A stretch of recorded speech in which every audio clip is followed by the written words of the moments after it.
여러분 안녕하십니까? 잠시 안내 말씀 드리겠습니다. 곧 9시부터 대외경제정책연구원 30주년 기념 세미나가 시작될 예정입니다.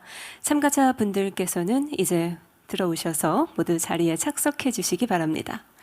본 행사에선 한영 동시 통역이 제공됩니다. 통역이 필요하신 분들께서는 자리에 배치된 통역 수신기를 활용해 주시기 바라며 통역 수신 채널은 한국어는 1번, 영어는 2번입니다. 또한 원활한 행사의 진행을 위해 소지하고 계신 휴대폰이나 그 외 전자기기는 무음 또는 진동 모드로 전환해 주시기 바랍니다. 마지막으로 온라인 시청자 여러분들께서는 통역 채널과 음향을 미리 확인해 주시기 바랍니다. 고맙습니다.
I feel it. Can you feel it tonight?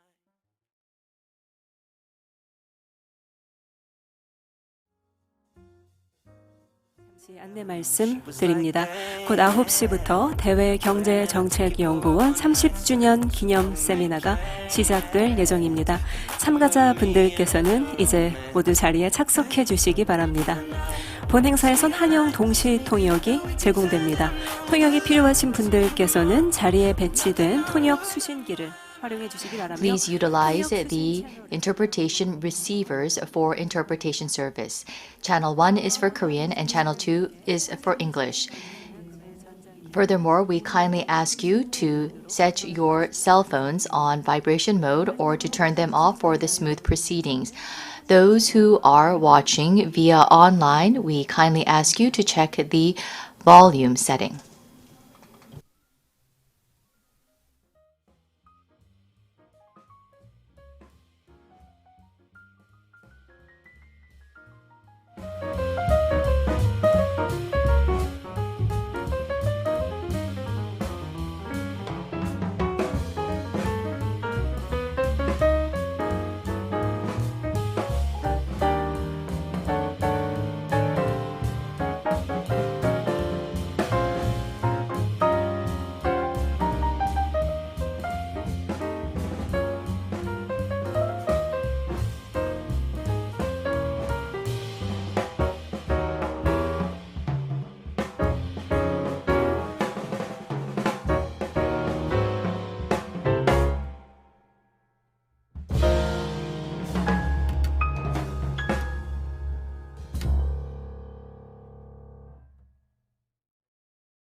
네, 지금 내빈분들께서 입장하고 계십니다. 여러분 큰 박수 부탁드립니다. Please give them a big 정세균 hand. 국무총리님, Prime Minister Jung Se-gyun, President of KIEP, Kim Hung-jong, Chairperson of NRC, Song Kyung-ryung, Second President of KIEP, Jang Hee-yoon, and the Advisor of the President for Economic Affairs. Please give them a big hand. Our distinguished guests are entering the hall right now, including the Honorable Mr. Tae-gyun Chung, Prime Minister of the Republic of Korea, Mr. Hung-jong Kim, President of the Korea Institute for International Economic Policy, and Mr. Kyung Myung-sung, Chairperson of the National Research Council, and others. So, ladies and gentlemen, please welcome them with a big round of applause.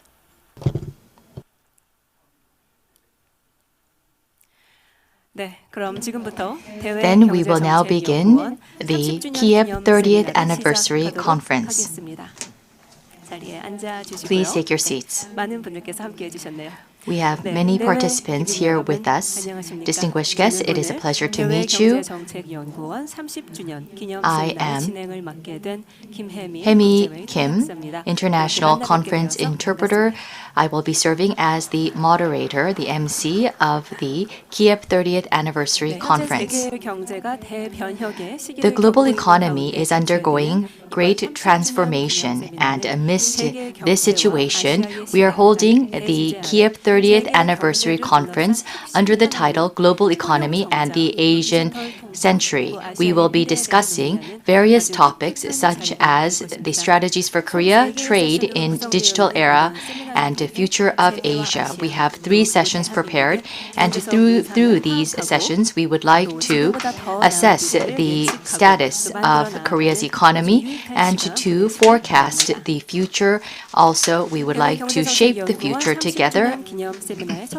As the first event of the 30th anniversary conference, we will be hearing the opening remarks of President of KIEP, Jong Kim. We will kindly bring him up to the podium. Please give him a big hand.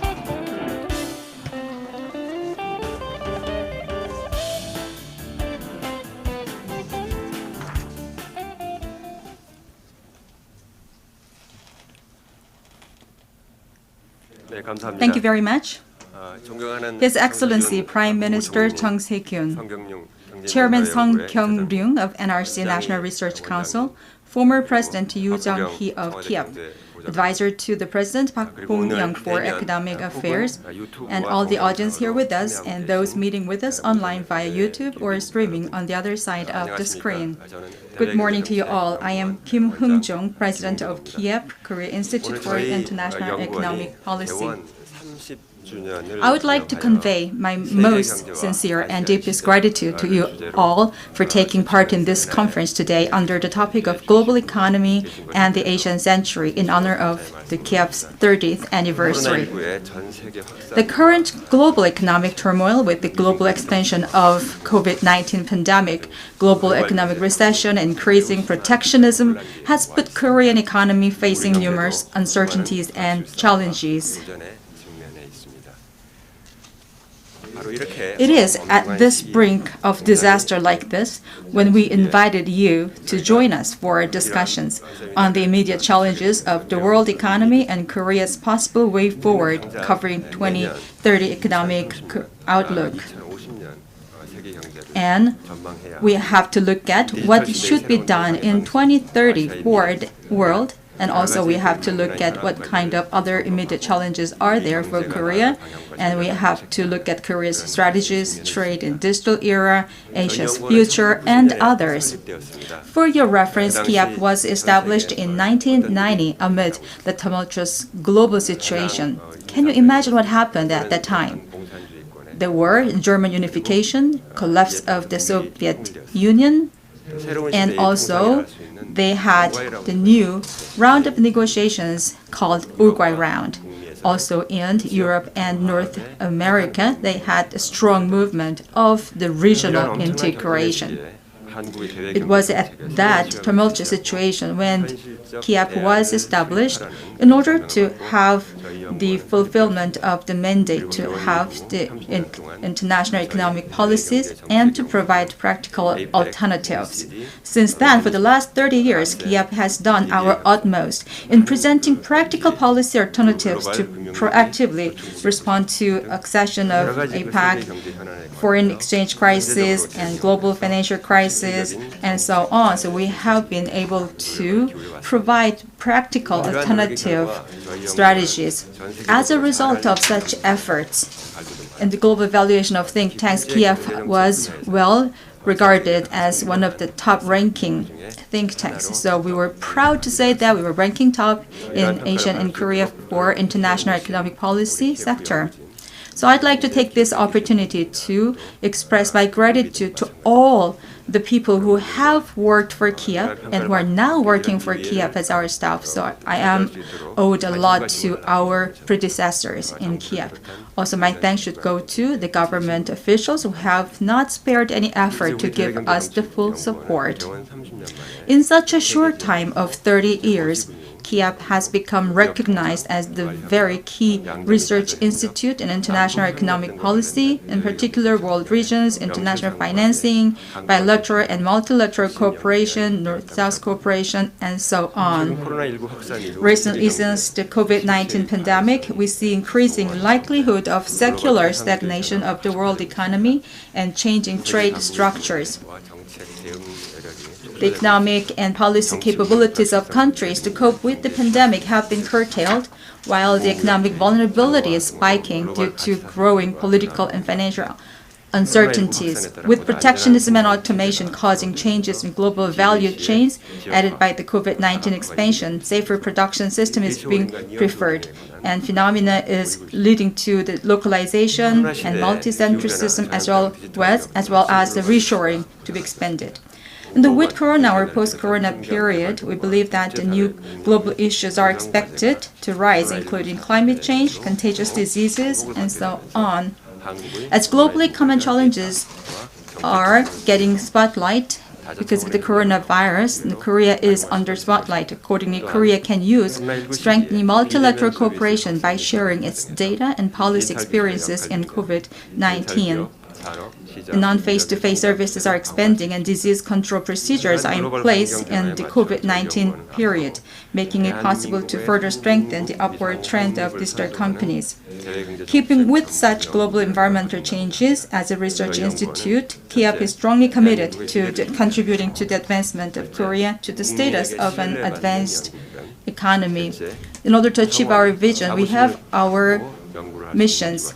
First, we're going to prepare for the future of Korea. Second, we are going to be trusted by the general public. And third, we're going to make all the members proud of KIEP. As our action plans, first of all, KIEP will lead the discussion of global agenda by acquiring world-class research competitiveness and by improving research capabilities and expertise in international economic policies. Then we will proactively present responses to national policy agenda and conduct researches to build future strategies for mutual prosperity. In addition, we will fully utilize our research networks strategically so that our research results can present practical policy measures that can be filled when unused.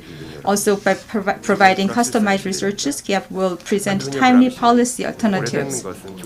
Respectful ladies and gentlemen, Anthony Price said that what is old is not dying, it is just giving something new, and that is what the crisis means. At this time of situation, when we have our lowest possible visibility, that is called crisis.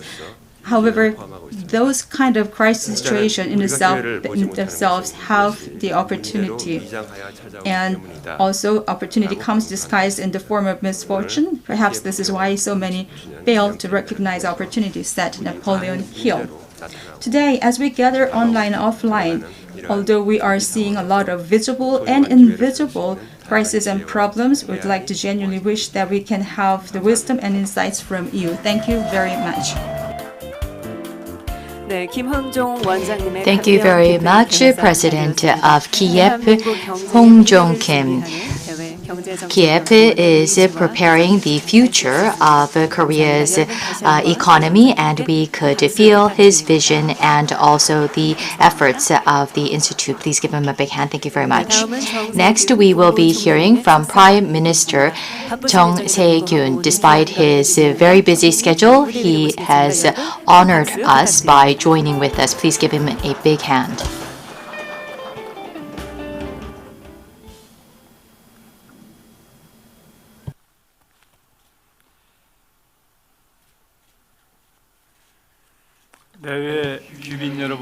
Distinguished guests, it's a great pleasure to meet you. And I would like to wholeheartedly congratulate the 30th anniversary of KIEP. And I would like to thank President of KIEP, Hong Jong-kim, and the staff for preparing this wonderful event. Today, we have many keynote speakers and speakers who are experts in their fields. I would also like to thank Chairperson NRC Sung Kyung-ryung, former president of KIEP Jang Hee-yoon, and Bo Kyung-park, advisor to the president for economic affairs, for joining us.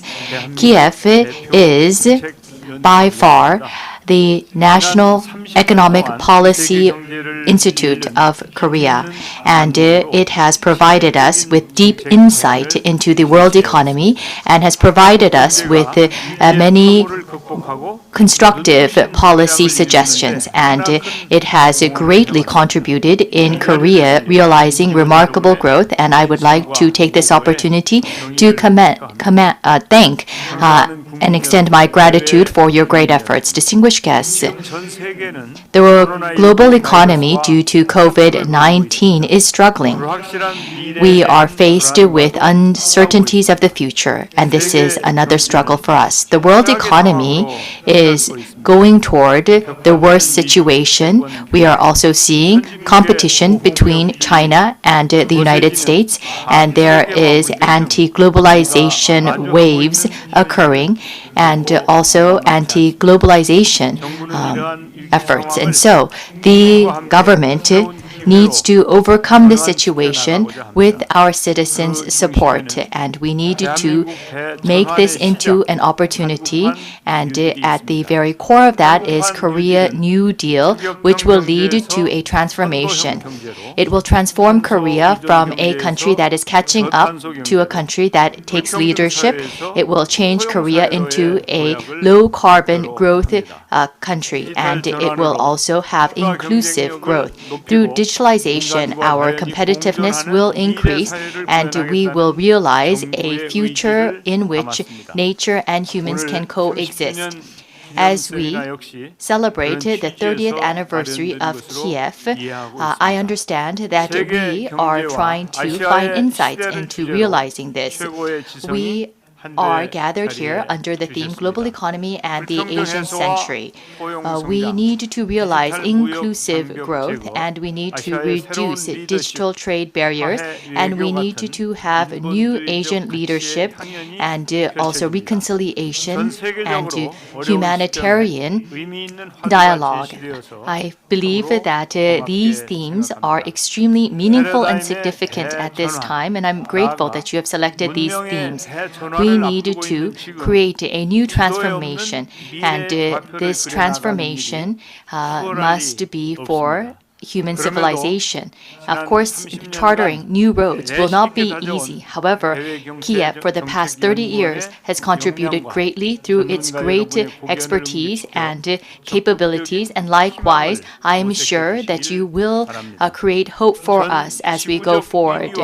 We are living amidst a global confusion and global crisis. However, we need to reset the economy, and I'm sure that you will find the treasures that will enable this. To all the staff of KIEP,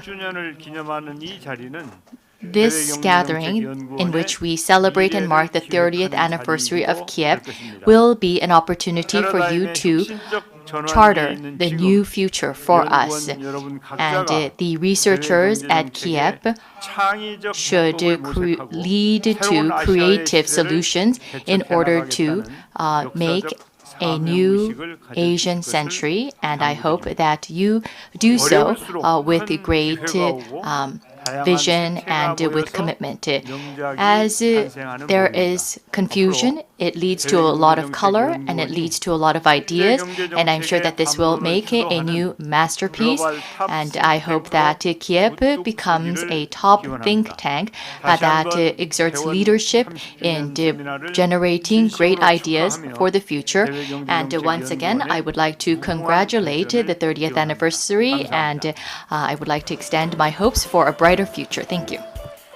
네, Thank you very much. 국무총리님께서 His Excellency 아주 Prime Minister 인상 Jung 깊은 Se-kyun has 축사를 provided us a 해주셨습니다. very 따뜻한 impressive 축사를 remark. 들려주신 Thank you very 정세균 much for 국무총리님께 여러분 your 다시 warm 한번 remarks. 큰 박수 Your Excellency, would you 부탁드립니다. like to 감사합니다, 총리님. join me in giving him a big hand? Thank you once 네, 오늘 again. 저희가 정말 유익한 Now we 프로그램을 are 많이 expecting a lot 준비했습니다. of good 오전부터 또 늦은 programs 오후까지 that 계속해서 can be 발표와 educational for all 또 of us 기조 from 연설, early in the 토론이 morning 이어질 until the 예정이니까요. last 온라인으로 hours 참가하고 of the 계신 day. I hope you 분들께서는 can 미리 stay 음향과 until with us. 통역 채널을 For those of you who are 확인해 watching 주시고요. us 한국에 계신 online, please check 분들께서는 your 한국어는 1번, 영어는 video 2번 systems as well 선택해 as the 주시고 audio 동시 systems, 통역 and also 들으실 수 for the 있습니다. people who are needing interpretation 네, services. 이번에는 Channel number 1 is for 30주년을 Korean and 기념해서 channel number 대외 2 is for 경제정책연구원이 English. 국내로 Now we 보내드립니다. are 비전을 inviting 발표한다고 합니다. the 그럼 presentation 비전 or the 발표를 vision 위한 announcement 시간을 of KIEP. 갖도록 Please 하겠습니다. enjoy. 먼저 정세균 국무총리, Now, 또 would 김흥종 like to 대외 경제정책연구원 ask 원장님, His Excellency Prime Minister Jung 청평 Se-kyun, 경제문화위원회원 President of 이사장님, KIEP Mr. Kim 이장기 Hung-jong, KIEP 원장님, Chairperson of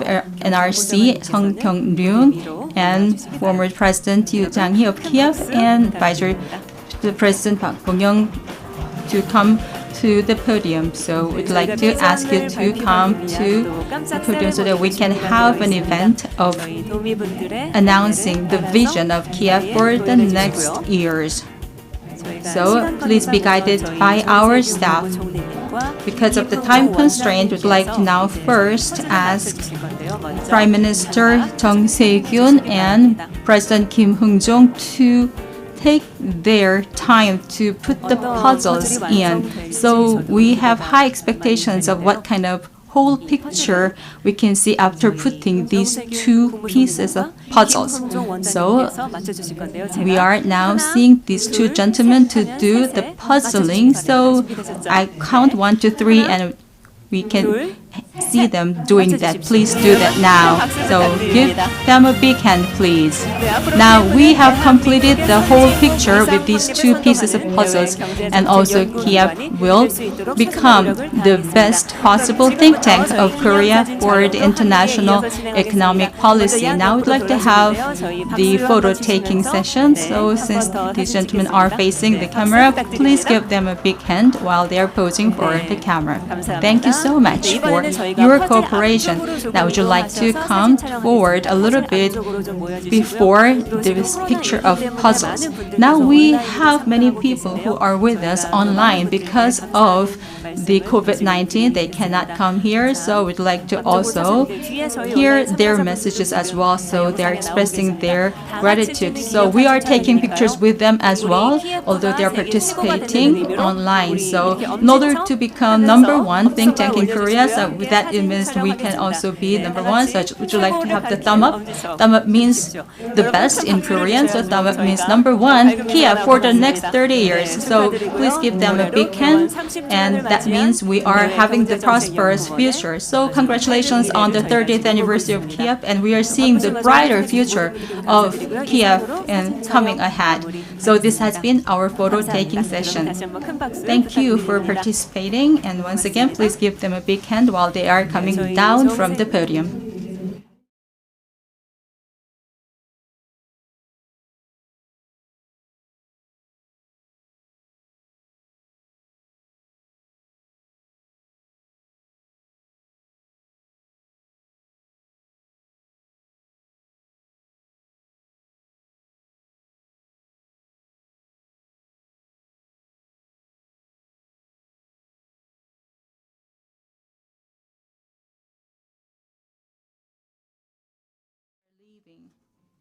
Thank you once again.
We will continue on with the opening ceremony.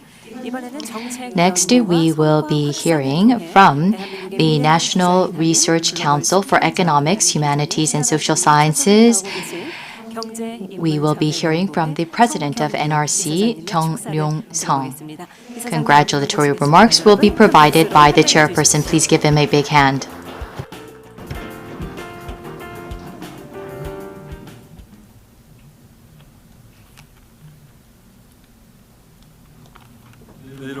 Good morning. Very nice to see you. I am Sung Kyung-ryun, chairperson of NRC.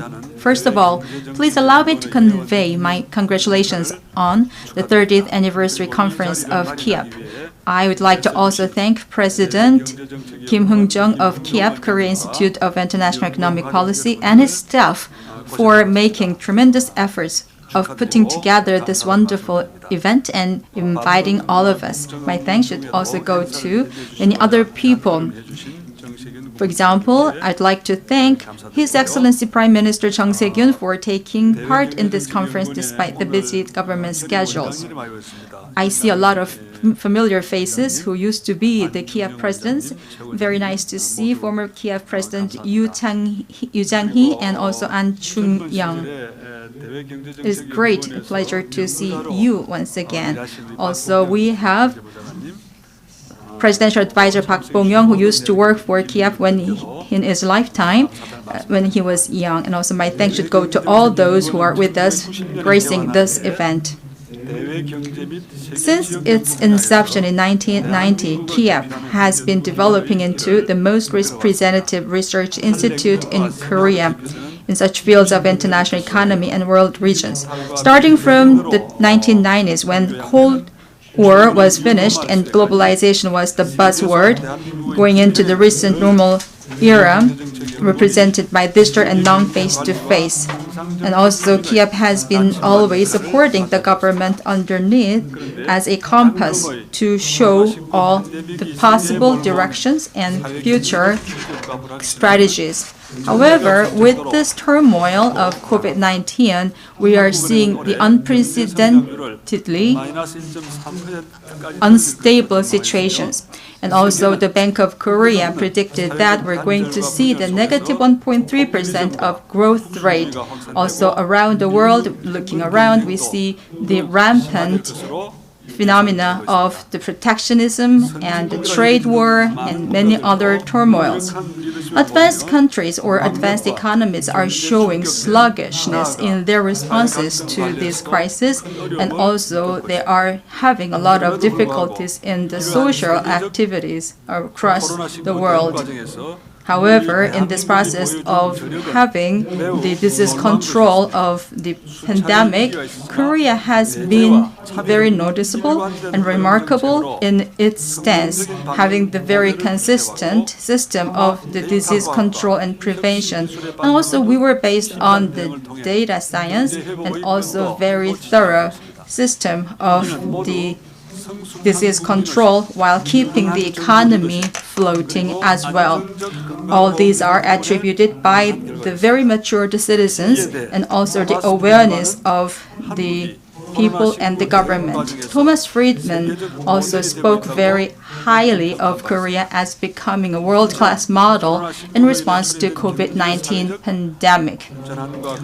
With the new trend of socio-economic and global transformation triggered by the pandemic, Korea should exert its values of capabilities and inclusiveness in order to turn into one of the world's leading countries. KIEP for the last 30 years has been playing an important role in establishing international economic and trade policies of Korea.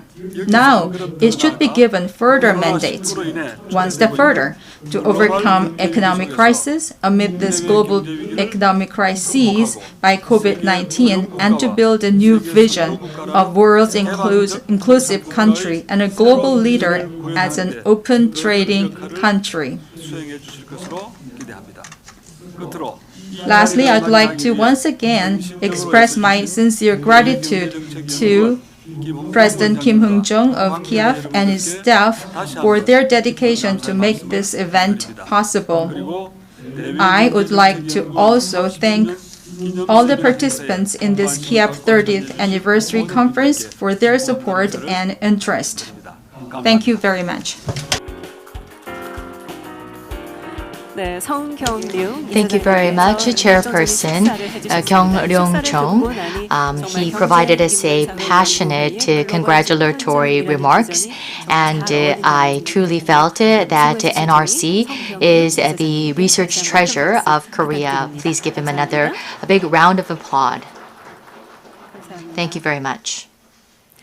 Then next, we will be hearing from former president of KIEP, Jang Hee-yoon, who has contributed greatly for establishing Korea's international economic policies. We will hear a congratulatory remark delivered by Jang Hee-yoon, former president of KIEP. Please give him a big round of applause.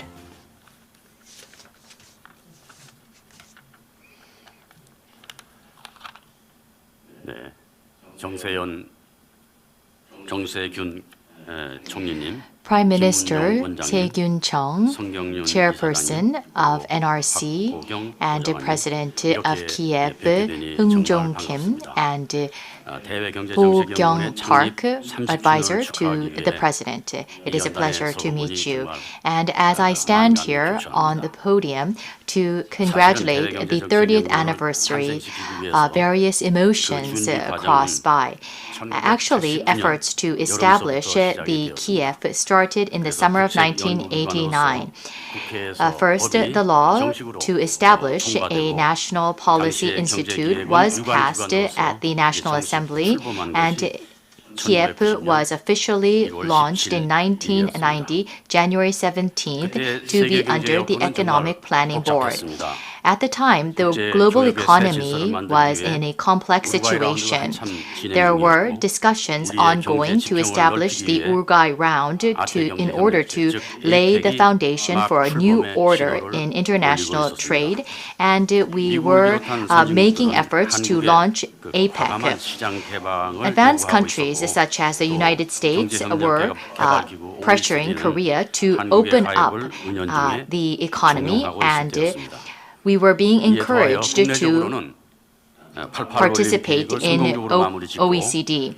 And internally, we had successfully completed the 1988 Olympic Games, and the government was putting in efforts to forge new relations with northern countries that we did not have former trade ties. And the Korean government, considering the trends and demands of the times, decided to establish an international economic policy research institute. It was for us to bring our country to another level, to expand our trade, and also to work with advanced countries in establishing new and more open policies. And at the time, we had three principles that were utilized in operating KIEP, which were trade liberalization, development of institutions, and to open up our trade. As soon as it was established, KIEP created various policies that were adopted by the government, and such as actively participating during the Urgai round, and we also suggested at KIEP to participate as an observer country in OECD, and in 1989, as a founding country of APEC, Korea took its leadership role in laying the foundation for operating methods of APEC. In addition, in creating new trade relations, KIEP worked with various countries such as Russia and East European blocs, and great and strong relations were established with various international organizations such as EU, ASEAN, NAFTA, which is now called USMCA now, but in the past it was NAFTA and MERCOS are good examples. Thus far, Korea has reached FTAs with various countries already. We have 57 FTAs that are in effect, and currently we are negotiating FTAs with 24 countries. As we can say, now Korea is realizing free and fair trade, and it is growing as an open trading country. And on this road, I truly can say that KIEP's role was great. However, international economic landscape is unlike the past. During the past 30 years, we were able to overcome various difficulties. However, we are seeing anti-liberalization and nationalism in trade, and these have become the major policies of major countries. And this is an issue that we are challenged with. Therefore, KIEP will also have to come up with policies for Korea and its people. And at this time, I believe that we should not forget our founding spirit. We should once again safeguard and uphold the philosophies and values in which KIEP was established, which is trade, liberalization, and advancement of institutions. The public of Korea has high expectations for KIEP. Due to COVID-19, the world economy is on its guard, and all countries are experiencing economic difficulties. And at this time, the doctors and researchers of KIEP need to think about what needs to be done, and policies that can be realized should be suggested. As you have done thus far with your outstanding ability in economic assessment and understanding the pulse of the economy, I am sure that through your great capacity, we can overcome these troubled waters. A famous scholar, Arnold Toynbee, said in a study of history that creative minorities find solutions to the challenges a civilization faces. And in order to do so, these creative minds must take leadership and take on a role that sacrifices itself. And I believe that KIEP can become creative minorities that we need. During the past 30 years, KIEP has consistently received support from the Korean government, and I would like to thank the Korean government for its such support. And also, I would like to thank and congratulate the various researchers and staff of KIEP for their tireless efforts. And once again, congratulations. Thank you. Thank you very much. Former president of KIEP, and he was serving as the president at the second wave, and he was one of the founding fathers, I believe. And thank you very much for taking your time to give us a warm remark. Now let's move on to the next remark. We have invited advisor to the President Park Bok-young for Economic Affairs. He will be our last but not least person to give us the congratulations. Thank you very much. I would like to offer my most sincere congratulations on the KIEP for the 30th anniversary. My thanks should go to His Excellency Prime Minister Chung Se-kyun for taking his time, and Chairperson Sung Kyung-ryung of NRC, National Research Council, and President Kim Ung-jung of KIEP, and many other participants and discussants as well as speakers. I feel at home coming to KIEP every time because I used to serve my time here. So I feel very, very honored to come back here. My thanks should go to all the staff and employees of the KIEP, and my congratulations to you all. Also, we have many people who have been contributing to make KIEP as a world-class think tank. Also, I'd like to convey my congratulations for the predecessors of the KIEP and the presidents of KIEP before. 1990, when KIEP was launched, saw Korean economy trying hard to find a new growth engine through more active external opening on the one hand, and economic cooperation with socialist blocs on the other hand. In the next 30 years journey, KIEP has been successful in providing academic and theoretical basis needed for its founding purpose of external opening strategy.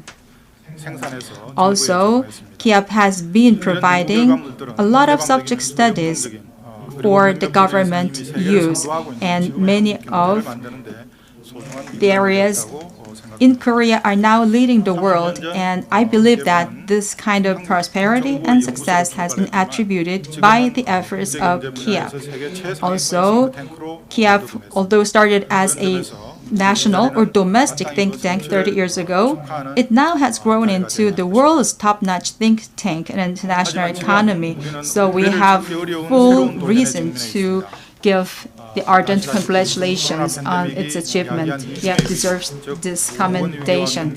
However, it is also true that we are faced with unprecedented new challenges. First, we have the dual crisis caused by COVID pandemic. By dual crisis, I mean that we have to protect people's lives from the pandemic, and also we have to minimize the economic impact. So far, Korea has not placed extreme lockdown while controlling the disease as the model case among the OECD countries. I know that many of the self-employers and workers in Korea have been suffering a lot, but the level can be set relatively small compared to other countries. But COVID-19 has been extended longer than expected, meaning that we have to live with it and continue our economic continuity ahead as well in order to keep the balance between disease control and the economy, which is so difficult. We need more precise and smarter policies. Of course, COVID-19 will be overcome one day. However, the world after COVID will never be the same as before.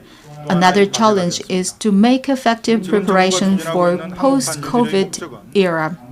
The Korean government is pursuing Korean New Deal in order to create jobs out of crisis in the short term and to get ready for post-COVID era in the long term.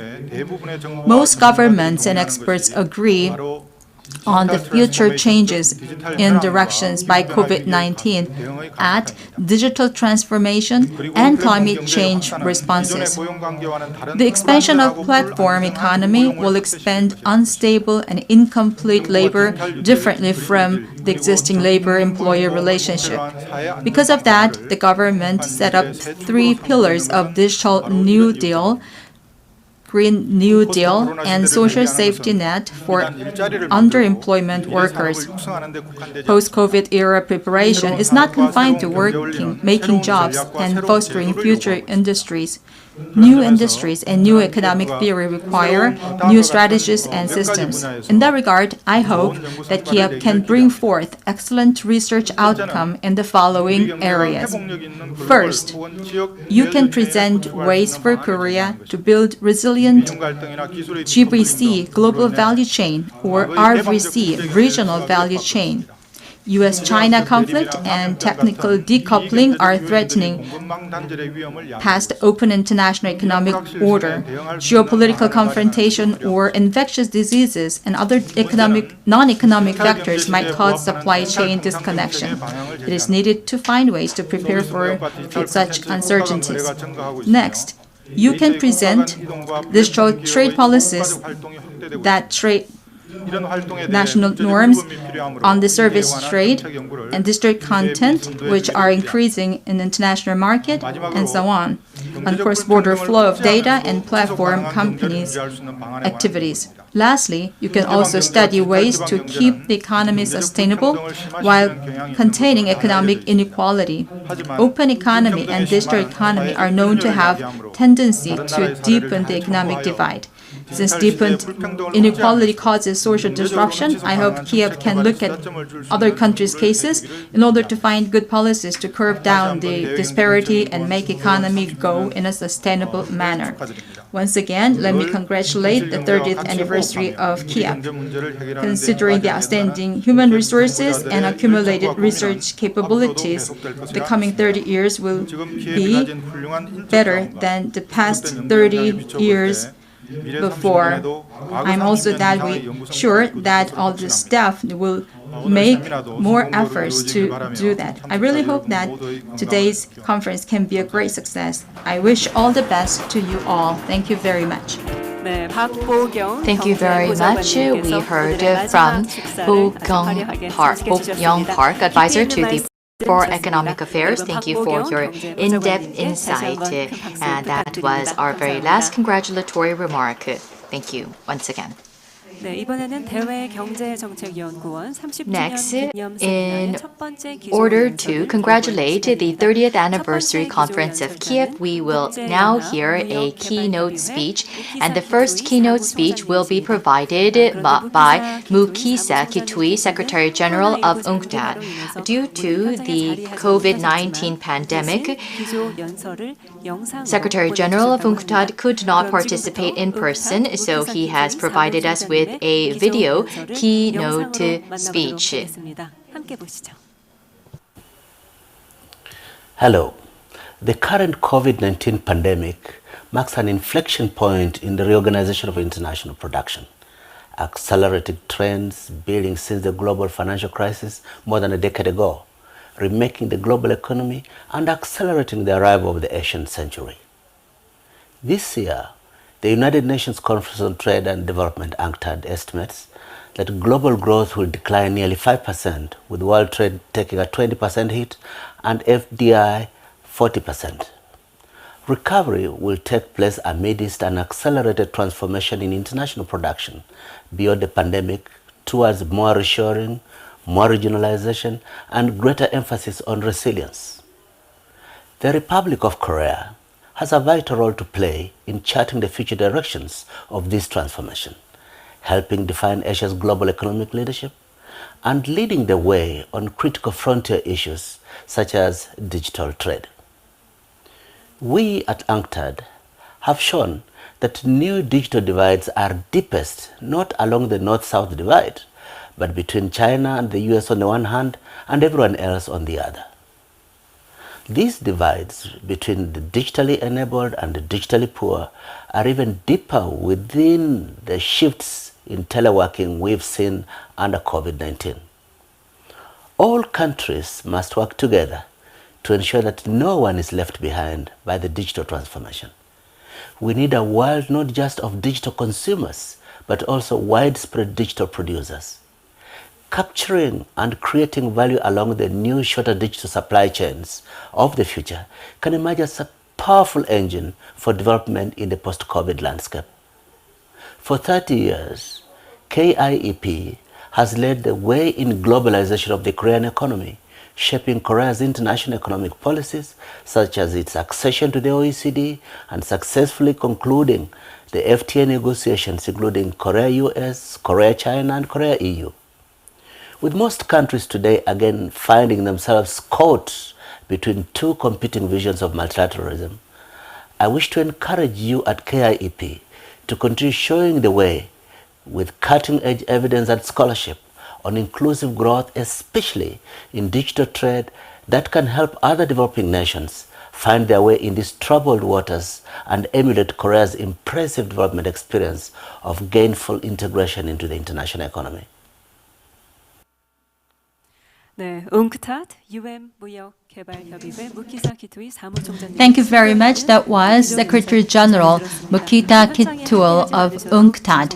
Thank you very much for giving us the good remark. And we see some starting of the applause, but please keep doing that. So although he is not with us offline, we really feel the warmth and congratulations from him. Now is the time for us to have a very short coffee break, after which we're going to have session number 1 from 10:20 a.m. Session number 1 will be about the world economic prospect and the strategies of Korea. It will be started with the keynote speech by Professor David Fines of Oxford University, and also it will be followed by the presentations by Director An Sung-bae and Professor Yang Ju-yong. We'll also have discussions as well with the Professor Young Sop and Professor Beverage in Gwanho. One thing I have to tell you is that we have the lucky draw afterwards. Please stay out until the end of day so that you can enjoy the lucky draw as well. After the short break, we will see you again. Thank you. Also, I have to give you an announcement about the beverage and coffee prepared for the participants offline here. Please enjoy.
네, 내외 귀빈 여러분 안녕하십니까? 잠시 안내 말씀 드립니다. 곧 10시 20분부터 대외경제정책연구원 30주년 기념 세미나의 첫 번째 세션이 시작될 We'll 예정입니다. begin the first session of 참가자분들께서는 KIEP's 이제 30th 모두 anniversary conference at 20 past 10. We kindly ask the participants to come in and to take their seats. Those of you who need interpretation service may use the interpretation receivers on the table. Channel 1 is for Korean and channel 2 is for English. Those of you who are watching via online, we ask you to set your interpretation channels and to set the volume.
네, 외국인 여러분 안녕하십니까? 잠시 Distinguished 안내 guests, 말씀 드립니다. Some announcements.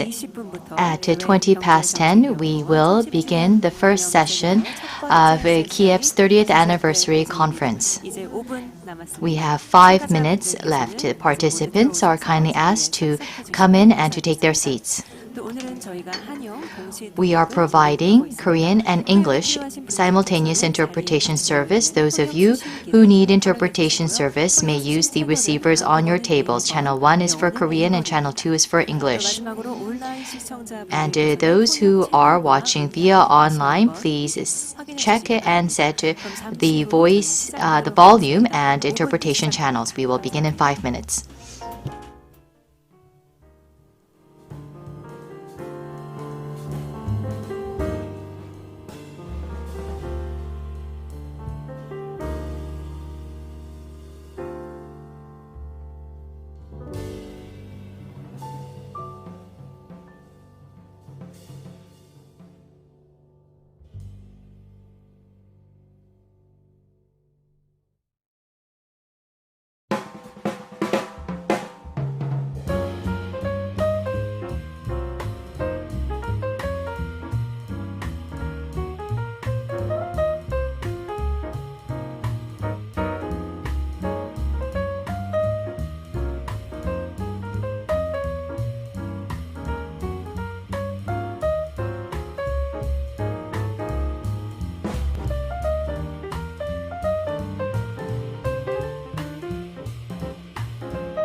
네, 그럼 지금부터 대외경제정책연구원 30주년 기념 of 세미나의 첫 KIEP's 번째 30th anniversary 세션을 conference. 시작하도록 하겠습니다.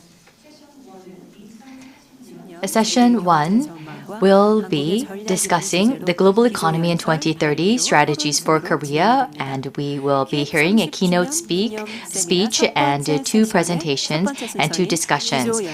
Then we will now hear the first keynote speech, which will be provided by Professor David Vines of Oxford University. Professor David Vines, due to COVID-19, could not participate in person and thus has provided us with a video keynote speech. And the theme of the keynote speech will be Post-COVID-19 Era International Economic Cooperation and Implications for Korea. We will now watch the video. Good morning.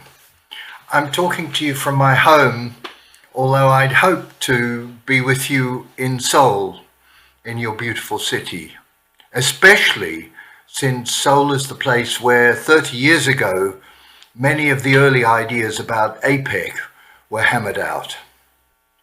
Now, I'm going to be talking to you using a set of PowerPoint slides, and this means that you won't see me anymore after a minute or so from now, and I won't see you. But I hope that we might be able to meet soon at the end of these rather strange times that we're now in. It's a great pleasure to have been asked to talk at the KIEP 30th Anniversary Conference on the global economy and the Asian century, the role of Asia in the world as we go forward from now. I'm going to be talking about international economic cooperation and why it's really, really important in the post-COVID era. And I'm going to be talking about the implications of this both for Korea and for other Asian economies. First of all, let's remind ourselves of the need for international cooperation. And the best place to do this is to look back to history. The last time the world faced challenges as serious as those which we now face was at the end of the Second World War. At that time, there was an extraordinary burst of institutional creativity in response to the problems that countries faced. There was the Bretton Woods Conference, held in 1944 in New Hampshire, which led to the creation of the IMF, whose purpose was to help ensure international financial stability. It also led to the establishment of the World Bank, as we know, an institution which would lend money to the emerging market economies at that time, which were then in Europe and Asia. Soon afterwards, the Marshall Plan also started to provide money for countries who were in need.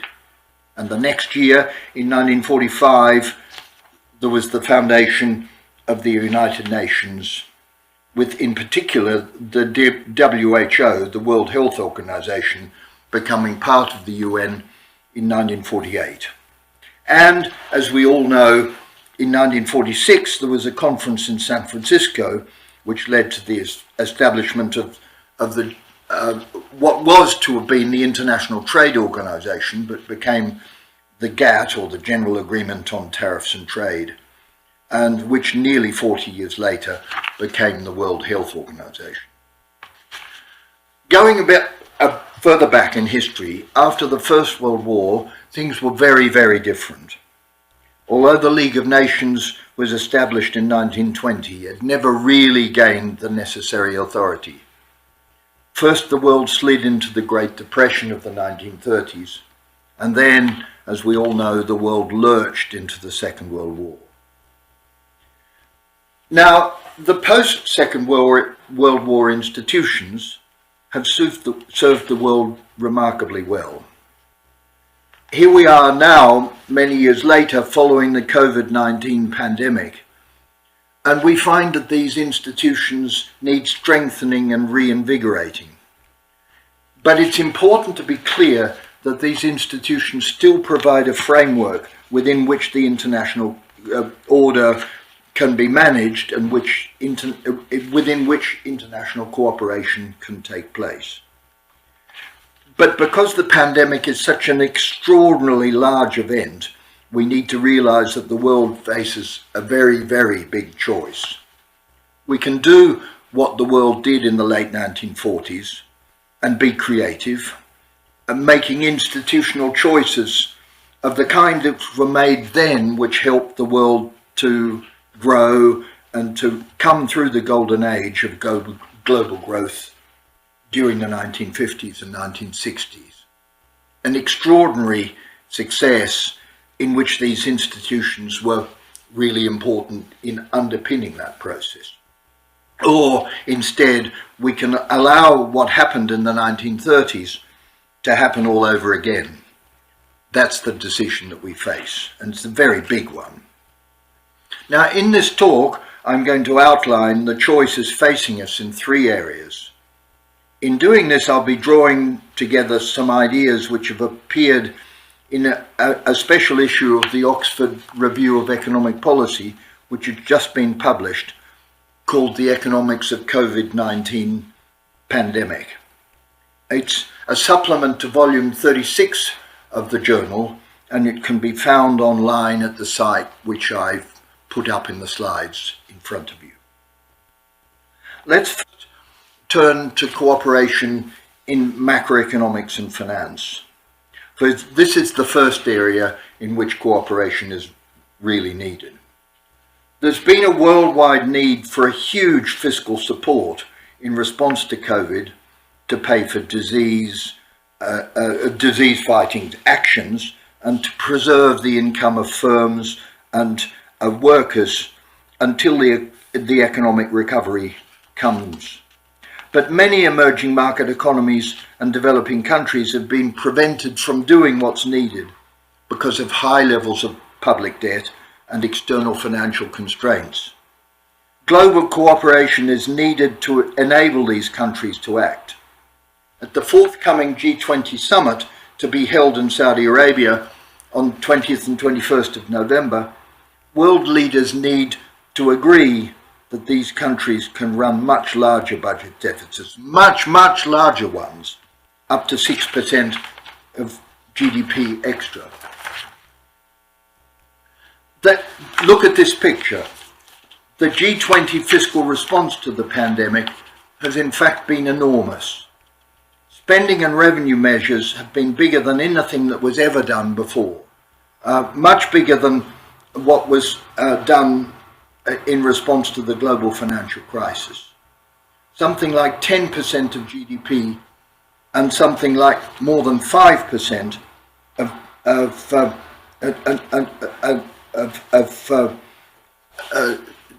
in other countries.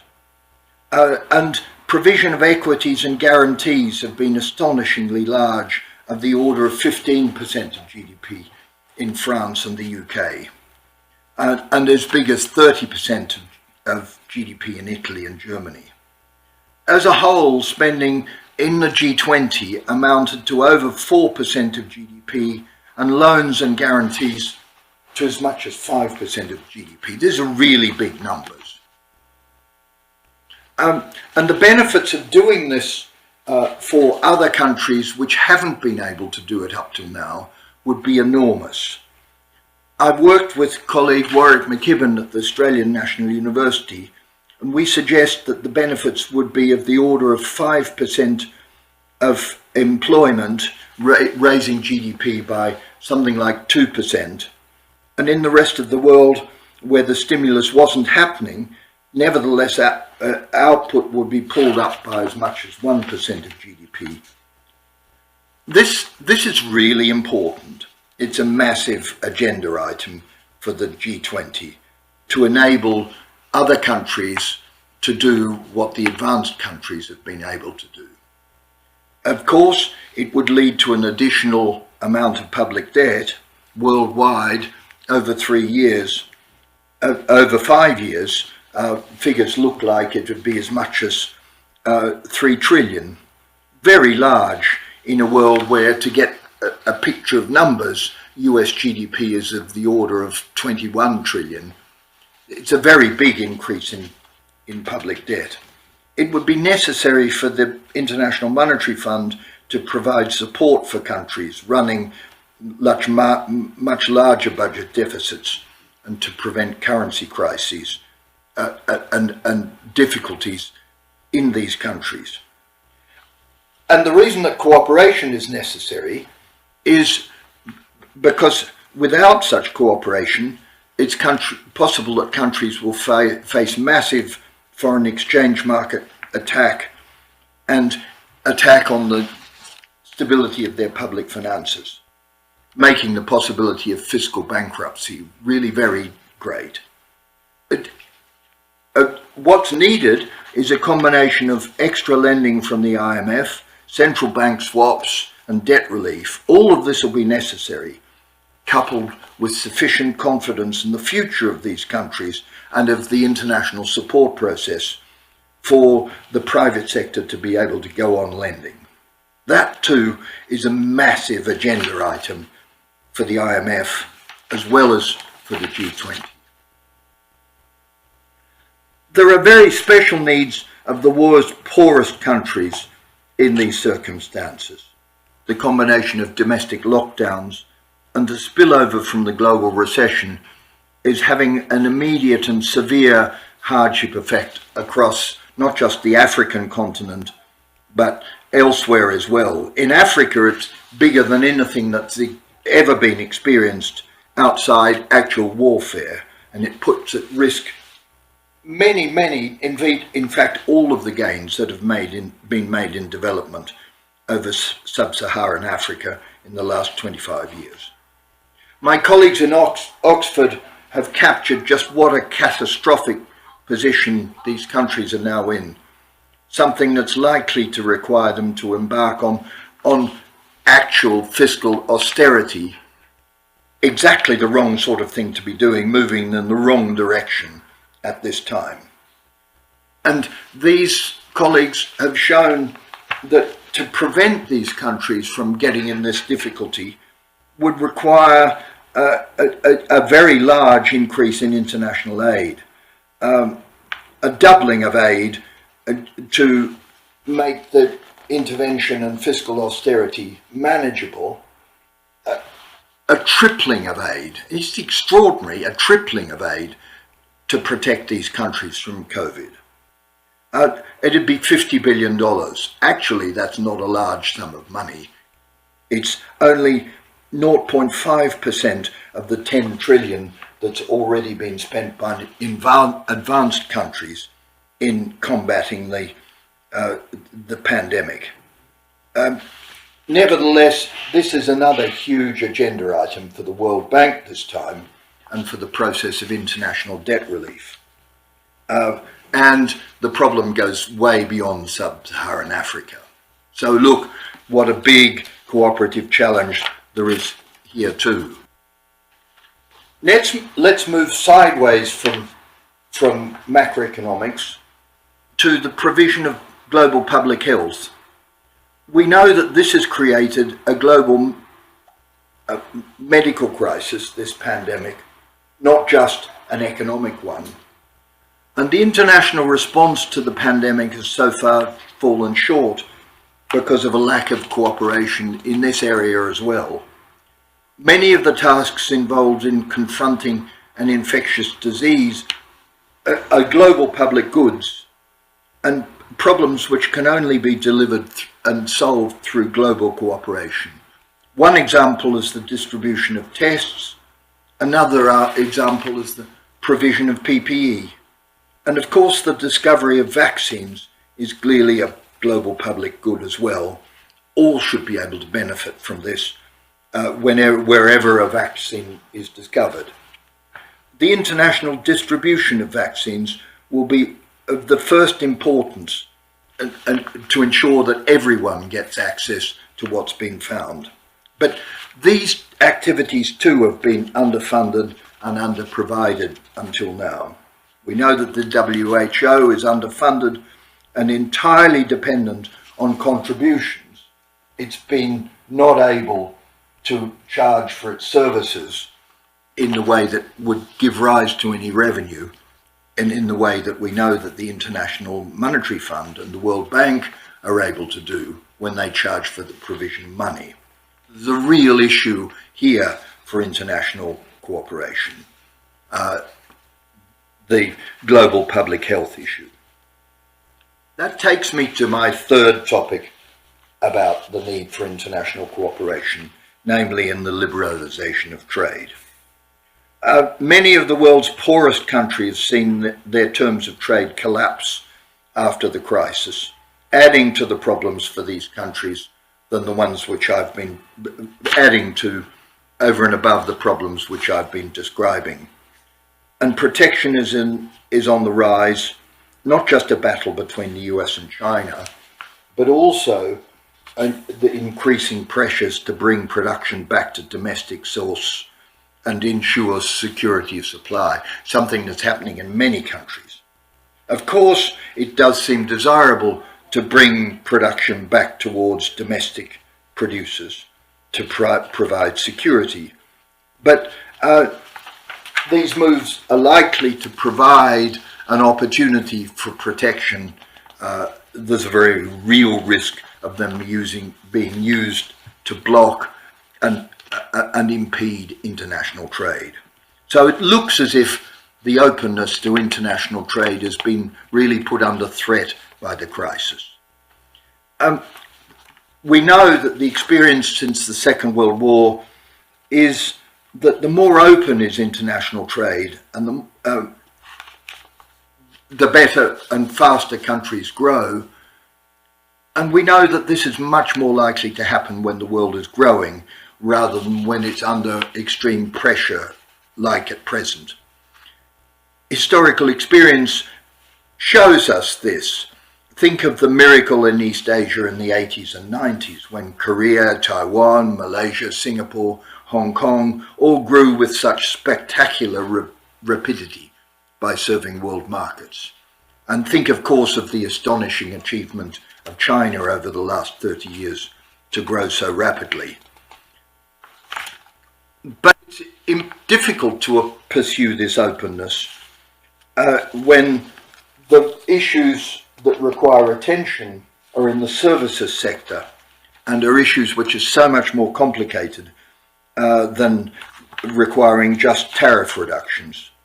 Furthermore, technological sectors are now spectacularly large and require government support, and we know that there are real prospects of battles over technology. We've seen them between US and China, but we know that they're going to apply around the world, not just between these two major players. So there's a very big need for push on the reform of the international trading system capacity to deal with these pressures. I've flagged two ways forward for Asia in this area. First of all, to support the push which Indonesia has made for reform of the WTO, in particular to ensure the continuing viability of the dispute settlements process. And secondly, to really push for a conclusion of the flagship agreement on international trade, the Regional Comprehensive Economic Partnership Programme, or RCEP. These moves are really important for international cooperation. Now, let's bring this story to a conclusion by just asking, how do we ensure cooperation in the present world? And here it's important to list the difficulties. The liberal world order and the institutions which have supported it, the fund, that's to say the IMF, the World Bank, the GATT, the WTO, we created with the support and leadership of the US. But this order is now under attack from the US as its hegemony declines. The US, as we've now already noted, has made things difficult for the dispute settlement procedure at the WTO, and has withdrawn from the Paris Agreement and cut funding for the World Health Organization. But the response from China has not been helpful either. Managed trade and state support. And we know that the Belt and Road Initiative is in danger of undermining the multilateral order rather than working like the Marshall Plan did after the Second World War to enhance multilateralism. It's essential that Asian governments mobilise to help push things in the right direction, and these are the countries where this mobilisation is most likely to come from. I say that because I'm a national of Britain and a resident there, where we might have hoped that we could have had leadership and help in the global liberalisation process. Britain needs, just like all of us, but particularly because of its concentration in the service sector, the loosening of trade in restrictions in sectors which are difficult: tech, health, finance, climate-friendly reform of regulatory processes, and so on. But as we speak, Britain is engaged in a very difficult divorce with the US, with the European Union, and very troublingly has threatened even to break international law in its battles to remain in connection with the single European market.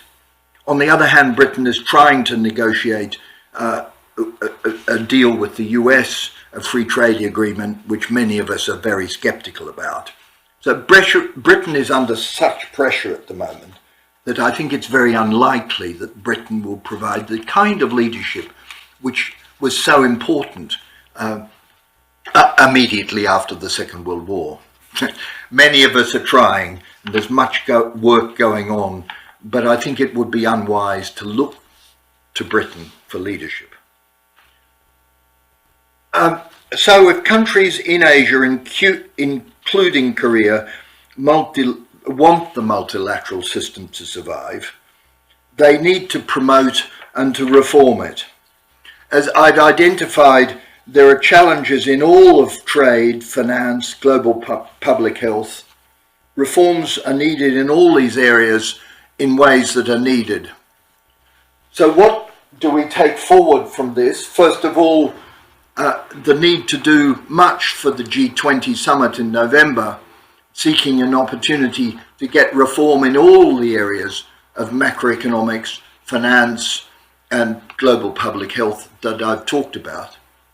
But it's also important that regionally, the countries in the Asian region and Korea in particular work towards a finalising agreement on Asia's trade agreement, RCEP, the Regional Cooperation Economic Partnership, the Regional Comprehensive Economic Partnership. It's very important that this agreement is reached soon. As and when that happens, this will be a big help in taking international cooperation forwards. Many thanks. It's been a real pleasure talking to you. Goodbye. 네. Thank you very much, Professor David Vines from Oxford University.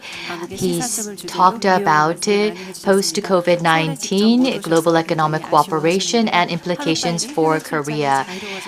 He regretted that he could not come here in person, and so we hope to see him soon.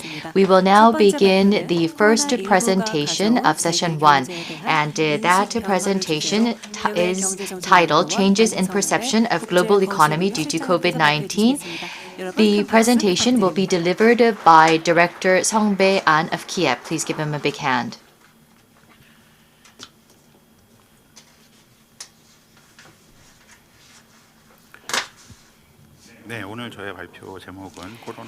The presentation that I will be delivering today is titled COVID-19 World Economic Changes in Perception of Global Economy. And I will be talking about how COVID-19 is unfolding, contraction of globalization, changes of economic environment. First on how COVID-19 is unfolding. And as you can see here, there is health shocks that are continuing. And as of September 22, there were more than 31 million confirmed cases, and the death toll is 960,000. And you can see that the situation in Europe and US is showing a second wave, and India is continuously growing. So worldwide, we are seeing a serious situation. And this, of course, had an economic impact. And if you look at the impact to the global economy, the blue bar is what KIEP reported in May, and then you will see what came out in June and then in September by IMF and OECD. And as you can see through these bar charts, as the time is going by, the situation is aggravating. And then these days, it is recovering to a certain extent. However, in India and in Russia, the situation is actually worsening.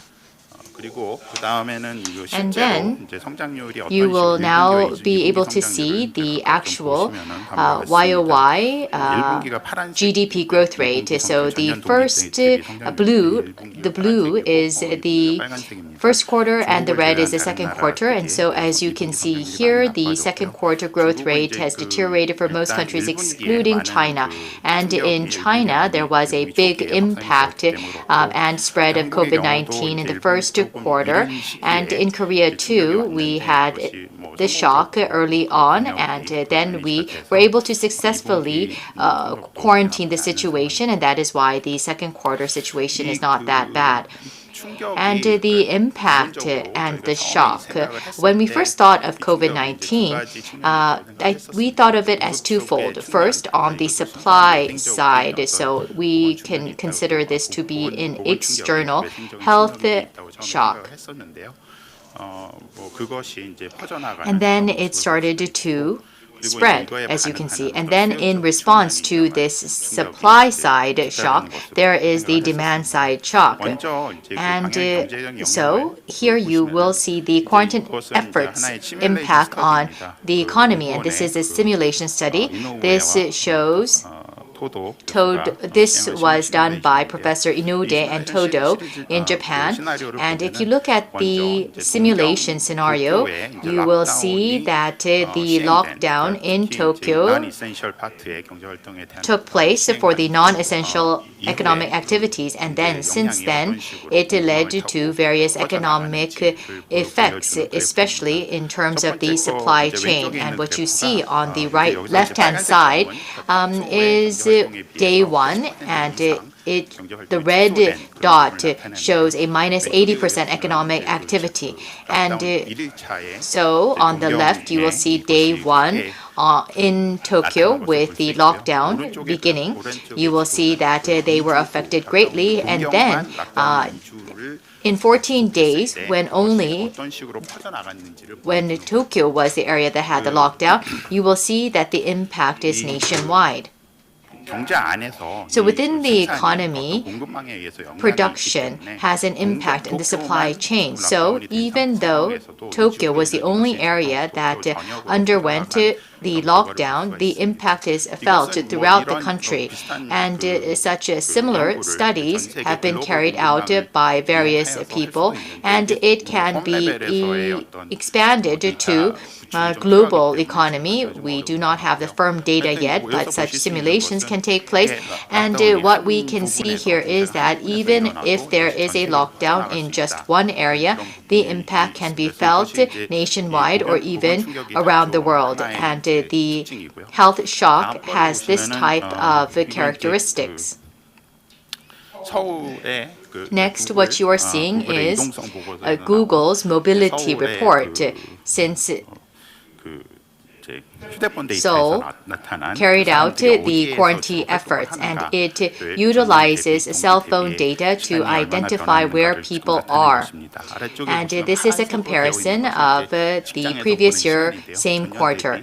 And so the time that people are spending in their workplaces has gone down since August, and the yellow is the public transportation, and also you can see a drop in this time spent at retail stores.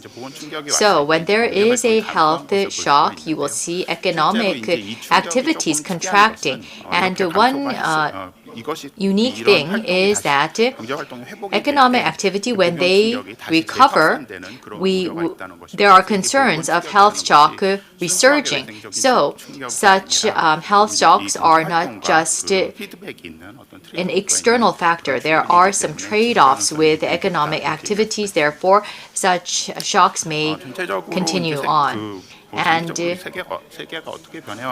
then how did the world change in a more longer-term perspective? We can talk about the contraction of globalization. We saw progress of globalization first through the end of the Cold War era and the reduction in security uncertainties, and there were unfolding of global value chains and technology development. We had more systems, which led to a drop in trade and cross-border trade. And there were improvements in the health and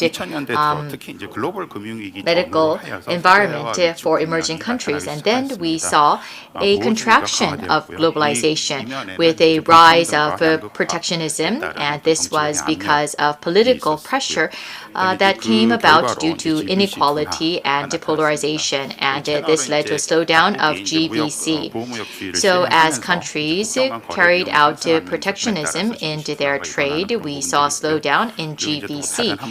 And on the other hand, the international energy market also reshuffled, which led to geopolitical risks heightening. And as you can see from the left-hand side, there was the expansion of globalization, and this shows a global trade portion, and there is a slowdown, and Korea's trade portion, as you can see, has gone down since the global financial crisis. With the globalization contracting, you can see the rise of China. You will see China in red and navy, US, and the sky blue, Europe. And this is the portion of these countries out of global GDP. So these three areas take up more than about 50%. It's maintaining 50% of the global GDP, but out of this 50%, China's portion has increased, whereas the portion of US and EU has gone down. So the portion of the EU, US, and China are pretty much the same. This is now the elephant's curve, and this shows the actual GDP growth, real income growth per adult. And you will also see the income group by the income group for global economy, and the bottom 50% are from the emerging countries, including China. And the bottom 50% captured about 12% of total growth, whereas in the bottom 60% to 90% in advanced countries, their growth was, relatively speaking, very low. And the top 1% of advanced countries, however, took up more wealth, and this shows the exacerbating inequality. And due to political pressure, this has led to protectionism in trade, and such protectionism has led to weakening of multinationalism. And there was also the trade dispute between China and the United States, and as you can see in this chart, this shows the tariff disputes, but this has now led to issues related to trade, even war between the U.S. and China. And so we are now living in the post-COVID-19 era, and some two prominent changes are present. And first, it is that due to the health shock, it has led to increased costs and increased costs in transaction. And such price, the cost increases in the transaction has become internalized. And second, the response to the crisis. So there is this crisis due to the pandemic, and many countries are coming up with various policies, and such response measures will continue. And the internalization of the health risk will lead to digital transition, and there will be reshuffling of GVC, and the government will have to intervene more in order to respond to the crisis situation. On the acceleration of digital economy, you will see that for the production and service and distribution and the way we work, this will be transformed to the digital type of work and production services and distribution. And this will change our lives dramatically. Next, on the GVC changes, we cannot say that GVC will go away. It will become more stable, and the GVC will become regionalized, and there will be multiple nuclear cores in the GVC because they would want to have resilience. And this graph was made in the end of March, and this is a survey based on a survey of those who are living in Europe. And if you look at this, those are people who are working in the essential work. And the light green is the time of people working from their homes. And what you see on the right-hand side is the non-essential workers. So the left-hand side is essential workers and the non-essential workers. And if you look at the first three, this is before COVID-19, and the one on the right-hand side, the three, are the post-COVID-19. So, and it also shows the level of education. Those who have completed elementary and secondary education. For the essential and non-essential, the time that they work out of their homes has increased. But for those who are more educated, the time that they work out of their homes have gone up much more than those who have not received higher education. We talk about working out of home, and such teleworking, so to say, is leading to more inequality. And there's also a big difference in the essential and non-essential workers too. So once people become aware of this more and more, it will lead to additional political pressure. And as a result of the response to the crisis, how the government responding, I will not speak about this. And on the changes in the economic environment. So after the financial crisis, as you know, after 2 to 3 years since the global financial crisis, we continuously talked about monetary policy normalizing, but the monetary policy normalization did not take place, and now we are faced with the additional crisis. So we do not feel that there will be normalization anytime soon, and every time there is a crisis situation, this is the average growth rate in Korea, and you can see that it went down structurally. So we have to think about the recovery, and at the left is the IMF forecast, and on the right is the OECD forecast. So compared to the trends, OECD expects that it might not be easy to recover even after 2020. So, at the end of the day, we are talking about post-COVID-19 and that there will be structural changes. And when structural changes take place, can we go back on the growth trajectory, or can we realize even a higher growth? These are some questions that we have. And in the changes, the new industries will emerge, and these new industries, will they lead to gains in productivity? That is the key. And we believe the digital economy and green economy will have to play a role here. If the digital and green economy leads to productivity growth, then we need to shift toward such systems. And so that is the end of my presentation. Thank you very much. Thank you very much. That was Director An Song-bae of KIEP. He has given us the changes of the awareness brought by the COVID-19. Thank you very much. Now give him a big hand of applause, please. Now we have the second presentation in this session number 1. Professor Yang Do-yong of Kyunghee University will make a presentation on the impact of COVID-19 and the world economy. He is now approaching the podium, and please give us a moment for him to arrange the stage, and then please give him a big round of applause.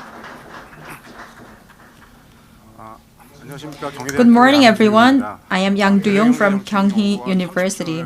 I would like to convey my congratulations to the 30th anniversary of KIEP, and it is my honor to be able to make a presentation in this meaningful event. My topic today is about the impact of COVID-19 and the world economy. As you all know very well, the impact and shock from this COVID-19 has been unprecedented, as agreed by all the people.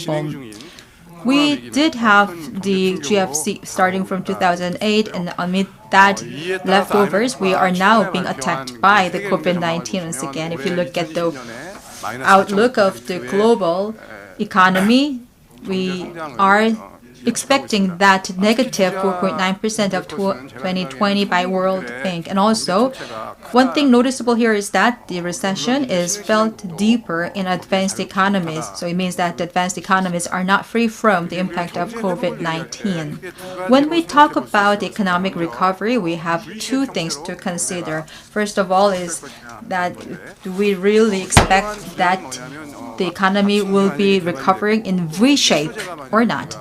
If we have the unemployment model, and also if we have the recovery of the physical world, we can go back to the previous world. If it is a complete economy, maybe that's possible. However, according to many simulations done by many scholars, nowadays we see that the negative impact has been continuously done by this COVID-19, and that's the consensus of many scholars. When we talk about the economic recovery, we have to know what kind of nature and the length of the impact of the economy. And also, we have to look into what kind of measures are being taken by the government. Now, we are seeing a lot of models like these coming out of from many scholars.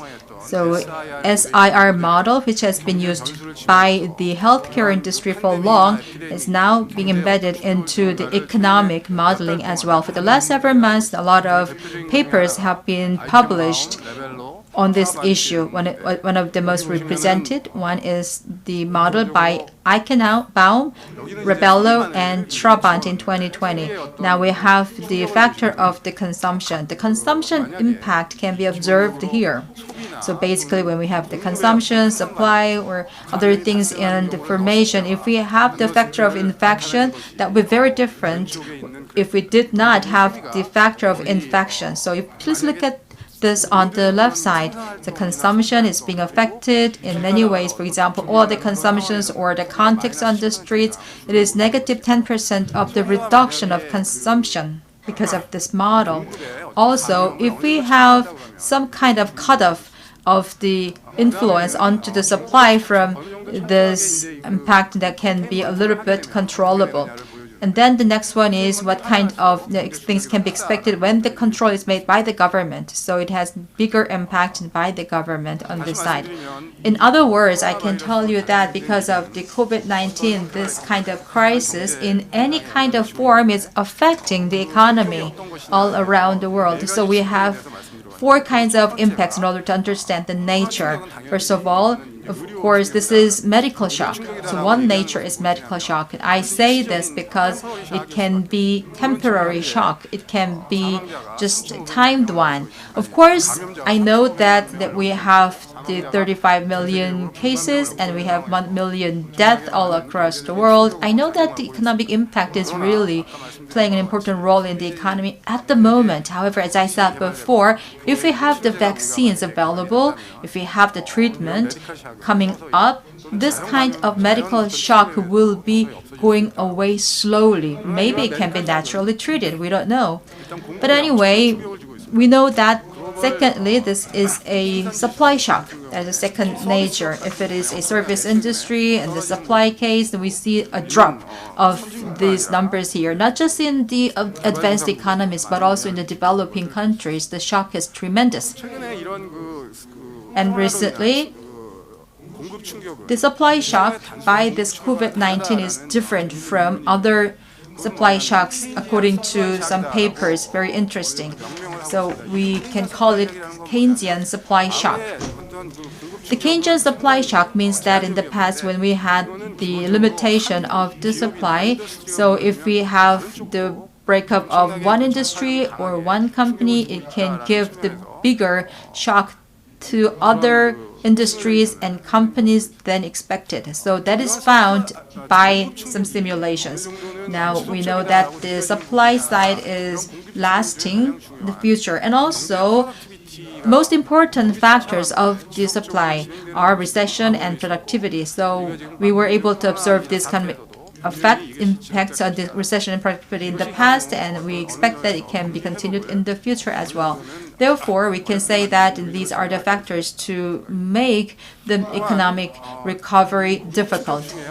Also, if you look at the supply here, one thing that you have to see here and should not miss here is the change of the global supply chain, as Mr. An mentioned before in the previous presentation.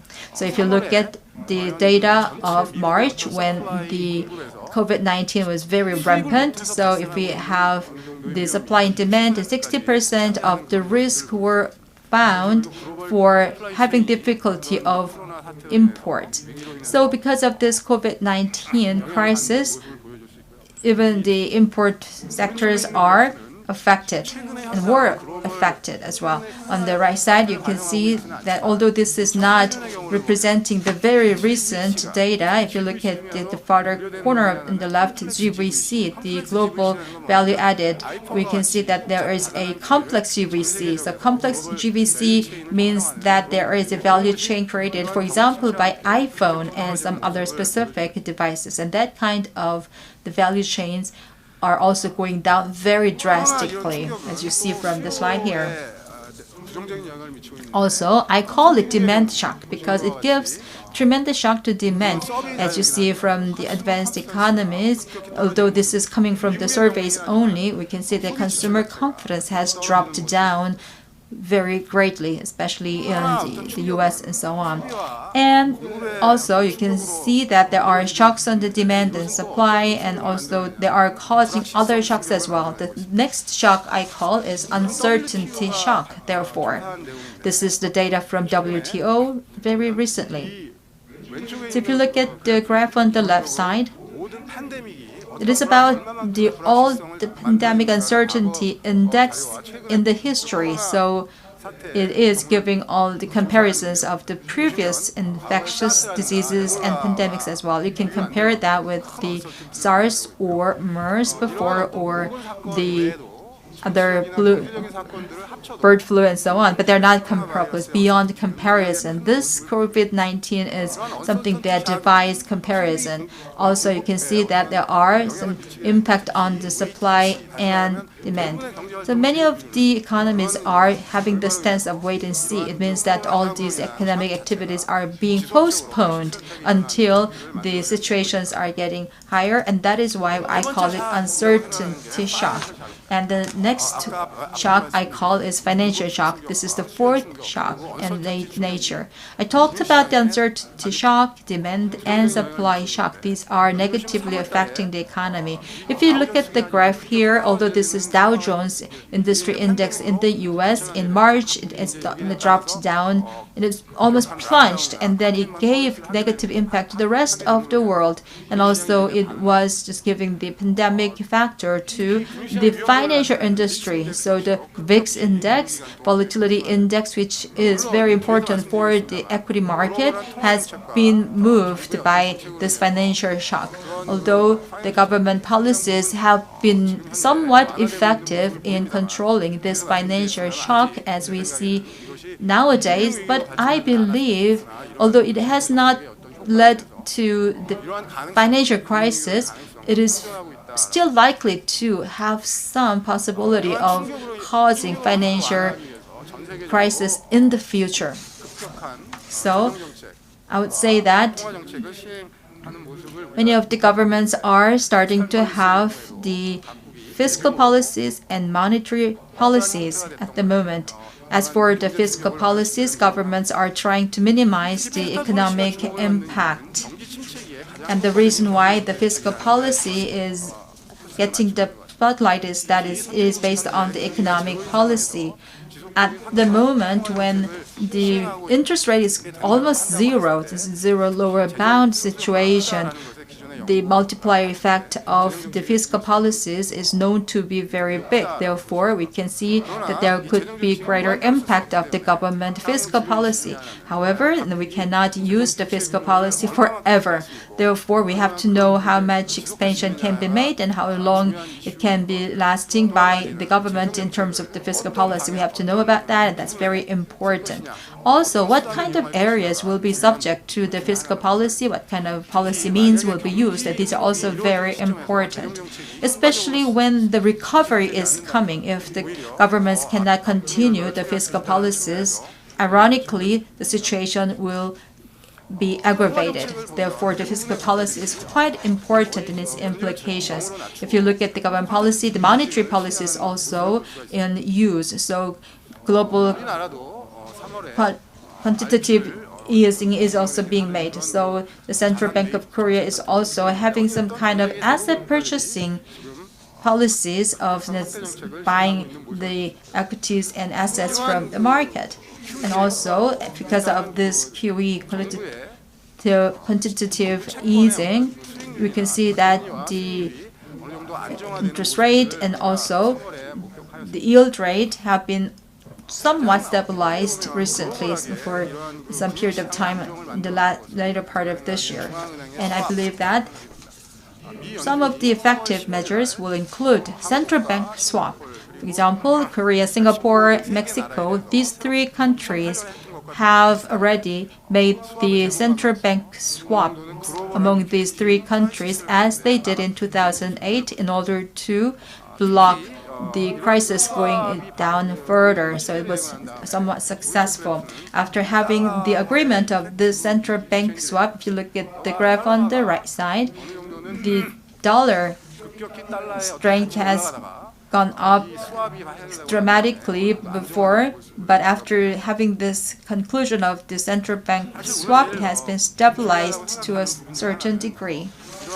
One thing I believe very important is that all these kinds of various policies by the government are expected to control the COVID-19 a little bit.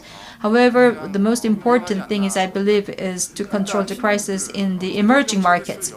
Emerging markets have relatively difficult situations because they do not have the fiscal policy space compared to other countries, and they have the increased government debt, which are impacting risk premium.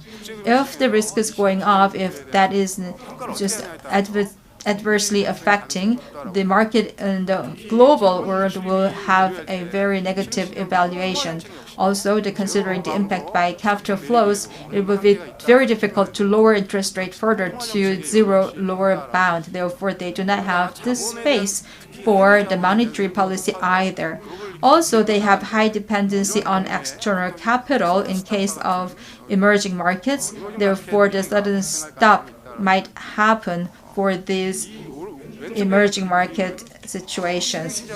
Also, if you look at this graph on the left side, it is showing how much dependency do these emerging markets have for other countries. They were able to slow down a little bit after 2008, but in case of Mexico, they are still having a lot of dependency onto other countries, even after the COVID-19. If the COVID-19 impact had the crisis sometime around February, if you look at the outflow of capital in these emerging markets, we were able to observe that the level of outflow of capital was so big. Therefore, we can see that there is a vulnerability of these emerging markets. So that is also found in the level of the national debt or sovereign debt as well. So they are going beyond 50%, which is not a good sign at all. Also, if you look at the government debt in the local currency share of these emerging markets, if they have the higher ratio of the local currency, that might be okay, they might be protected. However, in case of Uruguay, when they have the bigger share of the foreign exchange based bonds, they will be in a crisis. So emerging markets which have difficulty in self-solution cannot but rely on regional or global financing. And the CMIM, which is the most representative regional financing in Asia, which is most representative regional financing, still has a total size of the big amount, so it has restrictions of the IMF conditionality. IMF support also has problems of the existing stigma effect and the fastness problem of the support. Therefore, I believe that the overall international response measures should be required for discussion. Now you're looking at a graph of the regional insurance facility. If you look at this, the CMIM in Asia taking 69% mostly, and the rest of them are the Latin America or BRICS facilities for the regional insurance. They are not effective anymore, according to the data here. Therefore, in the future, what kind of measures do we have to take is something that we have to consider now. We can divide that into the external strategy and internal strategy. So internally, we have to have induction of gradual recession curve using the steadfast expanding fiscal and monetary policies. Therefore, the financial market stability will be the quintessential thing. Depending on the degree of recovery of each country, which might be different among countries after COVID-19, the instability of financial market can affect Korean market, which should be prevented. Therefore, the liquidity crisis and the macroprudential policy should be strengthened. Now, externally, we can also have our strategy. If, as I said, the degree of recovery can be different among countries, we have to minimize the situation where the beggar your neighbor policy can be made. I expect that many other countries might have the beggar your neighbor policies. G20 will be a good venue for the international cooperation in order to prevent that from happening. So in a way, we can say that the global recession, because of this COVID-19, is something that we can do about in the future in terms of the international cooperation, as seen, for example, by ASEAN Plus 3, which has been very stagnant nowadays. Therefore, we have to invigorate these activities among countries. This has been my presentation. Thank you very much. 네, 양두용 경희대학교 Thank you very much, Professor Do Young-yang. He spoke about Korea's strategy amidst the corona shock and world economy. We have heard the keynote speech and two presentations of session 1. We will now begin the discussion session celebrating the 30th anniversary of KIEP. The moderator of the first discussion session will be Kyung-tae Lee, former president of KIEP. And now I would like to introduce the discussants. First, Director Song Bae-an of the International Macro Finance Department, and Professor Do Young-yang, and also Professor Young-sub Lee of Seoul University, Seoul National University, and Korea University, Professor Kwan Ho-shin. We will bring up the discussants and the presenters on to the stage. Please give them a big round of applause.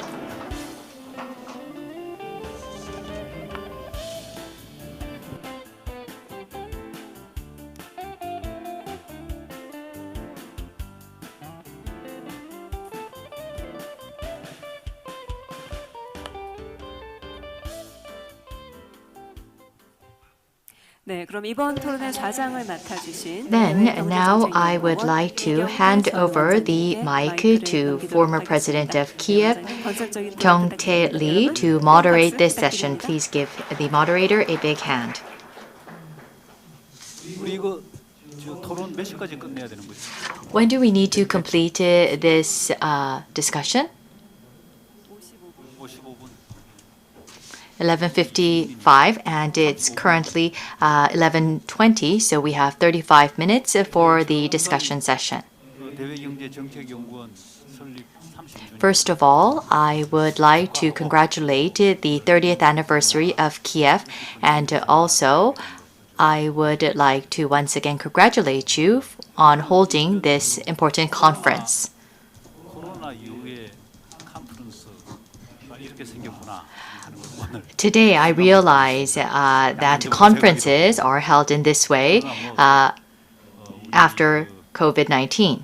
So it is a bit awkward for me, but I don't think it will be a hindrance in holding a constructive discussion session. 마인저 교수가 기조 연설을 했고, 그다음에 Professor David Vines delivered a keynote speech, and Director Song Bae-an and Professor Do Young-yang provided two presentations. And if you would allow me, I would like to take 2 to 3 minutes to summarize the presentations. I don't know if I could provide a appropriate summary, but since we have heard 3 presentations and we are about to start the discussion session, I would like to summarize the messages delivered by the 3 speakers. I feel that Professor Vines stated that at this moment we are in dire need of international cooperation, but the reality is far from what is needed. Therefore, we need to strengthen international cooperation. In particular, in November, we will be holding the G20 summit meeting in Saudi Arabia, and he seems to have high expectations for this. After the Second World War ended, Bretton Woods, when that was established, there was a U.S. leadership, and thanks to such leadership of the United States, such systems could be established. But right now, we do not have enough leadership coming from the United States, and we cannot expect China to provide the leadership to fill in the leadership vacancy. And U.S. and China in particular, they are not abiding to WTO rules and providing various subsidies to their companies. And UK also cannot provide such leadership. And he stated that India, Australia, Korea, and other Asian countries are middle powers, and these middle power countries need to play a role. It is time for these countries to play a role, and that seems to be his expectation. 바인더 교수의 기대를 And I wonder if these middle power countries can live up to his expectation, and what do countries such as Korea need to do. I think this needs to be discussed.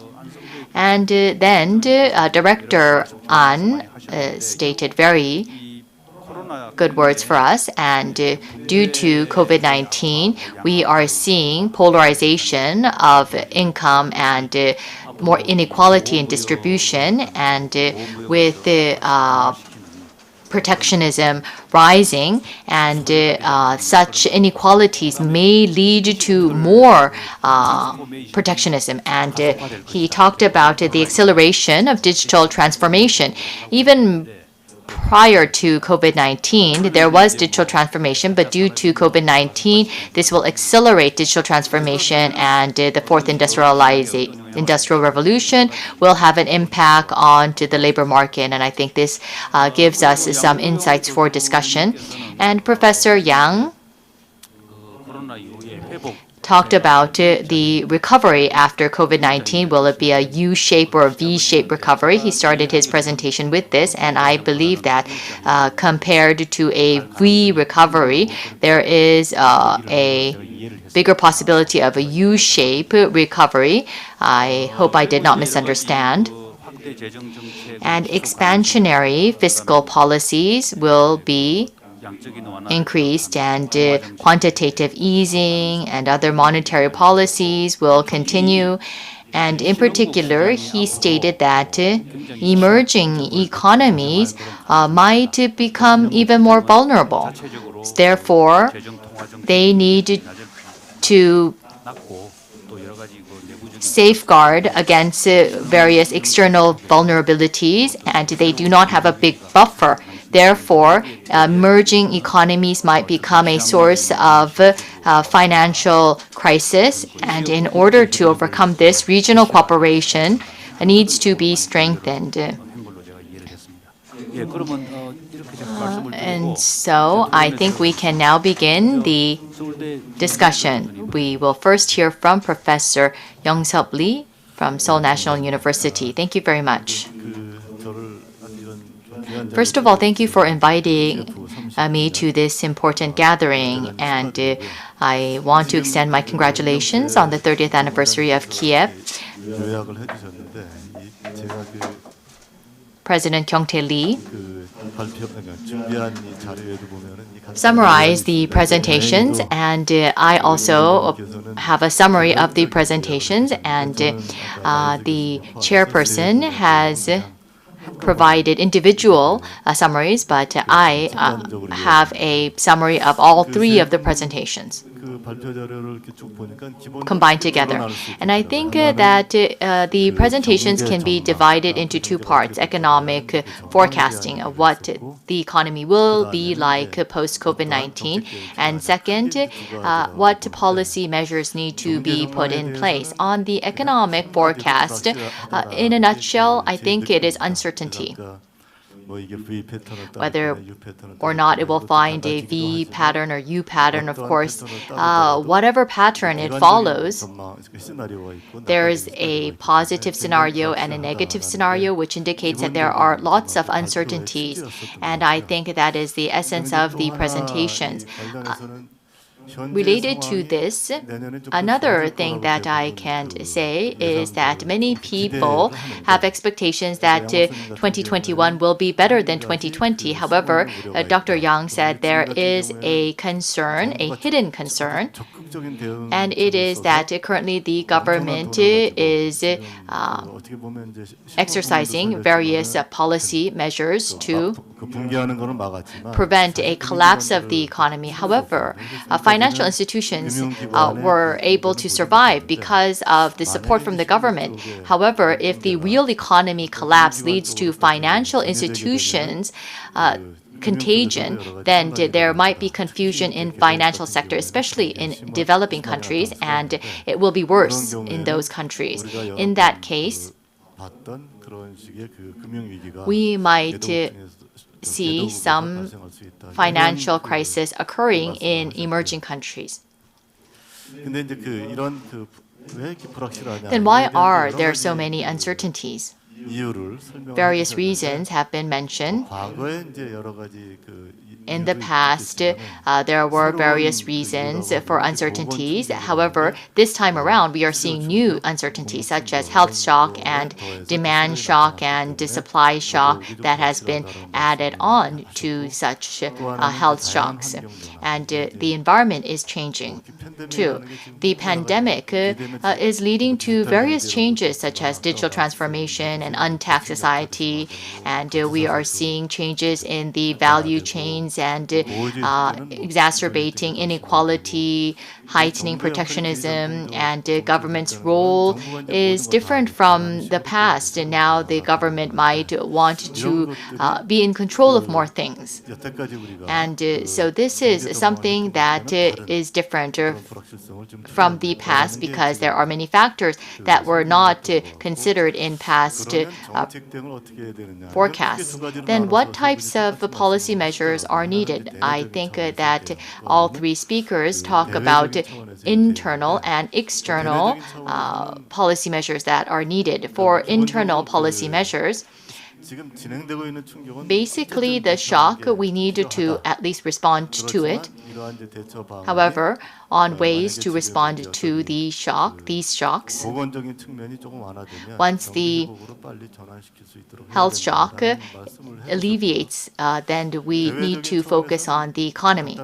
And for external policies, international cooperation needs to be strengthened. It can be discussed in three areas. First, we have to reduce protectionism and we need to strengthen safety nets. On strengthening safety nets and for economic recovery post-COVID-19, international cooperation and regional efforts are required. Global efforts and both regional efforts and cooperation is required. Professor Vines seems to have a big expectation of the role of Korea. And on these forecasts and so forth, and for the response measures, I think it's discussed greatly. Therefore, I would like to provide a discussion on a slightly different area. I believe that people are obsessed with what response measures are needed. And during that discussion, we might overlook some things. And so I want to mention them, which are three areas. First, the recovery speed and economic operation, and the aftermath and what types of results the current crisis support measures might lead to. And the government is exerting great influence in responding to the crisis. And so will this lead to some issues further down the road? On the recovery speed and economic operation, of course, because of the crisis, we need to take all the measures that we can to prevent spreading of the shock and to minimize this. The Korean government is taking on a very active role in order to respond to the crisis, which has led to great results in terms of containing the shock and crisis. Many people have high hopes for a vaccine and cure to come out in order to alleviate the health shock. And once that takes place, we need to shift gears to an economic shock measure to tackle the economic shock. Let's say the health shock improves and let's say we move toward a economic response measure, and many people think that if the government provides strong support, the recovery will be faster. However, that I don't think is the case because already a lot of efforts have been put in for the health shock prevention and we do not have much room left now. So economic recovery, the speed of that, 위기가 나타나기 전에 그 펀더멘털이 어떤 상태에 we need to 있었나. consider the fundamentals of 그런 면에서는 지금 이제 before 그 COVID-19 방안하고 and 그 위기 대처 이후에 the responses and recoveries after the crisis. Will there be any conflicts there? We need to look carefully into this. And one represented case is lockdown. Dr. An briefly mentioned this, that we need international cooperation. Therefore, all countries need to provide a lockdown in order to prevent the health shock. However, lockdowns will strengthen protectionism. So it has a negative impact. It will undermine economic recovery. So there are some conflicts in the measures. And in the process of carrying out various measures, when we try to overcome the economic difficulties, the activities that are taken now might become a liability later on. And so the government also, we need to think about the fundamentals prior to COVID-19. We need to consider whether or not there were some issues with our fundamentals before COVID-19. And with the new administration, various policies have been implemented, and these policies are these policies that will enable fast recovery. This might be the appropriate time to review and reassess this. Next, there has been a lot of support provided for overcoming the crisis, and this might lead to some after shocks and aftermath. Is real government support free? Is it a true free lunch? 이런 문제고 또 하나는 이게 지금 그냥 무조건적인 지원을 하다 보면 And unconditional support might not lead to 정말 이게 저기 support that's appropriate. And is government money free money? Of course, it is not. The government is supporting greatly, and therefore a big issue is that there is a widening gap between the real economy and the financial sector. We saw in various charts that in the real economy we expect a minus 5% growth rate. And in advanced countries, they expect a minus 8% growth rate. However, if you look at the stock market, it has recovered quickly. And after the shock and crisis, this is being seen. And this might be directly linked with the real estate prices increasing. And this is because government money is considered to be free money. So this cannot go on infinitely. Therefore, at one time, there will be a correction. And other countries, they are considering ways to overcome this situation, and some are even talking about a need to change the fundamental paradigm of monetary policies. Therefore, I think that Korea also needs to think about some policy paradigm shifts.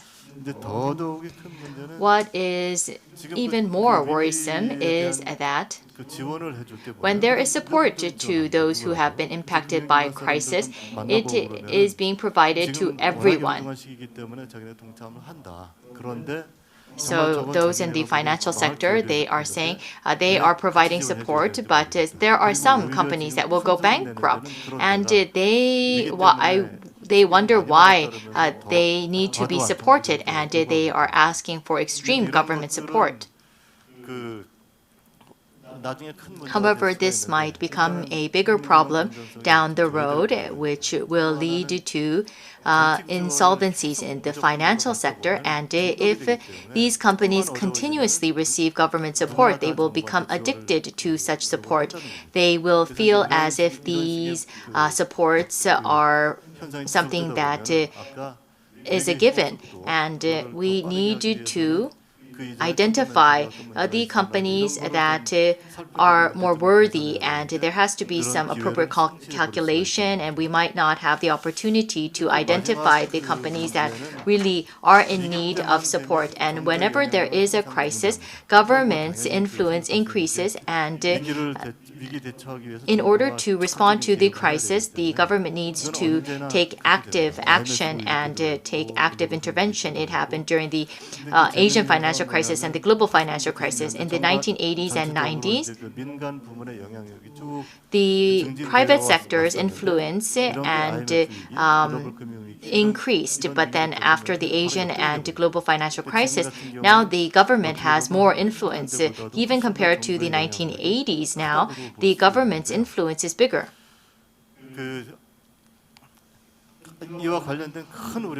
And so a big concern here is that once the economy starts recovering, the private sector has to be revitalized.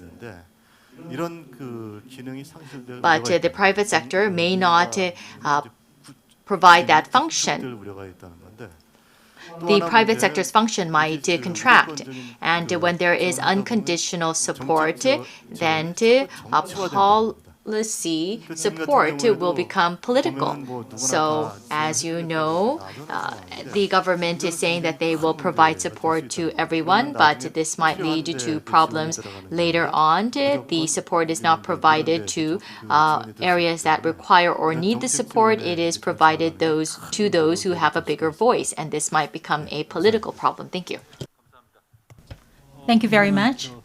Now, let's move on to Professor Shin Kwan-ho from Korea University.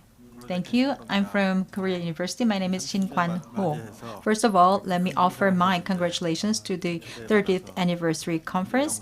I feel honored to be invited here to be a part of it. So thank you very much for your ardent support to KIEP and the staff. Director Lee Kyung-tae has been doing excellent job of making summary of all these presentations and the keynote speech. I don't have to respond to each of these remarks. Instead, what I'm going to talk about is what kind of things might happen in this process of recovery. Also, what kind of considerations should be made by us. So these two things are my main points and interests. We were able to see a lot of graphs during the presentation, especially according to the IMF predictions. Many of the countries are expected to experience V-shaped recovery. That's the forecast by IMF. Recently, I know that the forecasts are being changing, but in the earlier days of COVID-19, most of the research institutes came up with the idea of V-shaped recovery. And there are two reasons for having that kind of forecast. As Professor Lee mentioned, it's really a great uncertainty which is never experienced before. Nevertheless, the shock in itself is health shock, not the economic shock. Therefore, the impact will be temporary because of the COVID-19 virus. It just started as a virus situation. Therefore, if we have the vaccines or any other treatments available for all of us, we can just solve the roots of the problem. If that happens, we can go back to the original situation before the COVID-19 very rapidly. That was the theory or reasoning for the first round. And also secondly, normally when we have the recession in the economy, we normally experience a spike of the recovery, like overheating or bubble and so on. Therefore, we can go back to the original situation. However, if the original situation in itself was a bubble or bubbly situation, we have to wait longer time until we really get to the really original situation. But in this case, we were in a just normal situation and we experienced a very sudden drop of the economic recession. Therefore, we don't see any problems of anticipating a very rapid recovery. And that was the main points by these mainstream scholars. However, I would like to oppose them in 4 ways. Therefore, I have 4 reasons not to believe so. First, please think of the starting point. We did have the external factor, which is called COVID-19. It is certain that we did not start internally. However, if you look at the situations of development of this COVID-19, as Professor Yang Do-yong explained, after COVID-19 attacks us, our society is likely to change, basically. So also recently, if you look at the situation of the recovery situation, we have K-shape even, beyond V-shape or U-shape. K-shape means that after the COVID-19, the world will never be the same as before, and we will have the high-tech and V-tech companies which are having the very rapid recovery, while the traditional industries will not be able to enjoy such a fast recovery. And that is a divergence of the situation. We started this kind of situation crisis because of the external factors, but in the process of making the recovery, the distribution of the resources will be in imbalance. Because we need to have these allocation of the resources in a balanced manner, but among the industries, these distributions of the resources will not be smooth enough. It is very difficult to have a very equal distribution of the resources per se, especially in Korea when we have the very strict structure of the labor and labor employment system. It is very difficult to respond very elastically. So how much we can have the very smooth allocation of resources, that's a concern and a problem. So many of these scholars are skeptical about that prospect as well. Therefore, the recovery process will not be as easy as we expect or hope. Second reason is as follows. This is about the theory mostly. In the past, when we have the economic cycles, how can we name them? How we can describe them? There will be always a contention issue by the scholars. So, if we had the overheated situation of the economy leading to the economic recession, that's one part of the theories. And also, if you look at the flocking model by Friedman, that's not the case. If you have the normal situation and dropping and go back to the normal situation, that kind of theory has been on the limelight nowadays. And also, interestingly enough, the flocking model can explain actually most of the previous recoveries and issues as well. That is very interesting to see. So in the past, when we have the normal situation before experiencing a very rapid drop, and then it went up to the normal situation. However, it took longer time as time goes by. This time, even though we might take longer time, we expect that the situation will get normalized once again, but we have to wait longer. And that's the theory that is getting popular nowadays. Third reason that I believe they have to oppose, that is, we see a problem, and the problem is the expansion of the debt. Advanced economies are okay, relatively speaking, because in the process of deleveraging, they were able to reduce the debt, national debt or sovereign debt, so they showed some kind of recovery before. However, the emerging markets, including Korea, even after the GFC in 2008, they did not have much of the deleveraging. They rather had divergence of this leverage, so they increased leverage afterwards. In this situation, the government and many governments in emerging markets were using some kind of policy measures, and there were likelihood of increasing the risk of increasing the sovereign debt. And recently, Professor Blanche said that there are two ways of having the measures by the government for solving the sovereign debt. The first one is they do whatever they need. Whatever will be just used because they are in an emergent situation. And the second is that, oh my God, what have we done? That's the second thing about the things that is done by the government. Government in itself is in a dire situation, not being able to solve the problems. And that's what he said, actually. If that kind of situation comes, I believe that that situation will come. If that happens, the countries like Korea should be able to solve the problem. I doubt it, because can it really do that? Professor Lee also expressed his concern in a similar manner.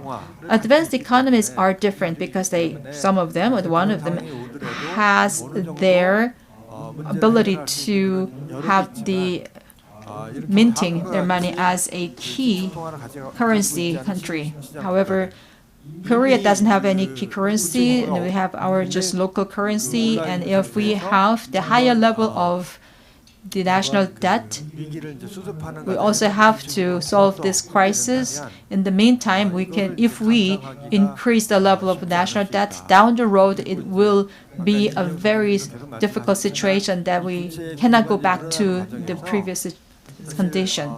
And also Professor Lee mentioned that in this process of making this recovery, some of the Zone B companies can be benefited by this kind of policies, by being benefited with the new instruments from the banks to incur the money support from the government. So these kind of Zone B companies should be continuously provided with money injection down the road, and it is inevitable for them to be busted. Therefore, if that kind of situation happens in many of the companies, for emerging companies, that will be a disaster. Also, the foreign debt in the form of substandard will be experienced in the future. That kind of scenario, negative scenario, is really possible. Last but not least, and that's another reason for opposing this, in the process of the economic recovery, what kind of factors are slowing down this recovery? That's one of my study subjects nowadays. According to my own research, there are actually various patterns of having the economic situation. For example, they have the double dip, and they have the supply and demand arising at the same time before having another round of difficulty. Or this kind of economic recession might not stay in one country. They go to other countries crossing the borders. If that kind of pattern happens to other countries, economic recovery in itself is a very difficult thing to do. That's what I found. In the GFC in 2008, was different, and this COVID-19 crisis is much more global in its nature than the GFC. In the case of GFC in 2008, when the advanced economies were in difficult situation, emerging markets were relatively okay, and China was expanding the market, benefiting even Korea. So Korea actually was benefited a lot by China in its expansion. But this time, in this crisis, both the emerging markets and advanced economies are suffering. Maybe the level of suffering is higher in emerging markets. Therefore, there is no one to resort to, no shoulder to cry on. Therefore, we also have a policy possibility of beggar your neighbor. If that happens, it will be another aggravating factor. So in relation to the COVID-19, this kind of recovery process is really worrisome to my eyes. Thank you very much. 감사합니다. Thank you very much. 그래도 플로우에서 질문을 한두 개 받아야 되겠죠? I think we should receive one or two questions from the floor. 네, 우리 정수주.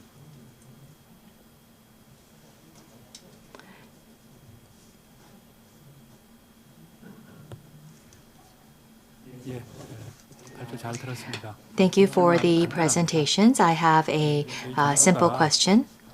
이런 상황에서 지금 대응책으로 So the government, in response to this situation, 디지털 뉴딜 has come up with a digital New Deal and Green New Deal. So such policies have been proposed.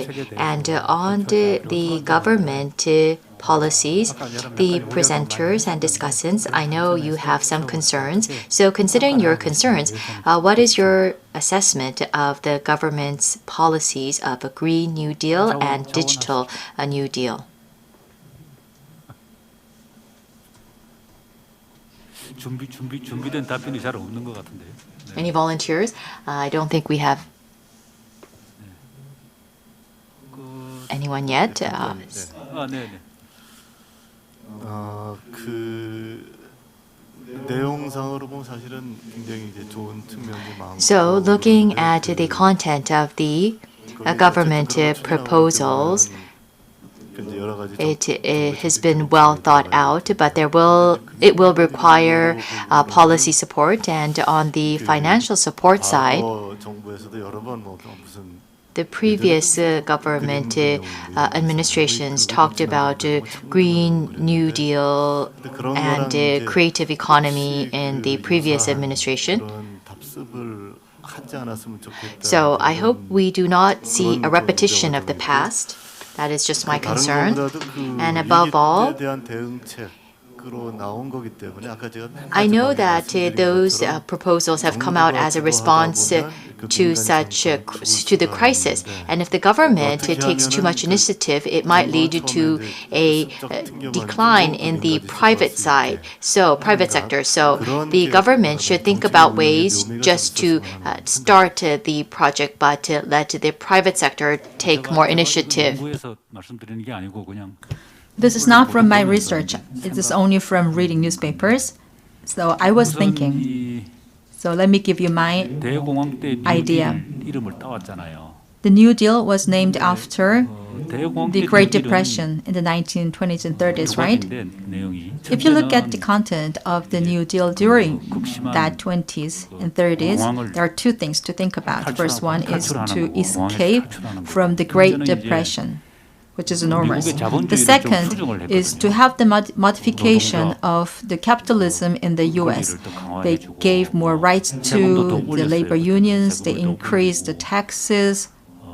At that time, also, non-governmental sectors also showed the Glass-Steagall Act not to make the financial companies to have rampant investment in order to reduce the risks from the financial markets. But they did not have any incentives to have the growth engines for the future. However, if you look at the Korean New Deal nowadays, the essence is to grow the markets by having more growth engines in order to overcome the crisis as quickly as possible. That's the one difference I found. And secondly, as Professor Lee mentioned as well,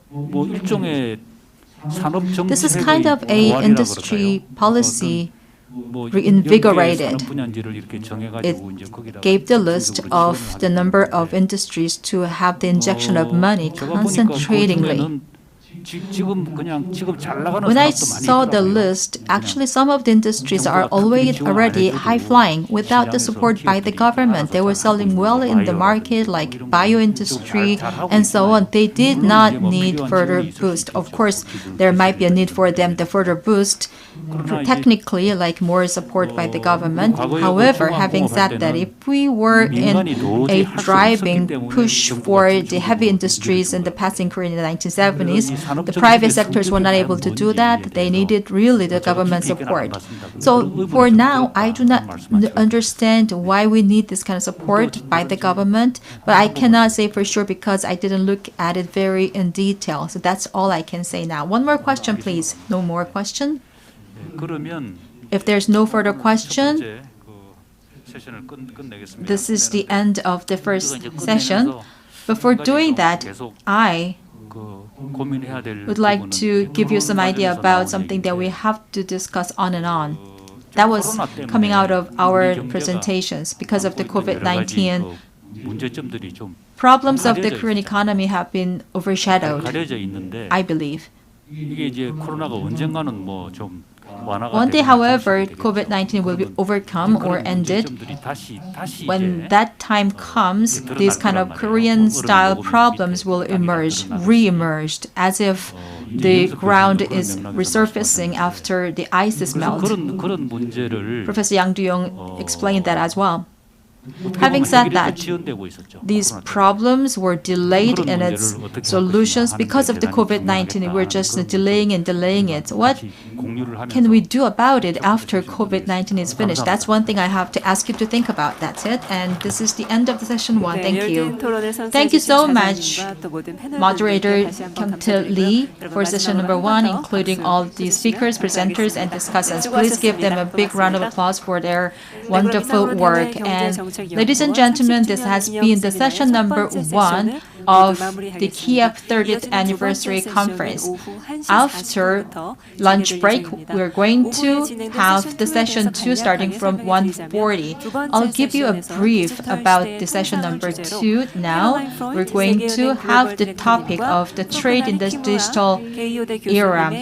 We have the keynote speakers, Director Caroline Freund and Professor Fukunari Kimura from Keio University, to be followed by the presentations by Professor An Deok-in and President Choi Yong-min. And also we'll have the discussion by Professor Kang In-soo and Head of Team Lee Kyu-yeop. We'll also have the Q&A session as well.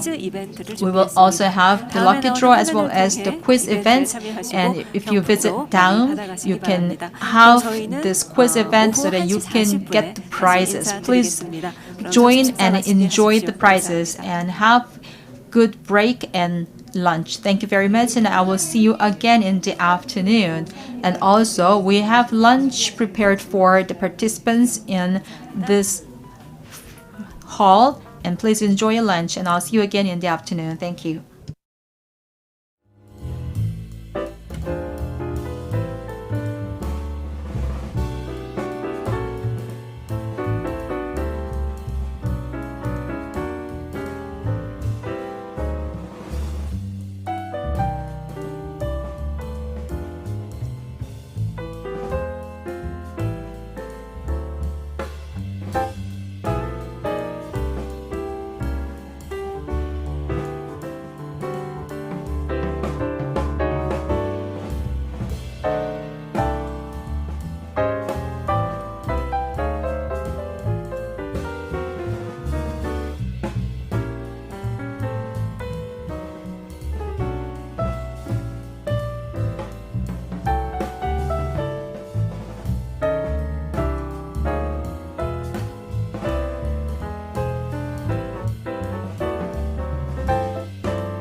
1시 We will 40분부터 대외 begin the second 경제정책연구원 session 30주년 of the 기념 세미나 KIEP 30th Anniversary Conference at 1:40. We kindly ask the participants to come in and to take their seats. We are providing Korean and English simultaneous interpretation throughout the conference. You may use the interpretation receivers on your desks. Channel 1 is for Korean, Channel 2 is for English. Those of you who are watching via online, please set to your channels and the volume.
한번 안내 말씀드립니다.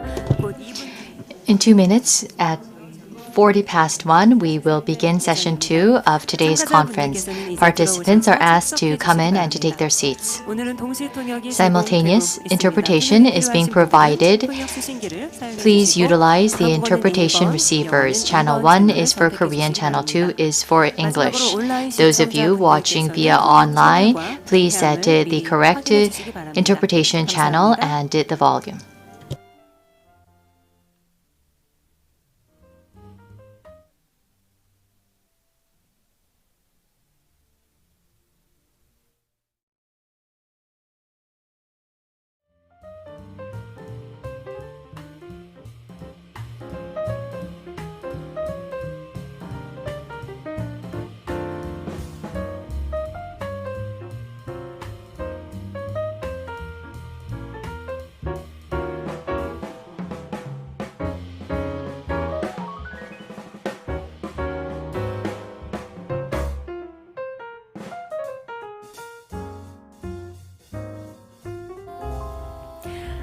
네, 그럼 지금부터 대외 경제 Let me 정책 usher you 연구원 to the session number 2 of the KIEP 30th Anniversary Conference. Session number 2 will have the topic of trade in digital era. We will have the keynote speeches to be followed by presentations and discussions.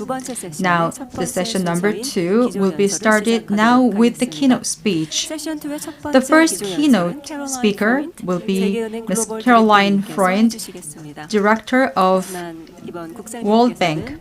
However, as you can imagine, she was not able to present herself to here because of the lengthened COVID-19, but instead she sent her video for the keynote speech. Now, please meet her on the video. Thank you. Hi, thank you for inviting me. It's a pleasure to be here.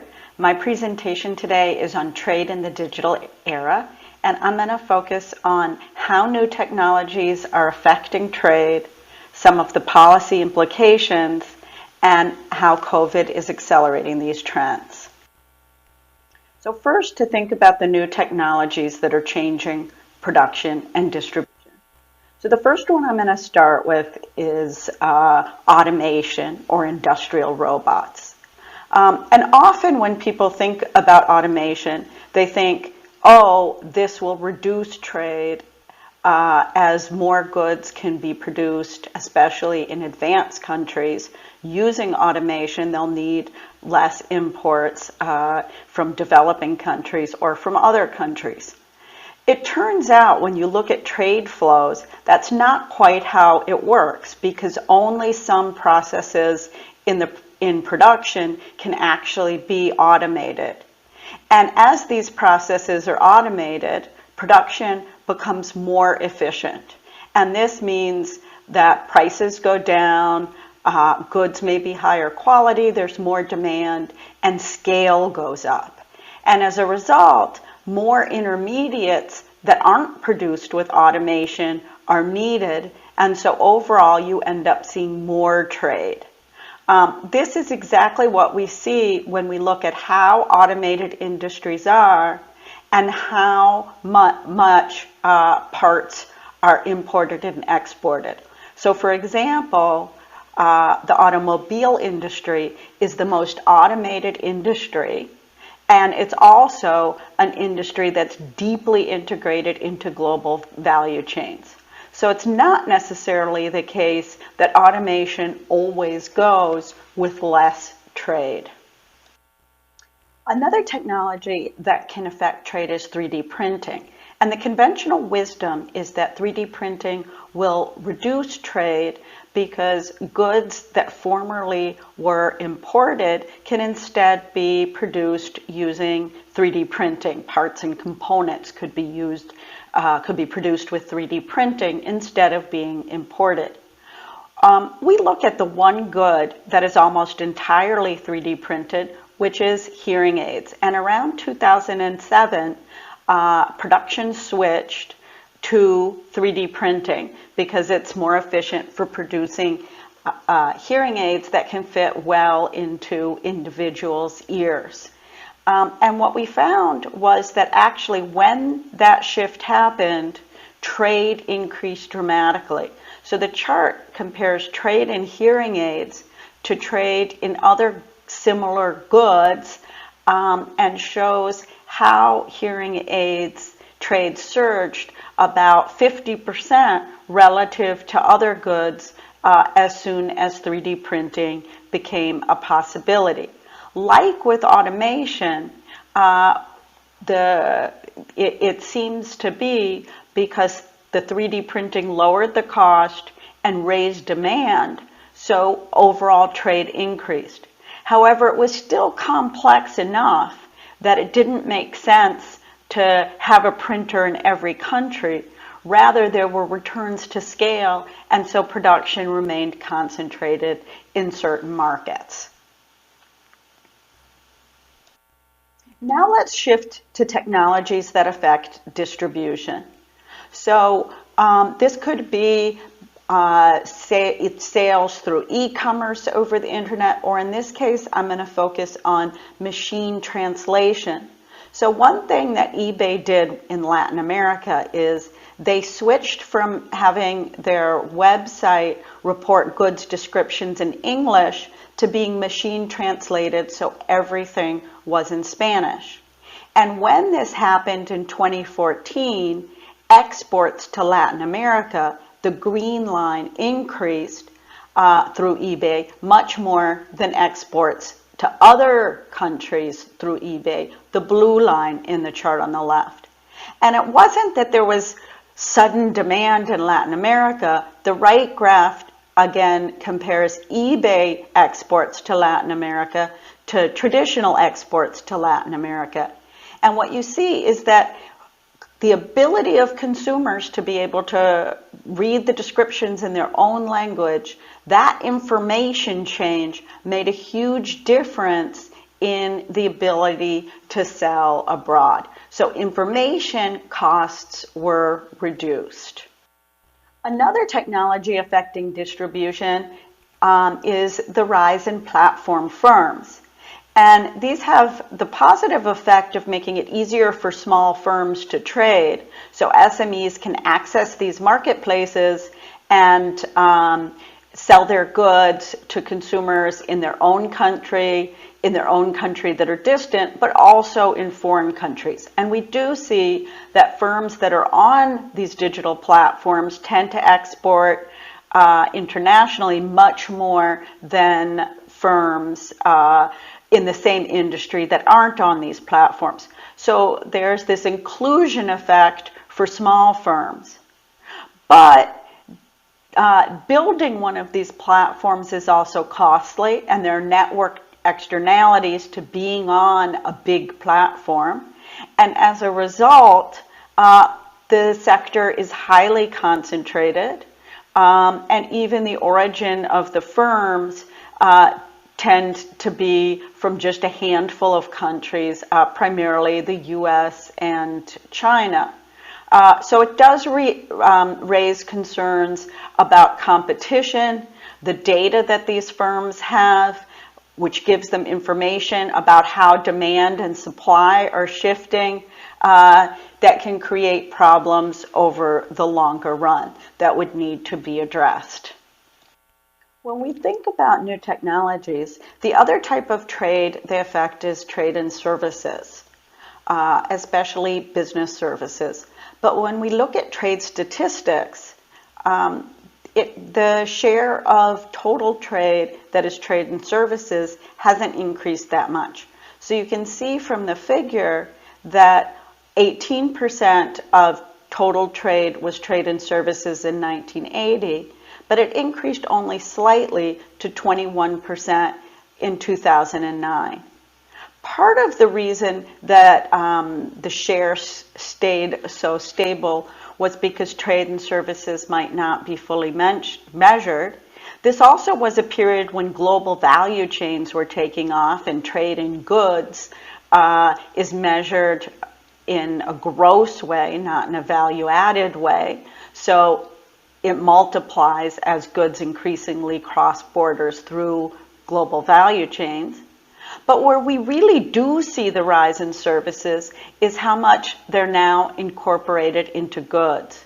So when we look at the value added in goods trade, that's services, the bars on the right, what you see is that the share of services in goods trade actually increased quite markedly over this period, from 31% to 43%, in part because of technology, that programming and the kinds of services, design, etc., that go into goods have become a much higher proportion of their value added. But services trade still remains more restricted than goods trade. So this map shows the services trade restrictiveness index. And many countries, especially in Asia and Africa, still have strong restrictions on services, especially through foreign direct investment, that prevent more seamless trade in services. We've discussed how new technologies are affecting trade, Let's now think about the policy implications. On the one hand, there's competition. Network externalities means that, as we discussed, you're going to have very few players, new platforms that are rising. But that also means there's a danger of abuse of market power. So countries will have to be vigilant and think about what types of regulations need to be in place to ensure that markets remain competitive. In addition, there are concerns around all the data that's now flowing across borders, some of which may be personal or private data. And some countries are reacting with data storage laws that that data has to be stored within national boundaries. But in that case, the restriction could impede trade and efficiency. So trying to get this right, allowing data to flow for efficiency, but ensuring that consumers are protected is another area that's becoming increasingly important. Now let's shift to how COVID is accelerating some of these trends. When COVID hit, borders closed and demand fell dramatically, and we saw a huge drop in trade flows, especially in April and May. But in recent months, we've seen trade coming back. The most recent data on the right, which go through mid-September, show that trade capacity measured using shipping containers has actually returned to pre-crisis levels. So the trade decline is actually looking very V-shaped. But the shock has been uneven across sectors and regions. The chart on the left shows Q2 imports from US, EU, Japan, and China, regions or countries for which we have disaggregated data across different sectors. And while fuels and lubricants and passenger motor vehicles fell extremely sharply, more than 50% in Q2, we also saw declines in other sectors. And with respect to fuels and lubricants, it was partly a price effect, partly a demand effect. And for motor vehicles, it was both a supply effect, few people could produce motor vehicles, but also a demand effect. People weren't going out and investing in new cars in the midst of the pandemic. Interestingly, while intermediates fell and account for a large share of trade, the decline was quite a bit smaller, suggesting, and I think as has been borne out, that much of the discussion around disruptions in global value chains was overblown at the time. If we look across sectors, we also see different types of shocks. And unfortunately, as we've seen in many other areas besides trade, the shock has been greatest in the regions that can least afford it. So very, very sharp drops in sub-Saharan Africa and South Asia, as well as Latin America. If we look at services for countries that have disaggregated data, what we see is that travel and tourism has been extremely hard hit. And while this is data for May, these changes have persisted for several months. So travel and tourism is down about 80%. The one bright spot is ICT services, which I think, unfortunately, my video is over, but show a 20% actual increase in trade. And one thing that really distinguishes the current shock from COVID from the global financial crisis is that in the global financial crisis, services were actually relatively resilient, while goods trade fell and then only slowly returned. In this shock, as we've seen, goods trade have shown a more V-shaped recovery, while services is both deeper and more durable in terms of the hit, with, of course, as I mentioned, this exception of ICT services. And finally, one thing we've done at the World Bank is business pulse surveys. So these are the initial results we have. We're doing them in more countries, but we already have data from 26 developing countries. And these are typically mid-sized firms, and we're asking them about how COVID is affecting them. But one of the interesting results that's come out of these surveys is the increased use of digital platforms. We're seeing firms use digital platforms more for selling to customers, more for buying inputs, as well as more for working with the government. So this is the one kind of silver lining of the crisis, is that firms are taking up more digital solutions, and to the extent these are increasing productivity, and once firms have them in place, they'll certainly continue even when the crisis is over, helping to lift productivity. So these changes are likely to persist. And I'll stop there. Thank you very much. Bye-bye.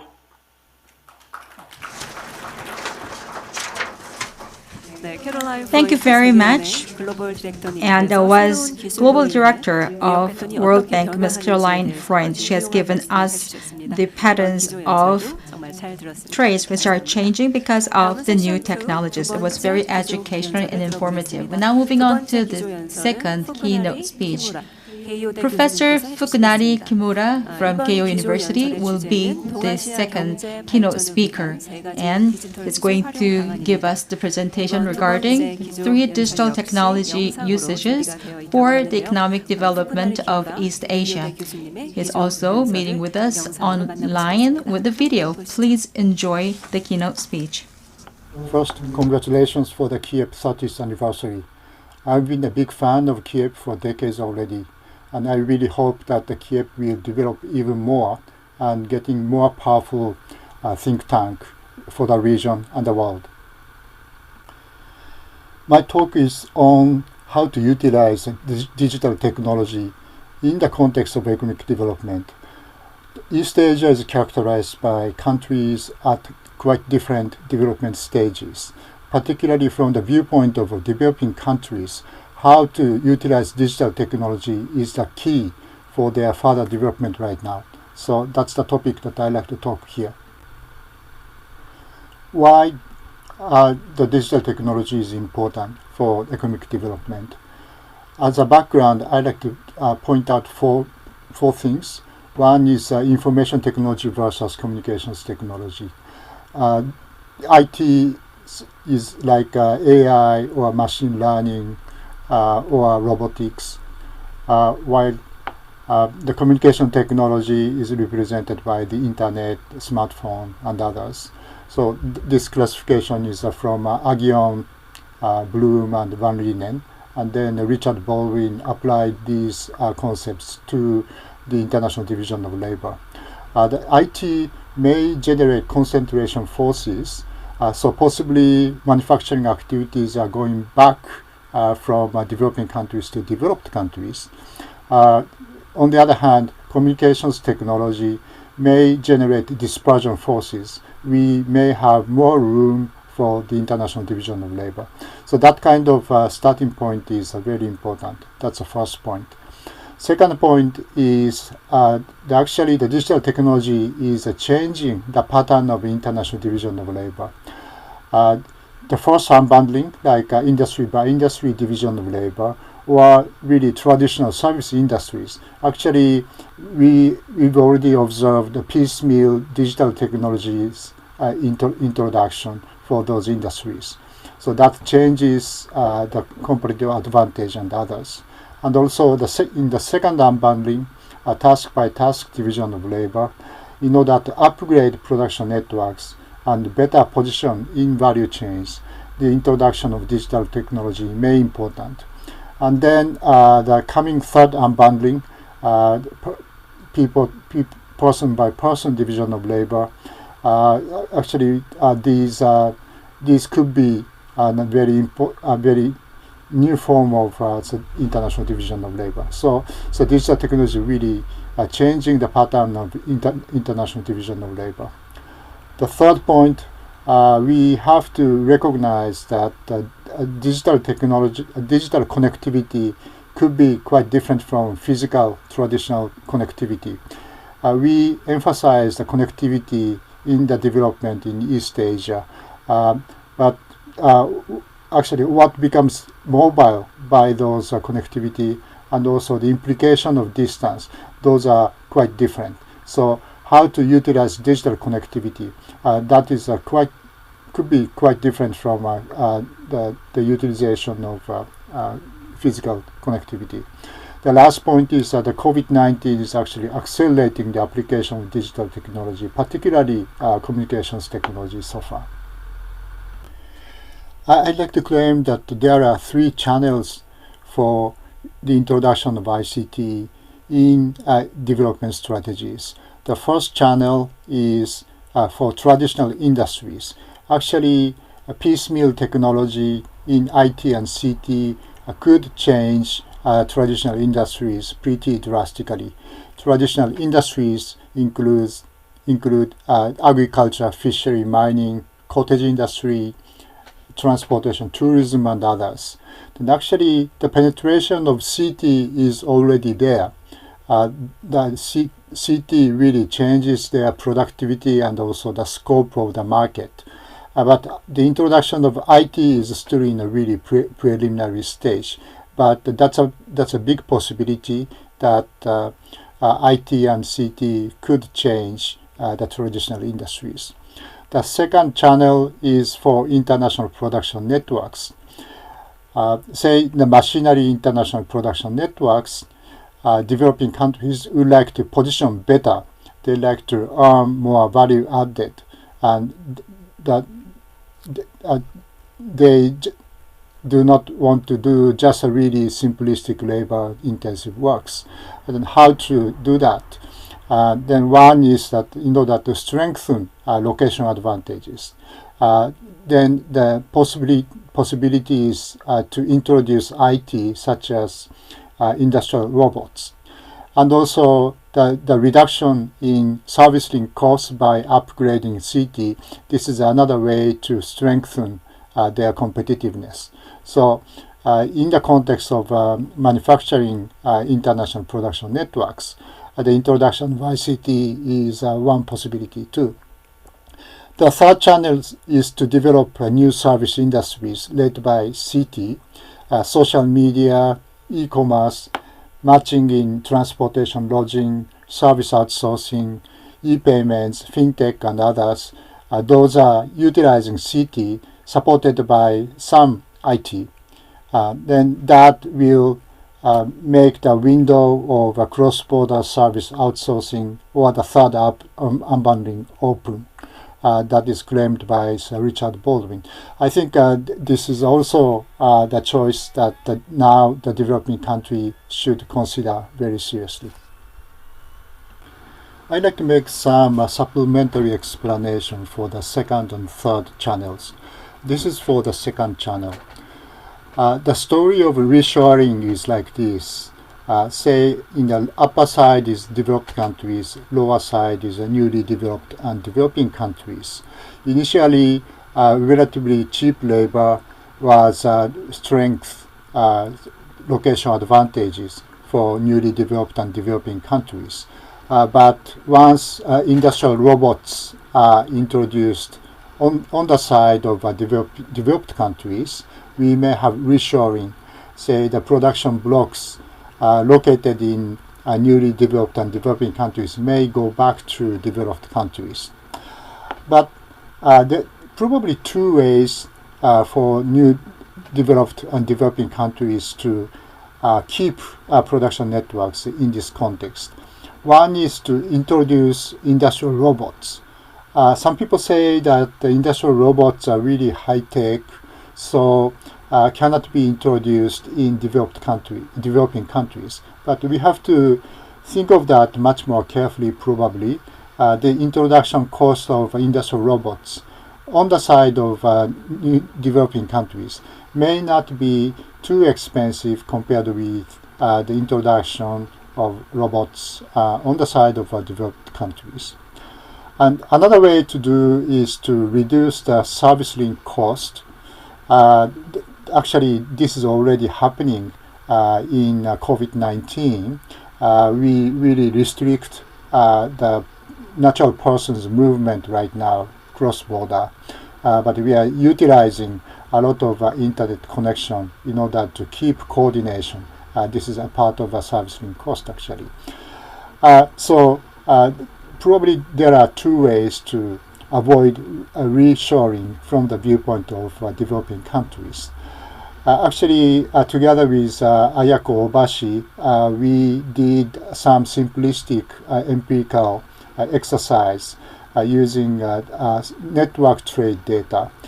Then actually the introduction of industrial robots on the side of developing countries, together with the enhancement of CT connection, developing countries can keep production blocks. That's the conclusion of our empirical study. Then, of course, the introduction of industrial robot in East Asia is still in a really preliminary stage. So we have to be careful about that. But at least in East Asia, the industrial robot introduction and also the reduction in service link cost may work in order for developing countries to keep production networks. I'd like to talk about the third channel 2. This is illustration for the differences between physical and digital connectivity. In case of physical connectivity, what becomes mobile is goods and people. Then even if physical connectivity is getting better, still distance matters. But in the case of digital connectivity, what becomes mobile is data, information, digitalized services. And once get connected, distance doesn't matter much. So we have to utilize this property in order to incorporate digital connectivity into development strategies. One is, of course, on the production side. Digital connectivity change the production side, productivity, and also say the way of international division of labor. But another is, of course, directly going to the people's consumption. Say that utilizing digital connectivity for education, medical services, those are certainly the possibilities. And also e-government. This is very, very important. How we can deliver government services to people. We can utilize digital connectivity much more aggressively. This is basically what happens once we introduce CT. Say in the past we had a physical connection in a shop or as a shopping mall that the sellers and buyers get together and do some transactions over there. But now once we set up internet platform, then the cost of producers and consumers to come into the market is much, much cheaper. And then we can make the market much, much bigger too. So the efficiency of matching between sellers and buyers is going to be really, really efficient. And by utilizing, say, machine learning and others, those kind of matching can be even more efficient. So this is one thing that we really have to do in e-commerce or some other digitalized services, social media and others.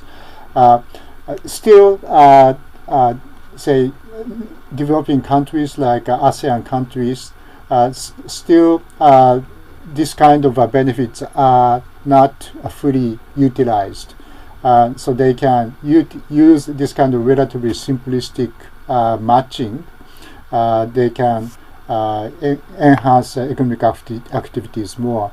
So in the future, of course, not just matching platform, but we have to have more aggressive utilization of IT, and then other players should come into the platform. Then we have to upgrade that kind of forum, of course. But still, a relatively simplistic matching could be very, very important for many developing countries.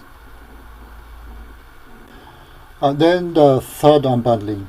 One task could be separated, fragmented into individual persons, then make the task. That's a third unbundling, particularly in the context of cross-border. Actually, we observe this kind of things increasingly in developed countries in the context of the domestic economy. But actually, the cross-border is just one step further. Already, this kind of things is going on in accounting services and others. Possibly in the future, we would have an expansion of this type of international division of labor very drastically. So certainly developing countries should think of how to attract this kind of jobs in the context of the international division of labor. The introduction of digital technology is basically the private sector led, and this is a good thing, of course. But there is a very important role of the government, at least three things from the viewpoint of developing countries. One is that they have to invest in digital connectivity in order to overcome a possible digital divide. Now under COVID-19, they have a pretty difficult situation in terms of the fiscal policy. So we are not sure how far they would invest actually, but they should not postpone the investment in digital connectivity.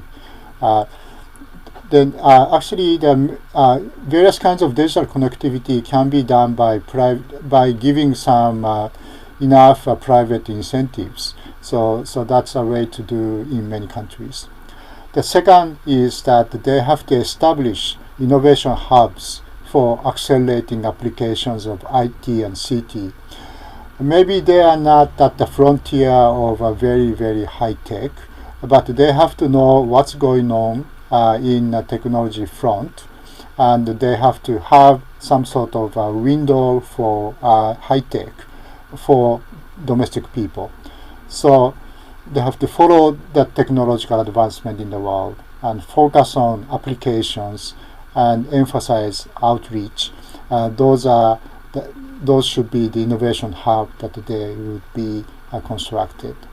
The third one is to set up policy environment for the flow of data and data-related businesses. It's very important to have some systematic construction of those policies along the economic logic. I think when we think of policies for flow of data and data-related businesses, I think we have to go back to basics of economics. If we set the free flow of data as a benchmark, what is the problem? And then what sort of policy could be the first best policy? I think this way of thinking is going to be very, very important. This is an illustration that I wrote in the context of T20 last year. Basically, we could have 5 kinds of policies for the flow of data and data-related businesses. The first one is policies for further liberalization and facilitation. Data flows very freely if the government doesn't do anything basically, but still they have things to do like that. Then second one is to the policies to correct or mitigate market failures. This is a part of the economic policy, say the competition policy, consumer protection, IPR protection. Those could fall into this category. The third one is the policies to reconcile values or social concerns with economic efficiency. So economic efficiency is not the only criterion to think of the policy. Certainly we have different values or social concerns. So we have to have some sort of reconciliation. Say the data and privacy protection, cybersecurity, and other general exceptions, those fall into this category. The fourth one is policies to accommodate data flows and data-related businesses in the domestic policy regime. Say taxation is a big one, and also information disclosures of firms and statistics. I think that's extremely important for internet platform giants, and also the due process for government access to privacy or industry data. We have to talk about that much more seriously too. Then the last one is industrial policy and strategic trade and investment policies. Those policies could be very inefficient, so we have to be careful in applying for that. Then the last conclusion. First, COVID-19 is actually accelerating the application of IT and CT in the world. So ASEAN and developing East Asia must catch up with it. One context is we would have some reshuffling of international production networks. So they have to watch very carefully and attract more economic activities. And also we would see the expansion of cross-border service outsourcing. Actually, those are increasing in the Philippines and others. That's a third unbundling. So we have to catch up with those.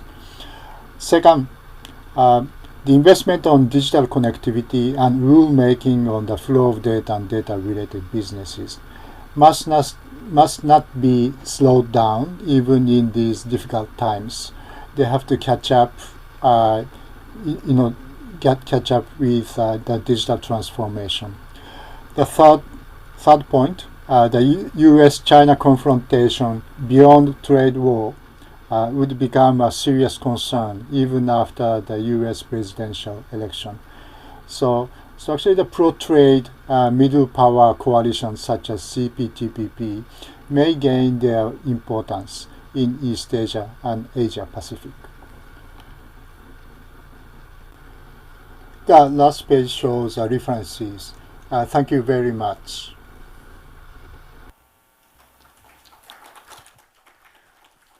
Thank you very much, Professor of Keio University, Fukunari Kimura.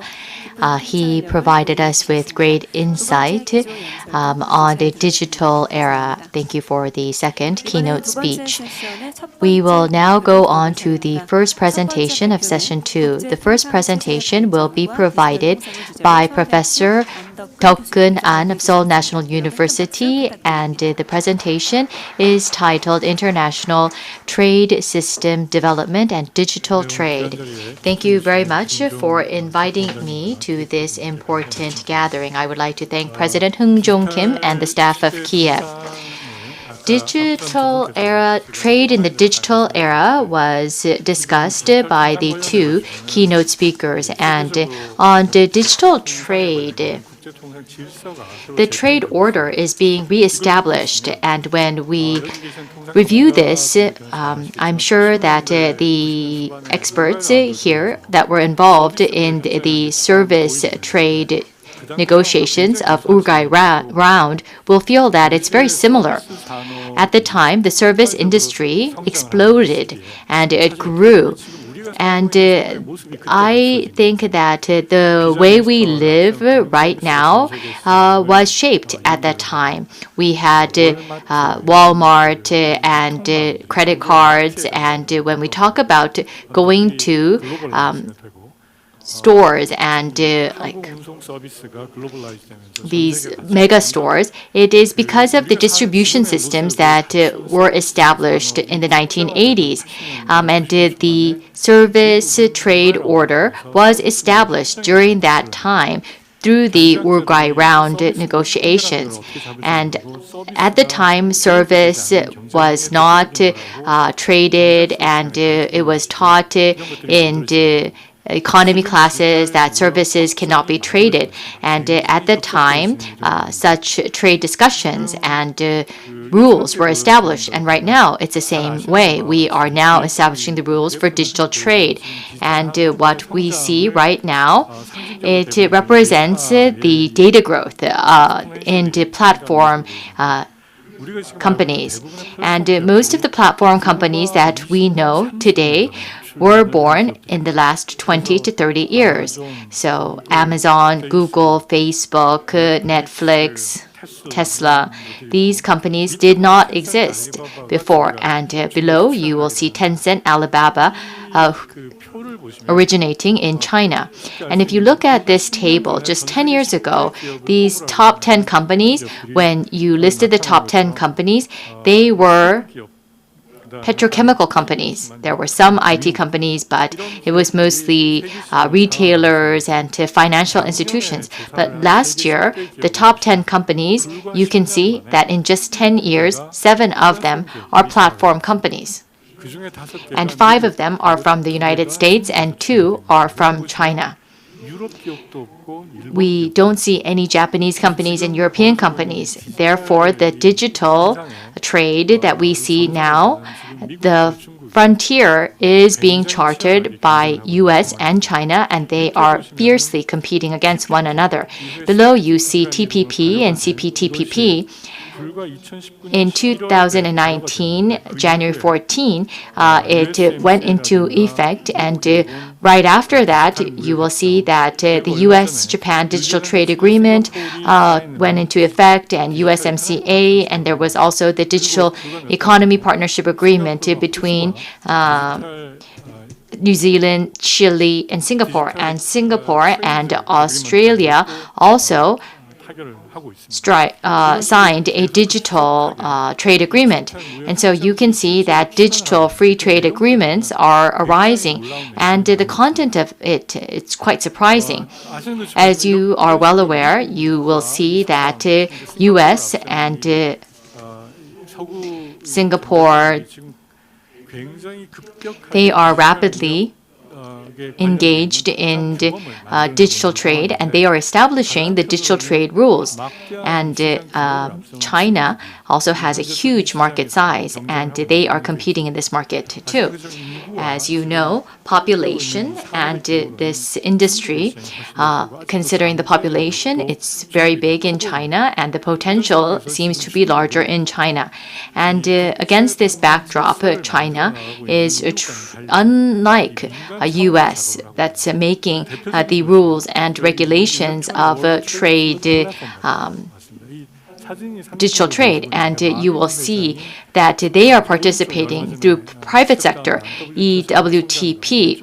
You will see that the former WTO Director General and Alibaba Group Chairman Jack Ma and UNCTAD Secretary General are gathered together to create a electronic world trade platform. And Pompeo talked about last month digital clean network.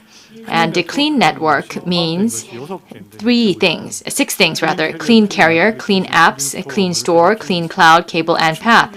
And they are saying that if China is included, then it is not clean. And so Pompeo said that they will create a clean network excluding China. And in all of the responses and measures taken by US, China is responding to it. They have created the Global Data Security Initiative. We don't know that if it can counter the clean network, but we can see that there is a digital trade war going on. Due to time constraint, I don't think I can explain in detail exactly the rules and norms that are in the digital trade agreements. CPTPP, you will see that compared to Chorus FTA, there's a complete change in a paradigm. Although Chorus FTA's digital side seems to be very advanced, yet CPTPP is more advanced. And until CPTPP, they still talked about electronic commerce. They had this chapter titled Electronic Commerce. And right before this, in the Chorus FTA, the e-commerce chapter seemed to be the most advanced, but now there are 8 new provisions put into the this chapter. It includes data free flow and banning server regionalization, and source code disclosure should not be mandatory, and online consumers should be protected.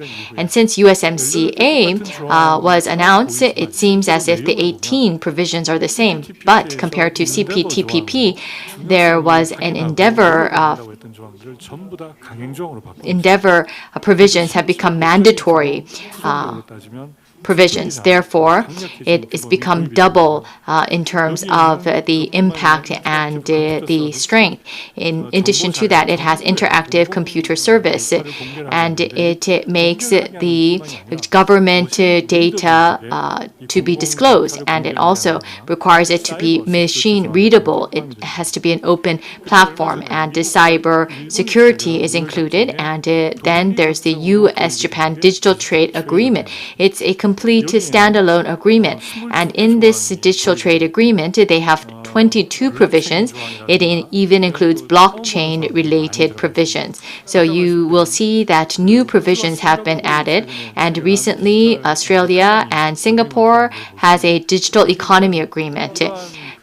And in that agreement, they include the backbone of data flow, which is the underwater cable network.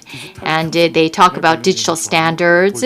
Such provisions have been included in that agreement. So every day, it seems that in a remarkable speed, these provisions are being added, and it's becoming more concrete. I'll just give you an example. The U.S.-Japan Digital Trade Agreement was established as digital trade is expanding. And in this agreement,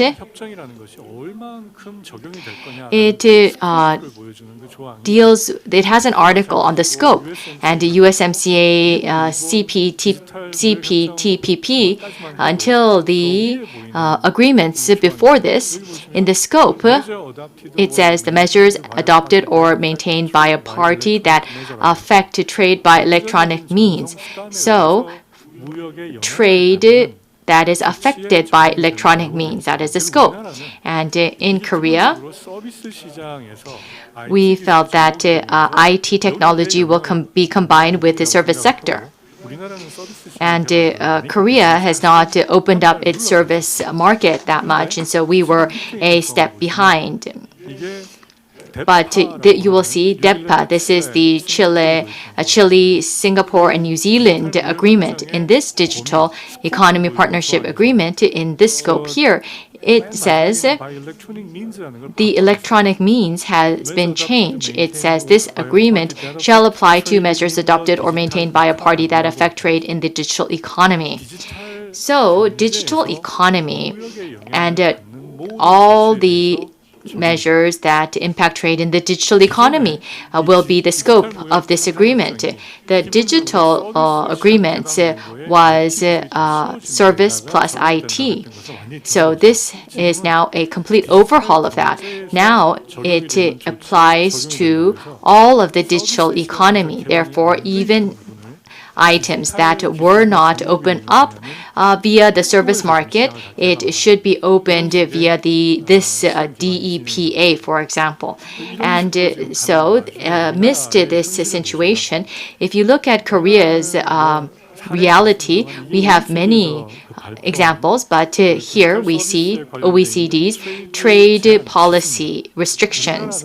So this is OECD's Digital Services Trade Restrictiveness Index, and Korea is the lowest out of all of these countries, and that is why Korea is considered a IT powerhouse. And high-ranking officials or the president also, when he goes to G20 meetings, he states that we lead digital trade because of this low restrictiveness. But if we consider the trade agreements and what is put into these provisions, can it be adopted by Korean industry? I think that there is still a lot of considerations that need to be put in here. And the service, the trade agreement, change the trade landscape. And U.S.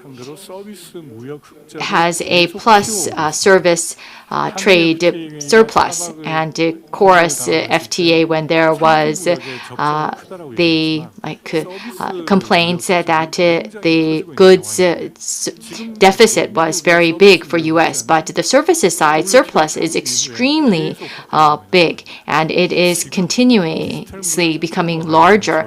And the digital trade related agreements, it seems U.S. is not interested in a multilateral system, but more of a bloc, a regional bloc system. That is because in WTO, China is a member, and China is paying more contributions than the United States.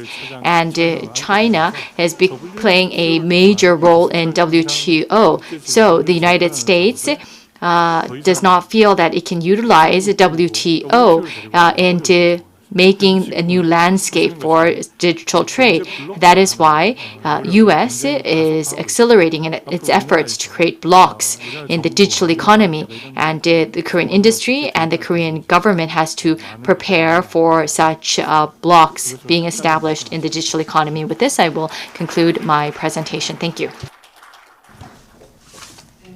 Thank you very much. With the theme of the development of international trade, we have heard a very good presentation by Professor An Duk-keun of Seoul National University. Thank you very much. Now we are waiting for the second presentation of the session number 2, which is about the trade in digital era, emergence of digital trade, and impact on Korean companies. With that, I'd like to invite President Choi Yong-min of Institute for International Trade. He's now already on the podium. Please give him a big hand. Thank you very much. My congratulations to KIEP for the 30th birthday, and it is my pleasure and honor to be able to be a part of this great event. It was 2002 or 2003 when I worked in China briefly. At that time, we were stricken by SARS.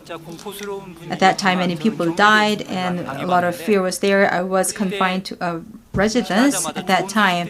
Immediately afterwards, I was also hearing good news as well, because China was able to evolve into the health hygiene by 100 years after this SARS attack, because of its mechanisms changing. Also, nowadays we are hearing that this kind of COVID-19 will advance the technology by 10 years. And also industry people tell me that they have to accelerate the future technologies not just by a decade, but by more than that.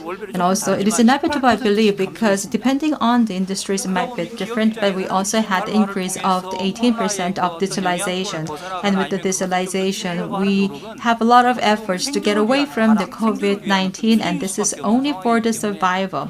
This is our struggle to survive out of this COVID-19. So rather than the scholastic ideas presented by Professor Choi, we are in the field in order to have the survivor kit. And there is a blurry barrier between the academics and the actual applications. Therefore, drastically speaking, the word digital will be obsolete within the next 5 years or 10 years, as short as 5 years, as long as 10 years.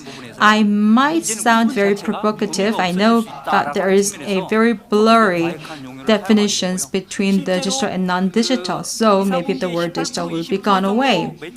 So if we have the reduction of sales by 18 to 20% for companies, but we have just passed the last several days of holidays, and then we had export increase by 17%. It is the very first time after January this year.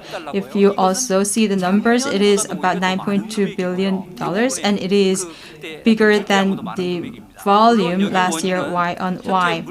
And it is very big amount because we have several reasons. We have the volume increase, and we have reduction of consumption, and also digital is something that we have to live with.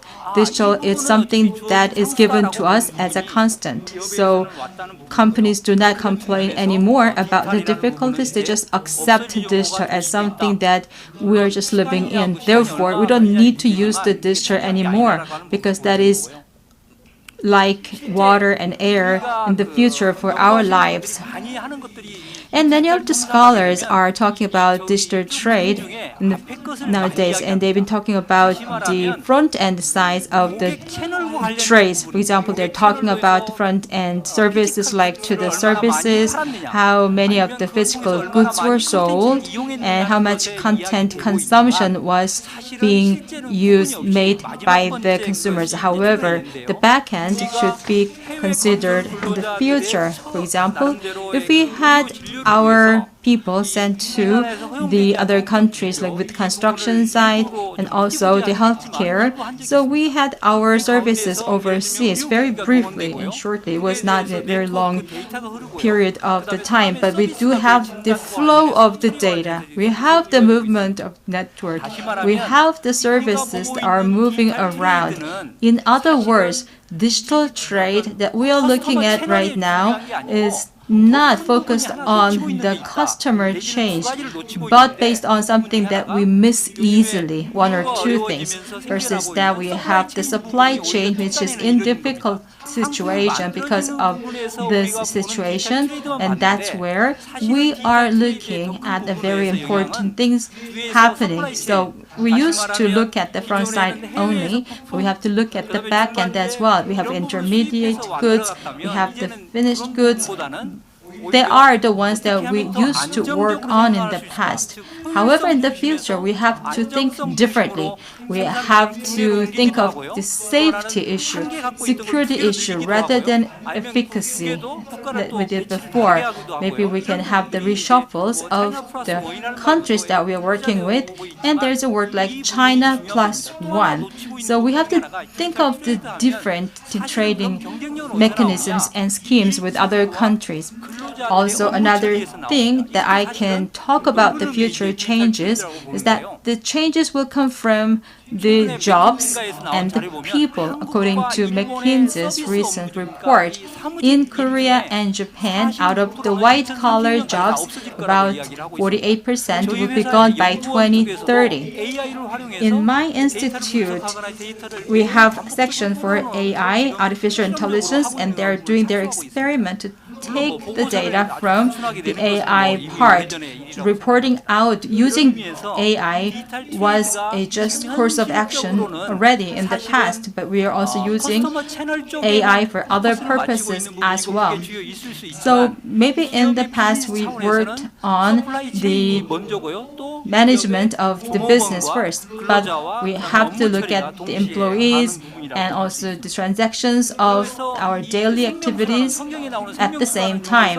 So I use the word the water of life when I described data, because data makes money, and money means, in more detail, something that we can get more information out of the customers.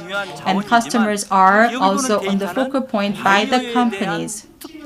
For example, companies can have the data out of biotechnology to make money.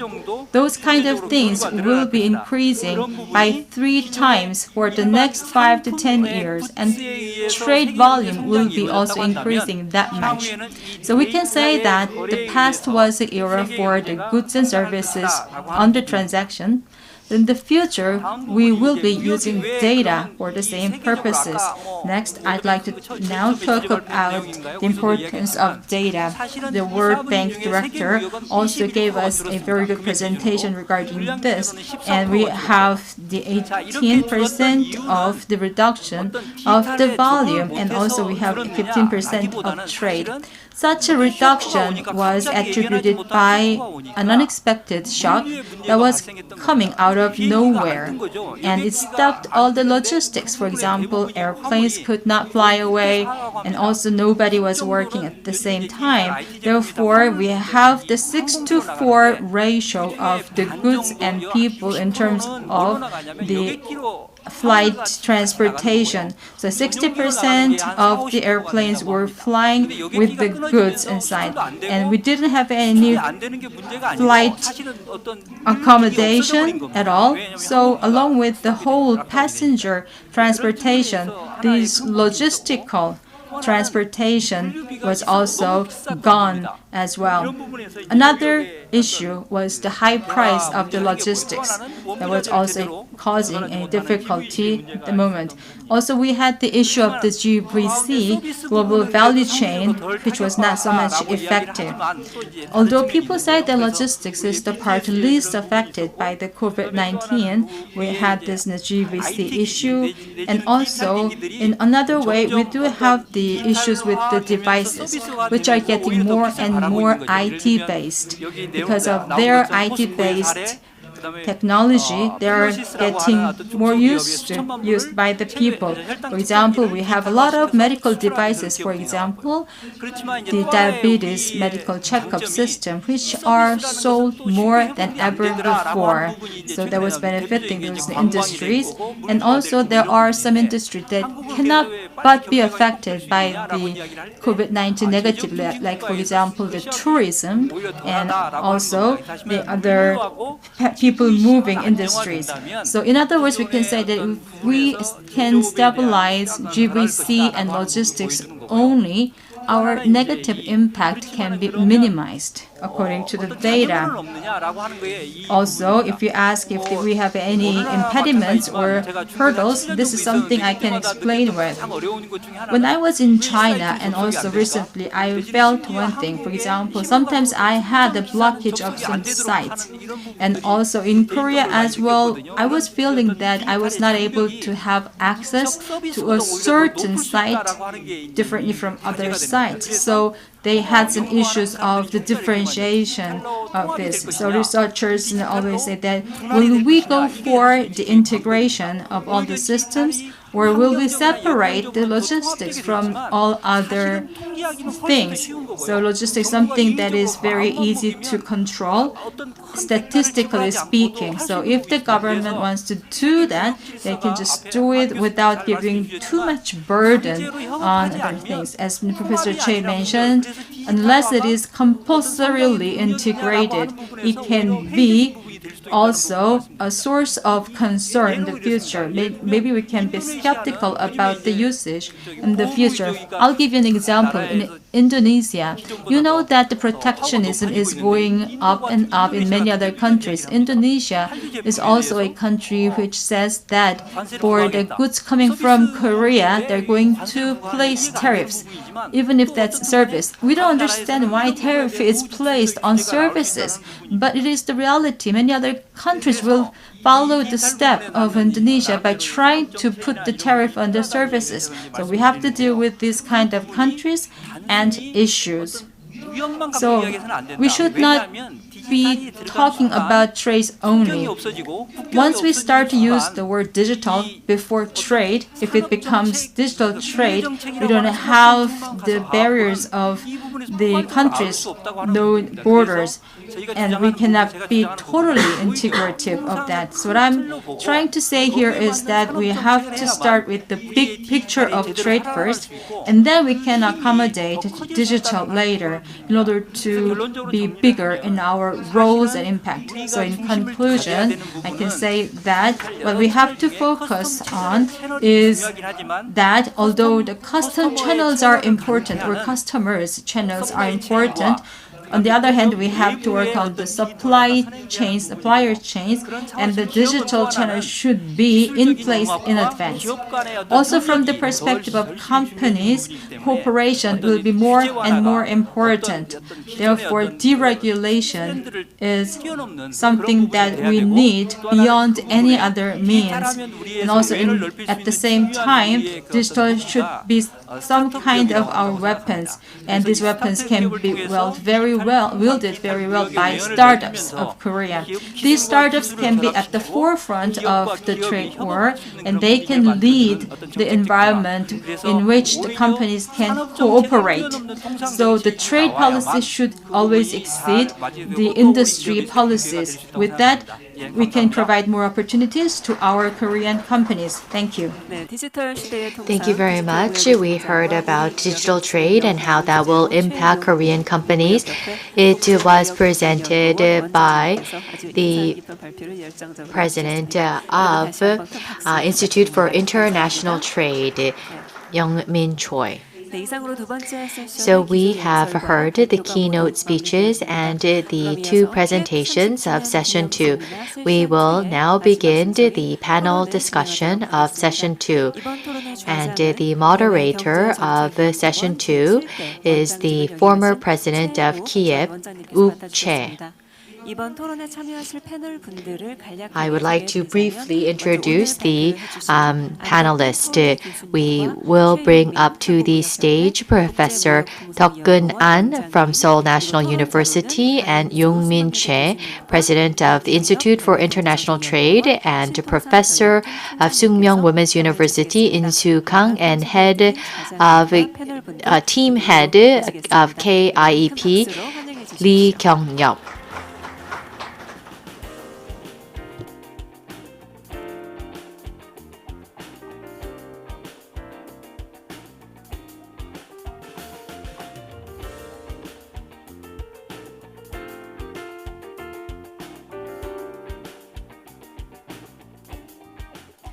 네, 그럼 이번 토론의 좌장을 맡아주신 키앱 최욱 전 원장님께 마이크 Former President of KIEP, Chae-wook, please give him a big hand.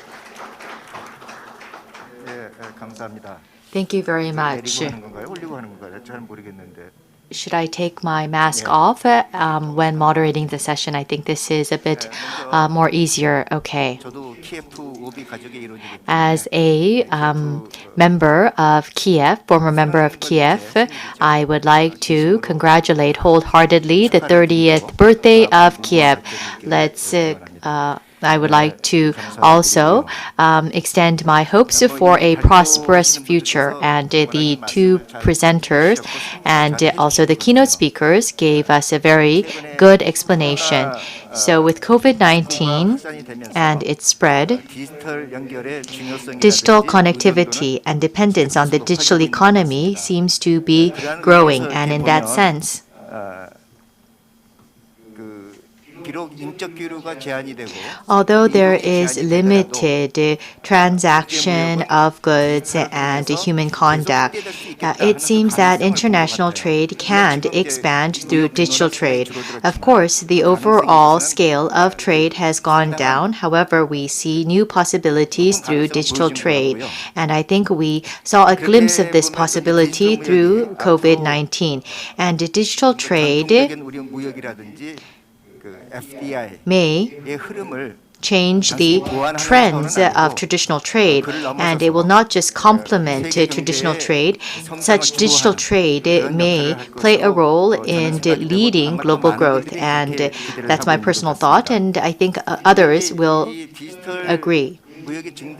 With digital trade increasing, and it was dealt by many of the speakers, that with the digital trade increasing, service transaction will become smoother, and services and goods, it seems that the difference will become blurred.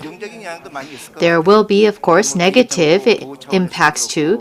Privacy issues and personal data and consumer rights protection, and from the supply side,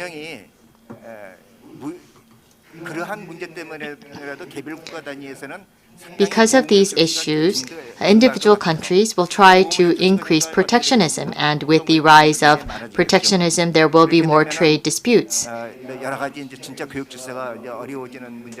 And this will undermine trade order. Therefore, trade norms will have to be emphasized.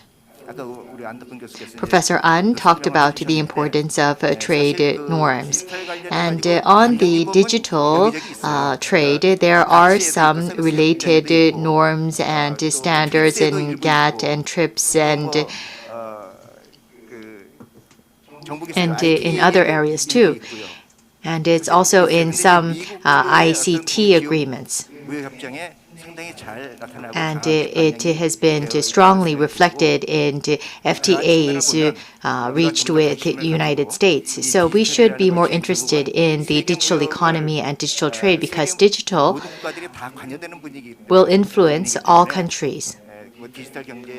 And digital economy, and there seems to be more regional blocks being established. So we need to think of more multilateral and multinational digital trade.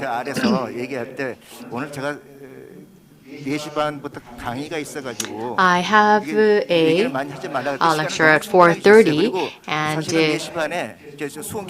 I have to go to the campus at Suwon, and I told them that I will be I have to go there, and I told my students that they can watch certain ETX videos, and so you don't have to be too worried about that.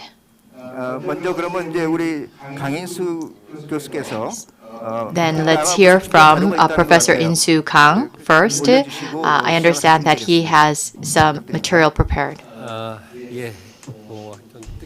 Thank you for inviting me to this important gathering. Once again, I would like to congratulate the 30th anniversary, and Chairperson Che said he had to leave soon, and that is why I was trying to limit my talk to 5 minutes. And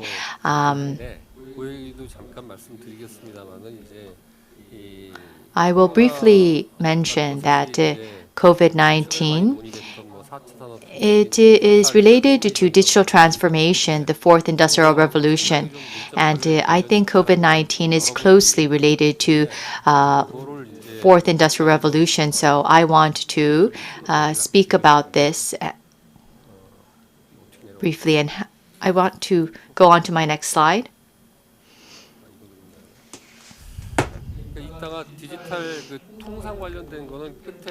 I will briefly touch on digital trade. Before I do so, I want to talk about jobs. And jobs have become a thorny issue. There was the Luddite movement right before the Industrial Revolution. And we talk about the fourth industrial revolution, and it is leading to controversies because of the jobs that will be lost and the jobs that might be created. Up to now, different industrial revolutions have not led to reductions in jobs. There are concerns. However, on new changes, we should be more proactive, and even when thinking of jobs. Some of these slides are from Minhwa Lee, and he is the person that made medicine, founder of medicine.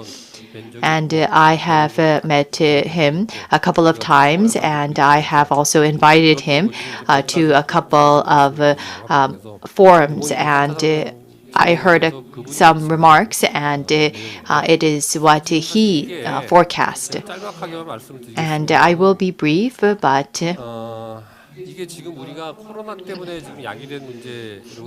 many of the issues that we think were triggered by COVID-19, such as the emergency handouts that were provided to respond to the crisis, it's directly linked with this, and it is connected with losses of jobs.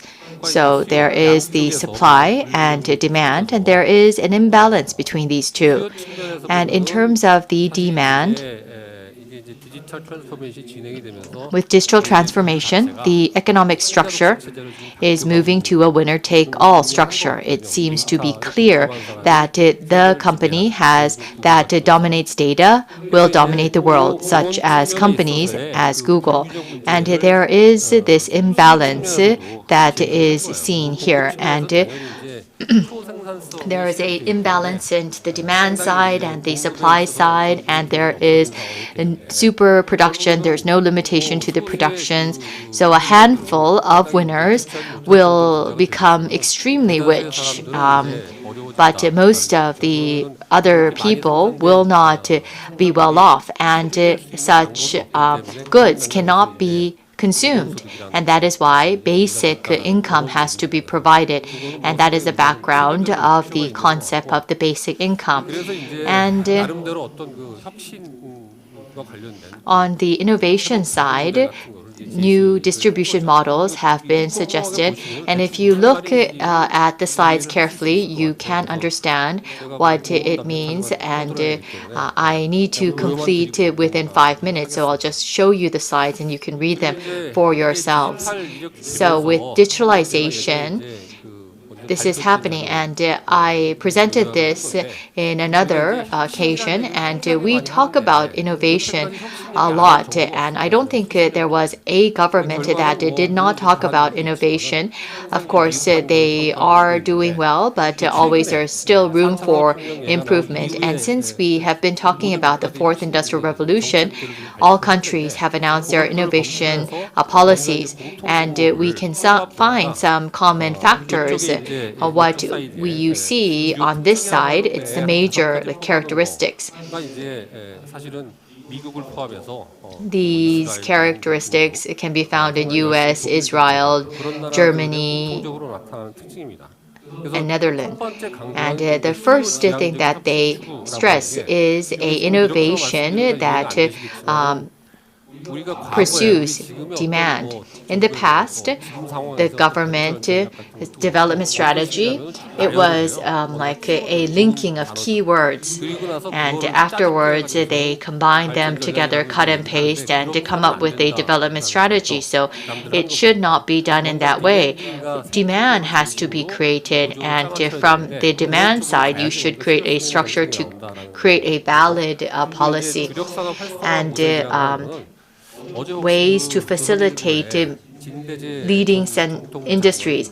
Jin Tae-jae, former ICT minister, wrote a column in a newspaper, and he is a authority in ICT, and he stressed, he did not say it was a bubble, but during the Y2K, and there were certain booms and bubbles, and this led to too much concentration. And he was saying that this seems to be an issue. Whether we're talking about jobs or not, the traditional industries, whether it's automobiles or petrochemical, there should be some balancing.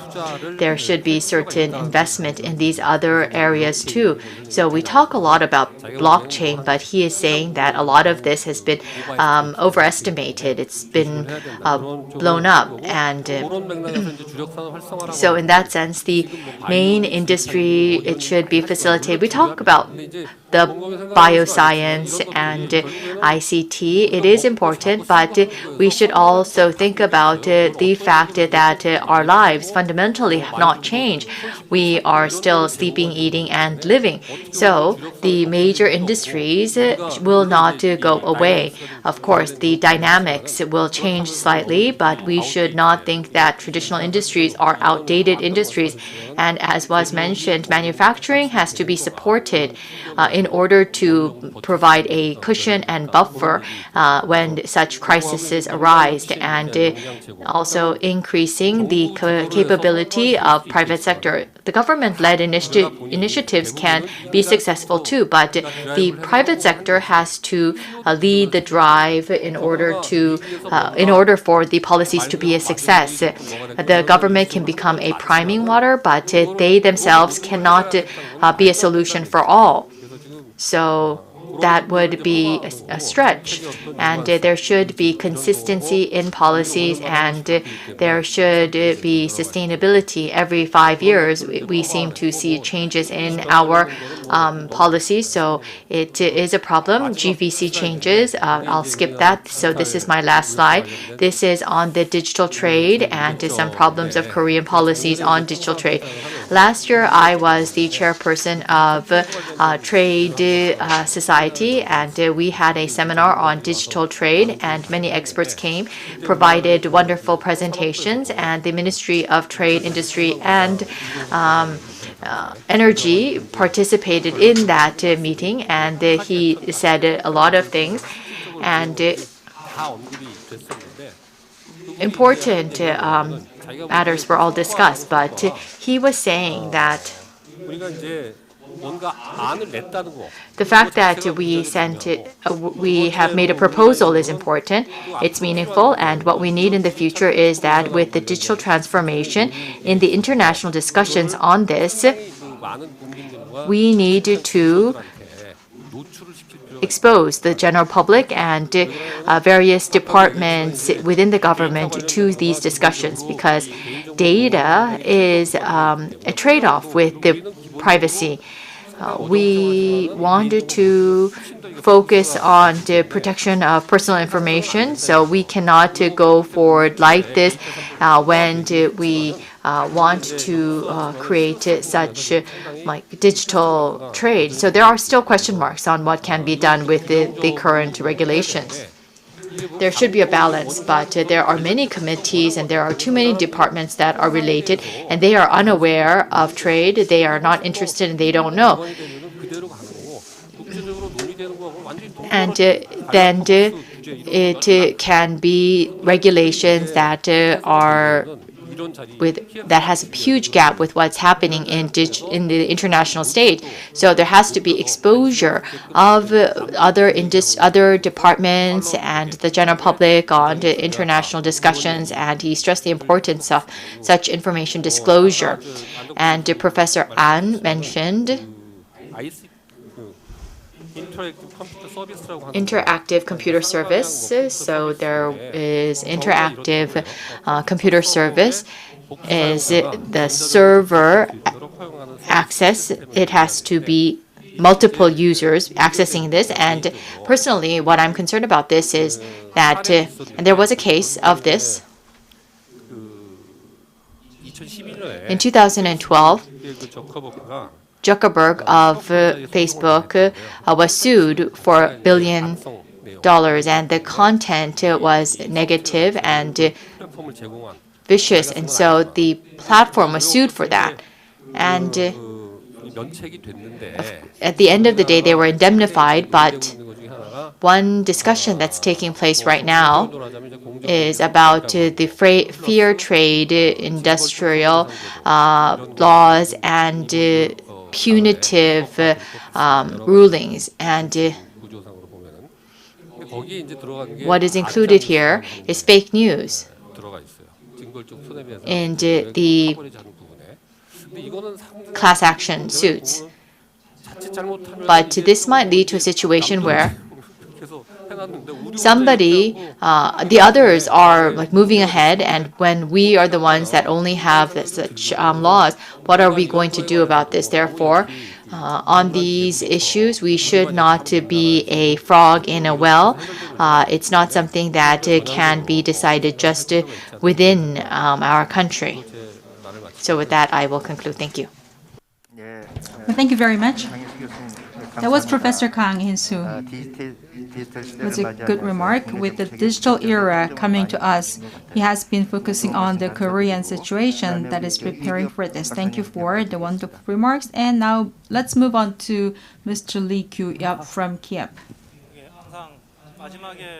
Last but not least, I am here as a discussant. As a last person, I have nothing to say further because of my previous speakers. Well, let me just continue what Professor Kang has mentioned. I just like to pick up what he said as a supplement, and also I'd like to say a few more words regarding the other presentations. First of all, before I start, I'd like to give my congratulations to the 30th anniversary of KIEP, and also President Kim Hung-jung early in the morning gave us a congratulation remark saying what KIEP is doing, and I'm going to talk about what I am doing in KIEP. And regarding the privacy issues and defense industry, we have these divisions commingled together in order to have a strategy team. So we would like to give some independence onto these areas. So when we integrate these divisions, we also wanted to have a consultative body for the international trade. So these people are not familiar with the trade, so coming from the defense industry and so on. So I gave a lot of lessons to them as a part of the division. So advisory has been given to them. So I can tell you that these people have been a little bit more familiarized about the trade than ever before. I would like to start by asking a question because I have nothing to add in particular further about what has been done by other speakers now. So here's a big question in the industry. Is the system a function of the technology or the function of policy and vice versa? That sounds very complicated, right? So why am I thinking this kind of complicated issue? As I am agonizing on these issues, and also I am being reminded by the speeches by Professor Kimura and others, and I believe that the systems are the function of technologies according to these people. So we have to start with the technology that is just basis of the systems. So as a rhetoric, I can say that always there is a common meaning because technology should be the seed for the development and they can evolve into the system. For the last 100 years, this has been true and it will be true in the future as well. Any kind of technology will do in terms of this mechanism. One thing I would like to point out here is that if you look at the big stream or big picture, something digital has come into our picture, and there are four things to consider. The first one is the digital trade norms, and the second one is tax, the third one is competition, and the fourth one is IPR. Think of Google as a company. Google, in order to seek their profits, want to have the strengthened IPR. They don't want to pay taxes, they want to have the bigger trade, and they want to have the increased digital trade.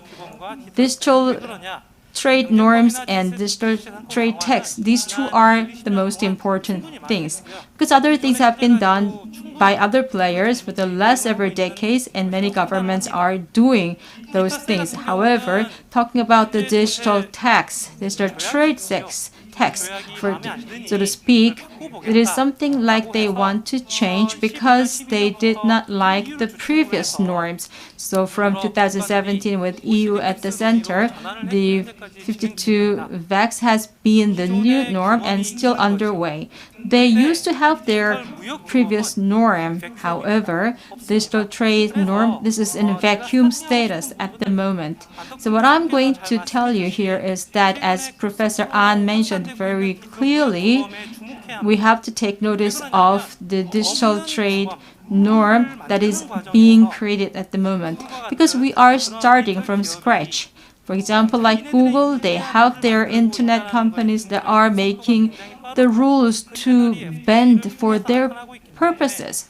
So they are making rules for those companies. In this situation, we have to ask ourselves, what are we doing here?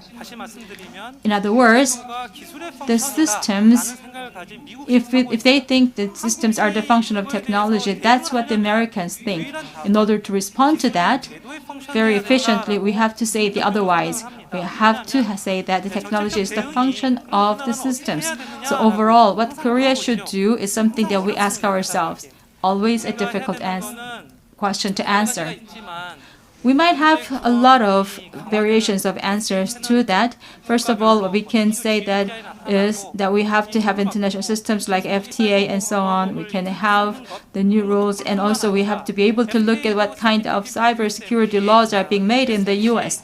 And also USMCA or USJTTA or the DEPA are the newly arising norms, and we have to be able to look at those things as well. Also, we have to be able to look at what's coming to the horizon in terms of the norms and the flows, and among them, what kind of selection should be made by us. We have to be able to search all these front lines.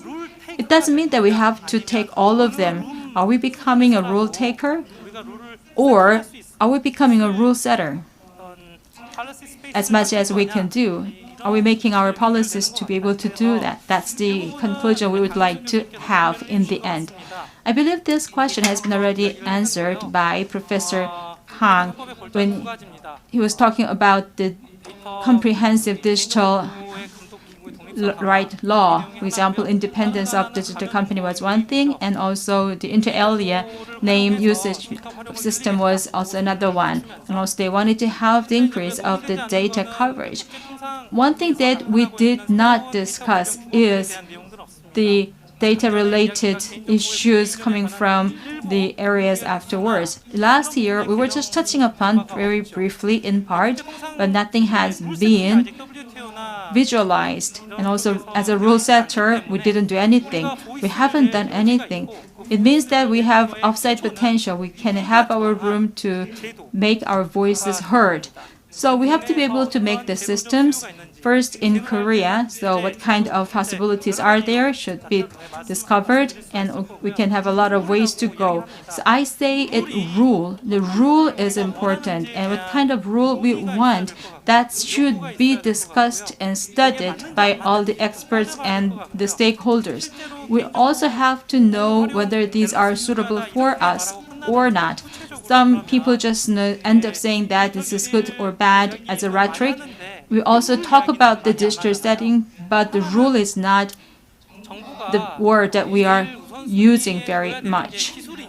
So I believe that the government should be able to think whether technology is really the important thing to take up. But as for technology, I believe that we have done a lot of things in the industry. If we think of the future 10 years, now is the time for us to make a system. That system should be surrounding customers. And also we have to be able to make the rules, norms, and systems. And in that way, we can make the system a function of technology. I can give you a narrative or illustration. If you have the rules made for the automobiles, automobile companies have no way but to follow these regulations. So that's what I think about the rule setting and also the system as a function of technology. So one thing that should worry the government is what kind of system we should have in this industry around digital things. So that's one thing that I just repeated over what other people have already said. Thank you very much, Mr. Lee Kyu-yeop. Actually, it is now 3:10 or 3:11.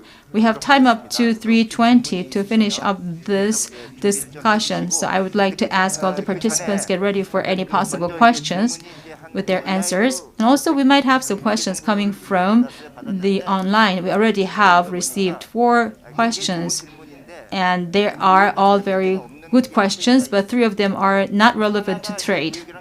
Only 1 question was about the trade, but it is not about digital trade either.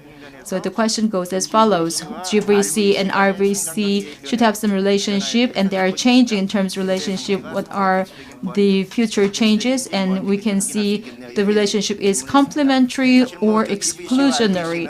So when we talk about the GVC and RVC, it is like the global or local thing. They both are complementary and exclusionary at the same time. If I want to answer that question, it will take a lot of time. I have to sit up all night maybe, because I have to solve many other problems as well. But here, instead, we'd like to talk about the supply chain, what kind of impact will be there. Since we talked about the stability, which is very important, and that is something that is very far from the GVC. So let's talk about the supply chain. What kind of impact will it give to the GVC? So I'd like to ask this question to Mr. Choi Young-min, President Choi Young-min. And Professor Jung, go ahead. Thank you for giving me the opportunity to ask a question. I have 2 questions. First question is on digital economies added value. How much added value can the digital economy bring to our economy? Similar to our discussions of Y2K. So what will the marginal benefit be? Or will it dramatically increase the size of our economy? And if you could give examples of this. And the second question is related to a digital economy and platform economy. The two will go hand in hand. And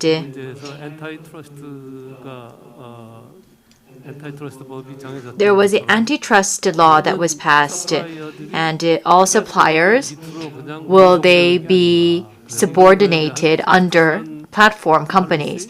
And in that case, what will be the competition policy, and are there any discussions on justice? It's a very tough question, so I don't know who I should ask this question to.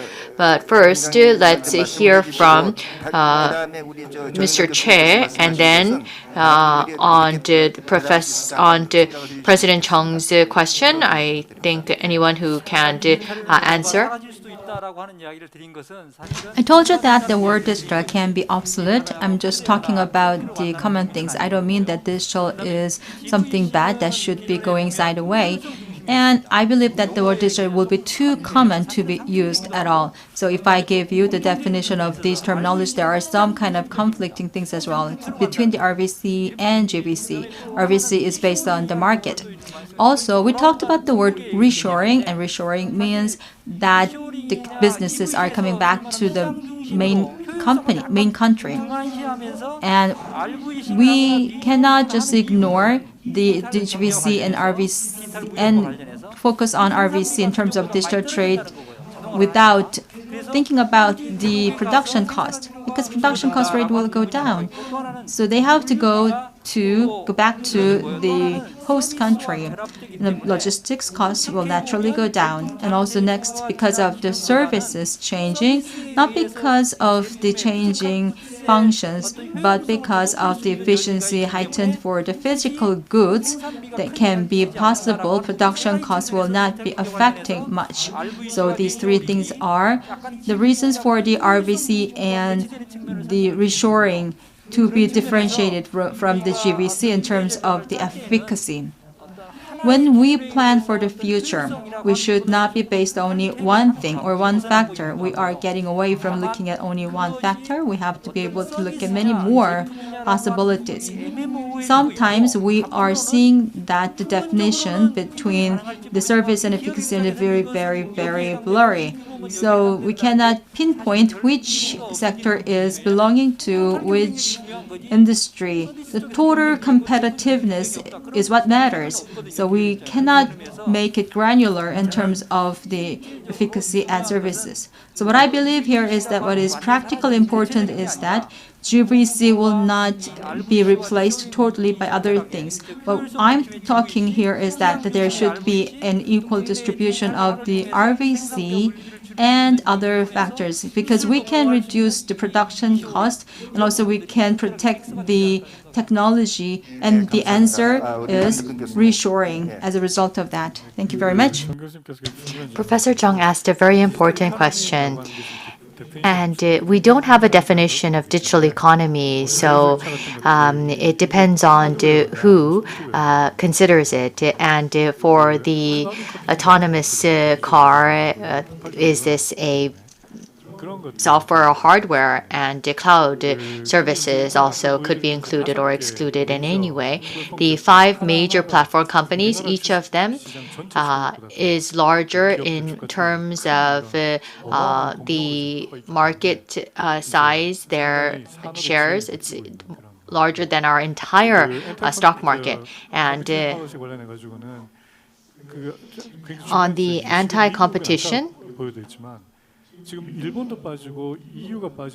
EU and Japan is excluded from this, and now China and the US are competing head-on. And it seems that they are not talking about the antitrust issue at the moment yet. In 2019, the U.S. did not try to break up AT&T and did not talk about breaking up Standard Oil. It's more of a winner-takes-all market now. And on to what Dr. Lee KIEP said on the regulation, we have the digital standard, and that was included in the Australia-Singapore FTA. So it's a matter of the standard. And in digital, the standard issue is really risky. If you recall, when you use the iPhone, they changed the charging cords because they would not let you use the previous model. There has to be interoperability to prevent that. And now the technology companies are progressing with new technology, and when they adopt a new technology, it may lead to the demise of all previous technology. We may invest in R&D, and as soon as there's a new technology, the investments that have been made in previous technology might have been wasted. So we need to work on standardization, data classification. Depending on how it's classified, it can become waste or it could be valuable information. So there is no right and wrong here. And a representative case is the subsidies provision of WTO. The subsidies issue is an area of dispute during the Uruguay round, and U.S. subsidy method won against European subsidy methods. So core technology was allowed, but applied technology was blocked. But if you think about it in the economy, is it just good to support the core technology and not apply technology? You can't really say. There is no clear-cut answer. And in that sense, the current digital trade rules and norms, it is being created by U.S. and U.S. allies, and the landscape is changing. And how can the Korean industry adapt to it and have interoperability with these norms and regulations will be a great challenge for us. We talk about IT powerhouse, and it seems as if the indexes show that we are progressive, but we don't have remote medical services, and we have the strictest rules for financial services, and Google Map is not allowed in Korea, and we are basically the only country that does not allow this. So in that sense, are we creating an industry landscape that will enable flourishing of this industry is a question. Thank you. Thank you very much. Time is almost up. Nevertheless, I, as a moderator, have to repeat myself, and I told you that Professor Ahn should not ask questions, but as a moderator, I'd like to take my opportunity to ask you to wrap up session. I was joking actually when you should not ask a question, but you just took it seriously. Please say something before the end of this session. Thank you very much. It was a very productive session. The theory model that we used to know has been gone now. We have to rewrite the rule setting. That is my impression after hearing the session. One thing I would like to say here is that about Huawei, President Trump of the U.S. says that they cannot trade with the Huawei based off of the Huawei about any device or any product or any software and so on. Does it really work? Will it really work? This kind of blockade by Trump will work on the Huawei and Chinese industries. So one thing that I would like to know is this question. So do you think that it will work if Trump says that they cannot do anything kind of transactions with Huawei? Do you think it's viable? Let's do this then.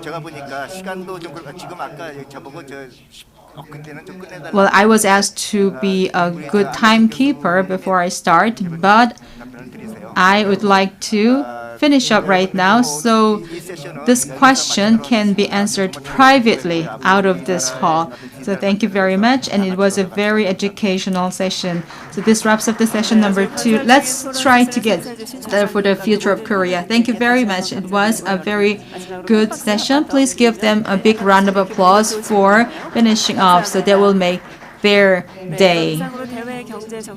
This has been the session number 2 of the KIEP 30th Anniversary Conference. From now on, I'm going to give you a 10-minute coffee break.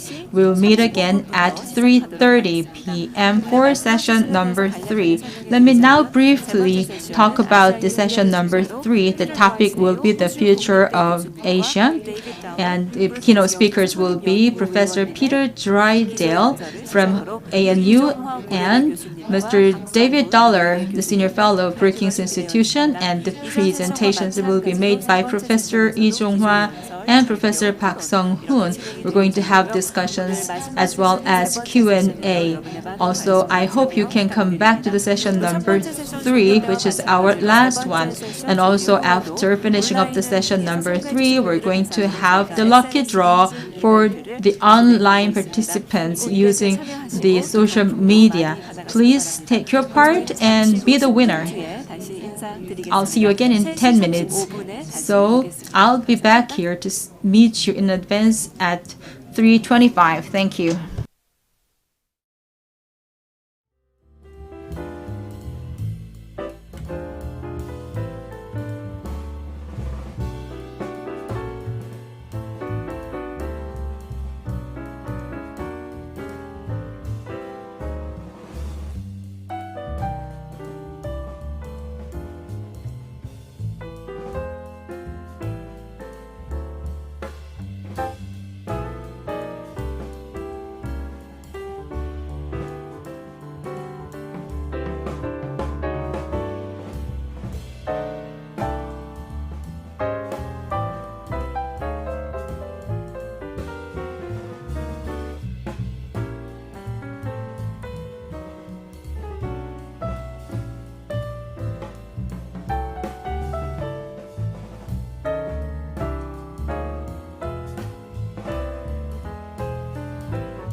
Ladies and gentlemen, I'd like to ask you to take your seats. For those of you who are standing outside, please come into the hall. We're going to start in 2 minutes. Thank you.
네, 그럼 Thank you 지금부터 very much for 대외 coming back. 경제정책연구원 Now we are starting 30주년 session 기념 number 세미나의 3 마지막 of KIEP 세션입니다. 30th Anniversary Conference. And this session is the last 세 번째 session of 세션은 today's. 아시아의 미래를 We'll be talking 주제로 about the future of 기조 Asia. 연설, Like other sessions, we're going to have the keynote speeches, presentations, and discussions. And now we are opening the door for session number 3 with the keynote speeches.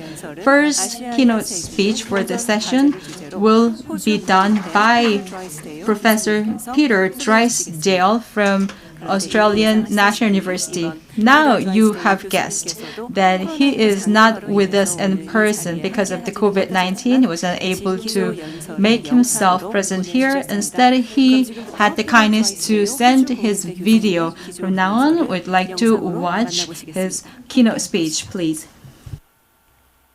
Peter Drysdale from the Australian National University in Canberra. It's a huge pleasure and privilege for me to be able to join you, Chung Yong, Jung Hwa and colleagues there at KIEP in Seoul this afternoon to talk about navigating the Asian century. It's almost 50 years since I first went to Seoul to start work with colleagues in Korea on the big challenges of economic cooperation in our region. Work that in the 30 years of collaboration with KIEP has seen progress that has helped reinforce the success of economic policy development in Asia. A huge change has taken place in our region.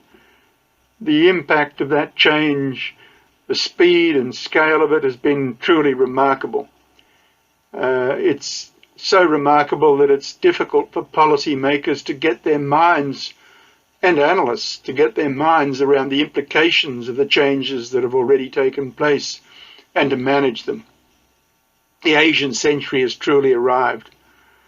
Rates of growth in the region have forced income and trade shares for Asia up in global trade and changed the whole shape of the global economy, shifting the concentration of the middle class from the established economic powers in Europe and North America increasingly towards Asia.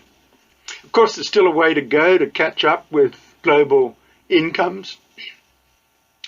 Across the region, per capita incomes are not quite as high as average per capita incomes globally, but East Asia's ahead and South Asia's, though it's a way behind, is also catching up, with the trajectory of economic growth set to continue in the region if some of the big challenges can be successfully managed. The impact of Asian success on the global economic order has also been profound. The whole global economic system has had to undergo significant change. no more symbolized than in the establishment of the Leaders Summit in the G20 process in the 2008-2009 global financial crisis. Of course, economic success in Asia and China's rise in particular has also shaken the global geopolitical order, and that presents major challenges for maintaining the successful growth of Asia going forward. Political uncertainties could in fact ambush Asia's future economic growth trajectory unless the challenges of that and the economic reforms necessary to address that are taken up. This chart depicts the success of the Asian economies in catching up to the global frontier incomes represented by US per capita income over the period 1950 to 2013, with the East Asian economies at the highest end, Singapore, Hong Kong, South Korea, Japan, Taiwan, to the right-hand side, and those further behind to the left-hand side, Bangladesh, Pakistan, India, and South Asia.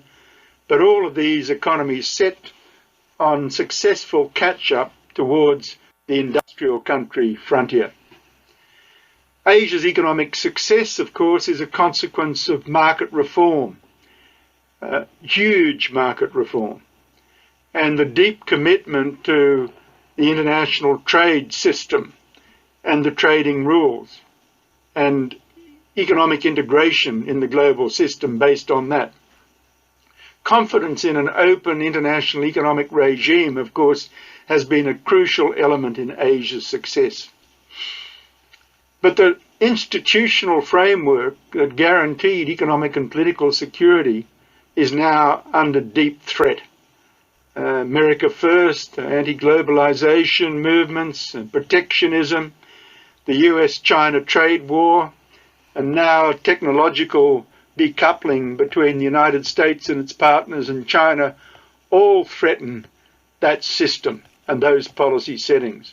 This is no narrow economic problem with effects just at the margin that might pare a % or so of income growth potential. This is a major political and economic challenge.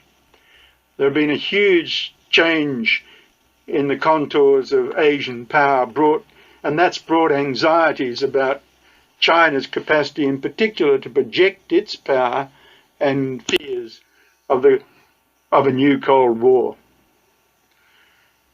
The Asian economies and the global economy now face these grave risks. The costs of decoupling can't be measured in terms of conventional economic shock. They are profound and structural in character. The institutional and policy foundations of the global order that delivered Asia's success are unraveling.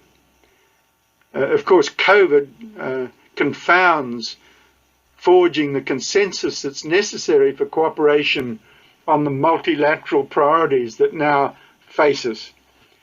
Immediately, of course, on the health issues and recovery through the pandemic. But the bigger long-term structural issues of trade and the systemic existential issue of climate change, these issues require multilateral cooperation of a kind that's now in very short supply. Securing the Asian century will require leadership from Asia, securing it from US retreat from multilateral undertakings and the deepening political antagonism there is between China and the United States. Asia, if it's to secure the Asian century, will have to stand firm on trade and multilateralism. Fortunately, we've had in Asia over this period the negotiation of the Regional Comprehensive Economic Partnership, which will be concluded this year. That can be a foundation for an Asian compact in defense of the multilateral trading system. It's a starting point, but Asia has to do more, both in the region but also in engagement in the global processes in the G20 and the WTO to ensure that that system is protected.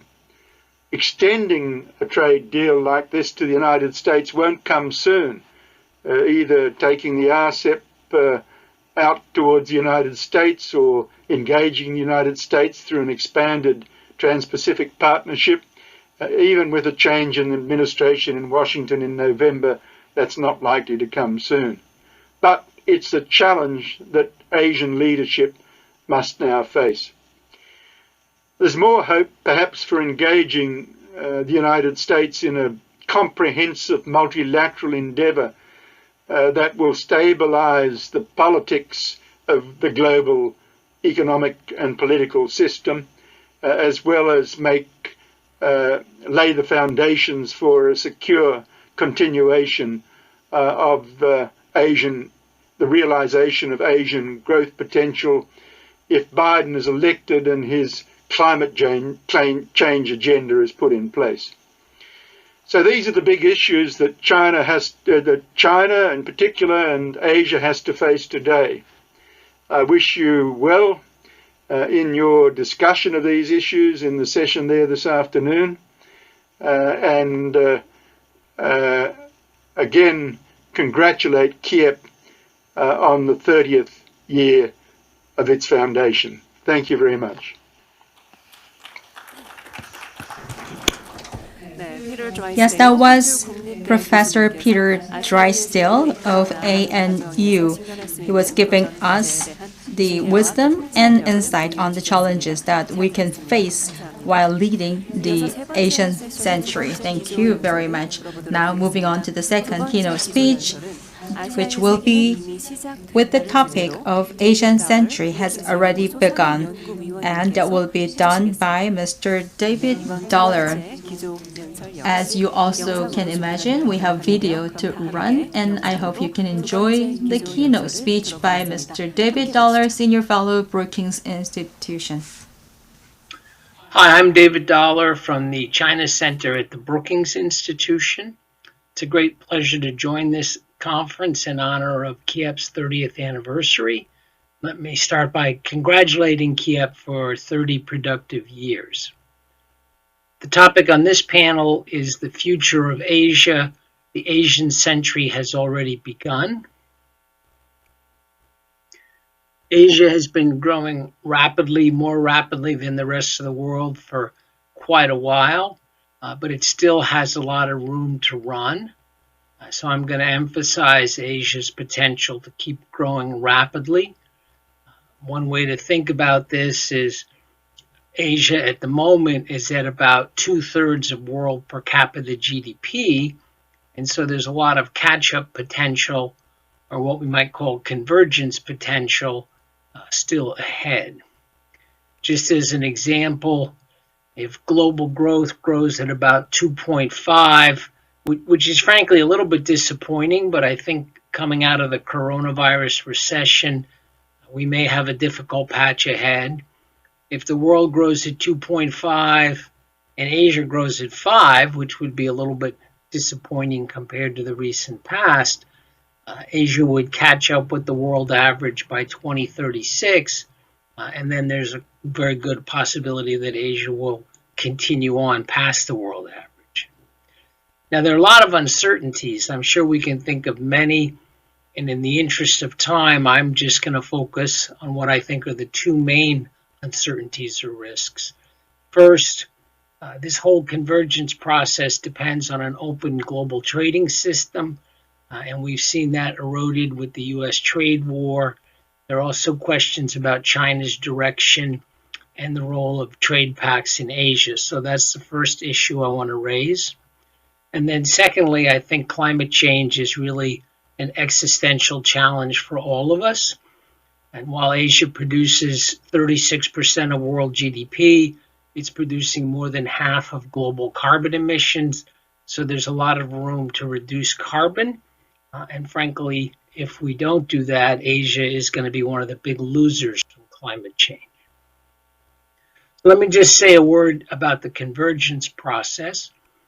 Asia has 59% of the world population, and 36% of world GDP. That's where we get the figure that per capita GDP is about 2/3 of the world average. And convergence depends very much on an open global trading system. One of the strongest regularities in the last few decades is that among open economies, the ones that are relatively backward tend to grow more rapidly. So we saw this first with Japan following World War II. We saw it with the four tigers, including South Korea, a little bit later, and then moving on to Southeast Asia, China, now India is getting into the picture. So a lot of what's happening is related to the relative advantages of backwardness, that you can borrow technology from more advanced economies or make use of that technology.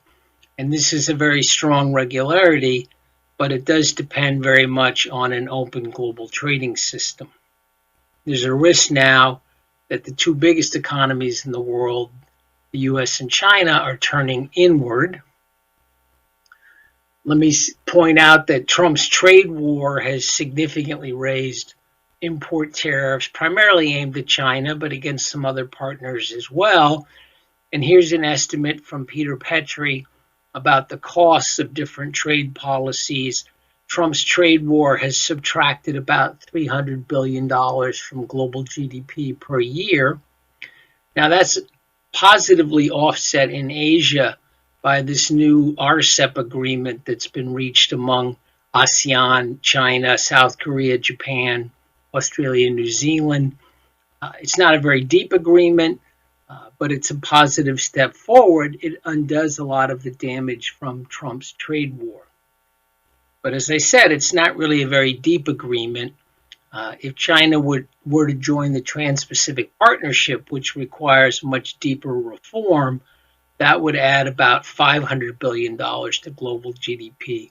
Most of that benefit would go to China because it's a big economy that still has a lot of trade distortions in place.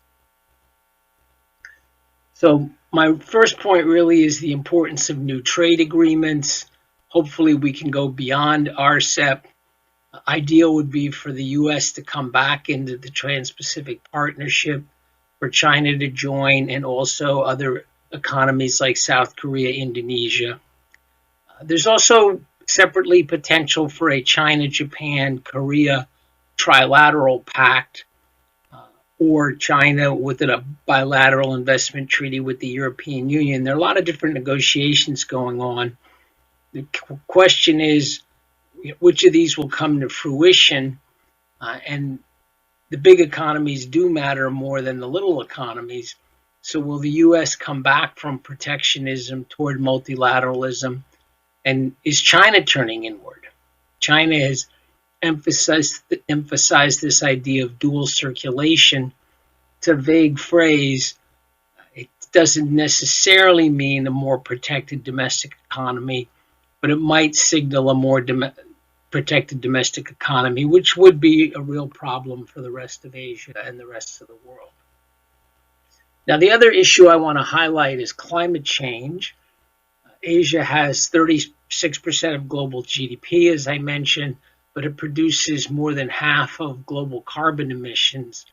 And what's been happening is warming and sea level rise are accelerating and going faster than had previously been predicted. I'll show you a couple pictures about some key Asian cities. Most of them are going to be underwater by 2050. So, for example, these are projections of what Shanghai will look like in 2050. The one on the left is the old projection based on old trend, and the one on the right is updated based on the most recent trends with sea level rise. So most of Shanghai will be underwater. This is the Mekong Delta and Ho Chi Minh City in the upper right. The left picture again is the old forecast. The right picture, the updated forecast, is pretty much the whole Mekong Delta and Ho Chi Minh City are gone. And this will be true for Bangkok and Mumbai and many other Asian cities. So this is really an existential threat I would emphasize that it's an opportunity for Asia because getting carbon under control and moving to more efficient, energy efficient technologies, smart cities, these kind of things, these could be great innovation and investment incentives for Asia if there's a steep price on carbon, if there's tight regulation of buildings and vehicles. This could all become an innovation boon for Asia. There needs to be a combination of carbon reduction very rapidly, but even with that, we're going to see a lot of sea level rise. So we're going to need a lot of mitigation. Most of the capital stock that'll be in place by 2050 hasn't been built yet. So Asia has this opportunity to build resilient cities, places like Ho Chi Minh City, Mumbai. They're going to have to look to relocate some of the activity to higher ground. All of that is going to be somewhat expensive, but with the right incentives, that becomes a source of growth rather than a problem. And I think it just takes only a small amount of imagination to realize that not dealing with this could really be a disaster for Asia, because you could have, just think of all the tens of millions of people living in the Mekong Delta, for example. They're going to have to move. The impact of that could be quite devastating as people are pushed out of some locations because of sea level rise or because of drought. So you could have a real negative spiral of environmental disasters and people's forced migration away, or you could turn this in a positive direction as an incentive for innovation and investment. So let me end by trying to emphasize what I think is a balanced picture. Asia still has a lot of room to run because it's only at about 2/3 of world per capita GDP. It doesn't have to do all that well, frankly, to catch up with the world average, and there'll still be a lot of room to run beyond that. But all of that happens within the context of an open global trading system. And so we have some disturbing trends, particularly from the US, but also potentially from China. A country like South Korea can play an important role in building these trade agreements, trying to pull those large economies back into an open global trading system. And then climate change is really going to be a challenge for all of us because of the dense population in many low-lying areas. Asia will be one of the big losers from sea level rise and climate change. It accounts for more than half of global carbon emissions, so it has to be at the center of a global program to mitigate, to adapt to and mitigate the impacts of climate change. Thank you very much. 네, 이번엔 박수가 안 나오네요. 여기 안 계시니까 박수를 치기도 그렇고 또 안 치기도 그렇고. Thank you very much. 온라인으로 보고 계실 수도 있으니까. He may be watching via online, so we are giving a big round of applause to David Dollar, Senior Fellow of Brookings Institution. And through the presentation, I truly felt that the Asian century has already begun. We will go on to the first presentation of Session 3. The first presentation of Session 3 will be on this Asian century prospects and challenges, and the presentation will be delivered by Professor Lee Jung-hwa of Korea University.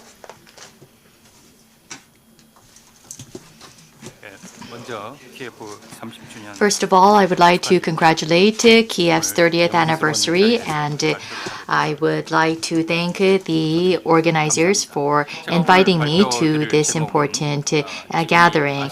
And my presentation is on, is it the Asian century prospects and challenges? 첫 번째 그림을 보여드릴 텐데요. And as you can see from the first slide, and it was mentioned by the previous speakers, that the recent 50 years shows that Asia's portion in the world GDP has grown dramatically.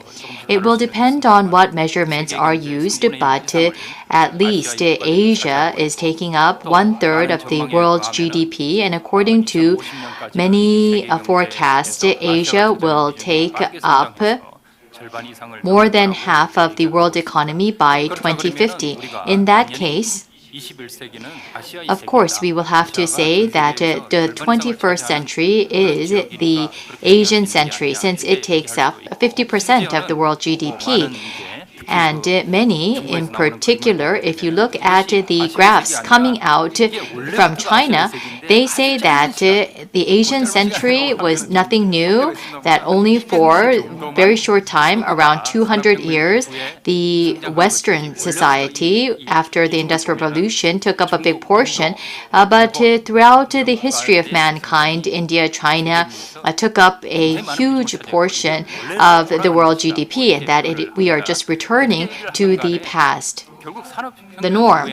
And so, since the Industrial Revolution, however, the West became a central power, and this is a fact that cannot be deniable. But in the past 50 years, like the keynote speakers said, there was expansion of technology expansion from the West to the East, and the Asian countries adopted and absorbed technology very quickly, took advantage of this, and per capita GDP increased. And Asia has a huge population, and there is convergence of income in this region, and it increased its portion. And so it's not as if the Western economies declined. It's just that, relatively speaking, Asian economies rose more quickly. And the reason why this is becoming an issue is because China's economy is rapidly growing, and China's economy, when we calculate through PPP, already it has outpaced the United States, and China has become the #1 economy, and this has led to conflicts between China and the United States. Asia's rise and China's rise, as I said, if you think about the fact that it utilized the world economy appropriately, it will be a challenge, and individual countries during the past 50 years, these Asian countries realize economic growth through reform and opening up, and such reforms, will it lead to additional increases in per capita GDP? That is my question. And I will be dealing with a couple of items from this list. And will Asia grow continuously? And what are some challenges to Asia's sustained and inclusive growth? And I selected 10 challenges.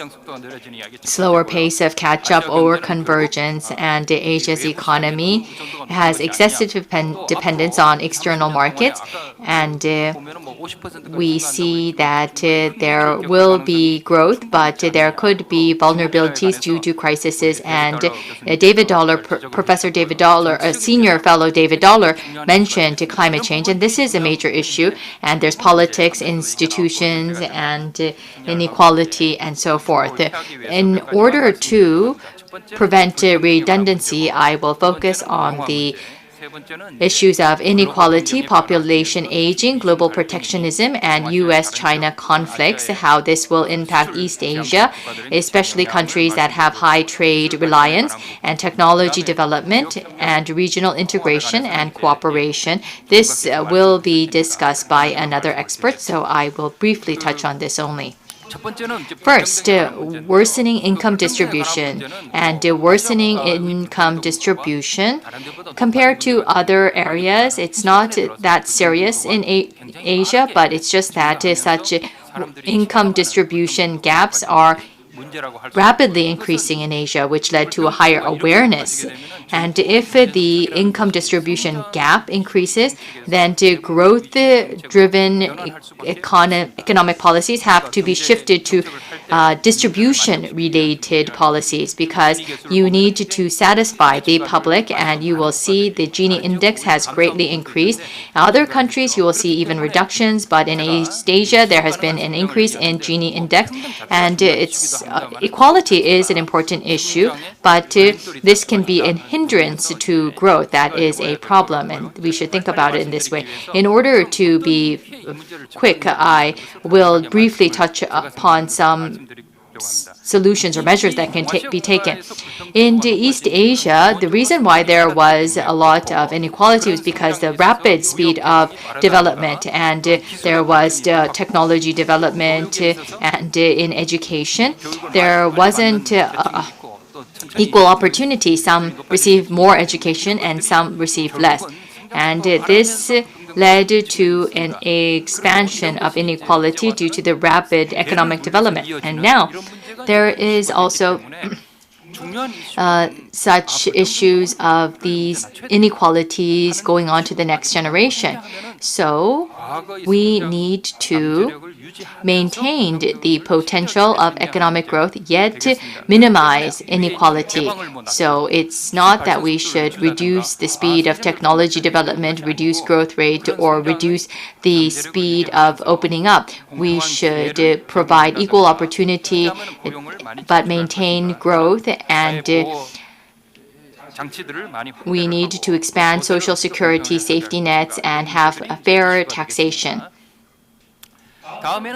Next is the issue of aging. So the blue line and the red line, the blue lines indicates that the number of years for the share of population from 65 and above to rise to 14%, and the red lines is the 21%. So some countries already experience aging, and if you look at the forecast, the blue lines and the red lines, Asian countries have short lines: Korea, China, and Vietnam.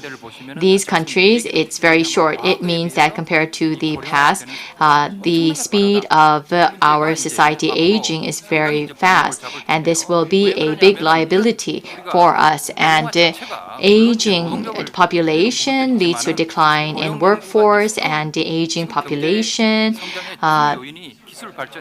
if you think about technology that leads to higher growth, the aging population will be a burden on the new technology development, because some may say that I am myself old and older than others, and they find it difficult to adapt to new technology, and this will lead to lower productivity growth. So it is important to maintain productivity of the aging society. And many of the policies are about extending the retirement age, but that will take the jobs of the younger people. So instead, we should work on policies for the older generation to maintain productivity, and the workplaces should find ways to take advantage of the aging society. Of course, this is not easy, and that is why East Asian countries and Asian countries as a whole need to respond to this, and this might be a challenge in calling this new era the Asia century. And there's also the issue of protectionism that's moving toward isolationism. And so this is just going beyond the difficulties of Asian countries, the Western countries and Asian countries. Many people are now upholding, wanting populism is moving toward protectionism. It's not necessarily wrong, but realistically speaking, politics goes toward the majority vote, and through opening up, there were some who lost out, and they are criticizing the globalization and asking for anti-globalization measures, and this will not go away quickly. the U.S.-China trade issues might improve with the new administration, but this is not a short-term issue. This is a more longer-term fundamental issue that the public of individual countries want more protectionism.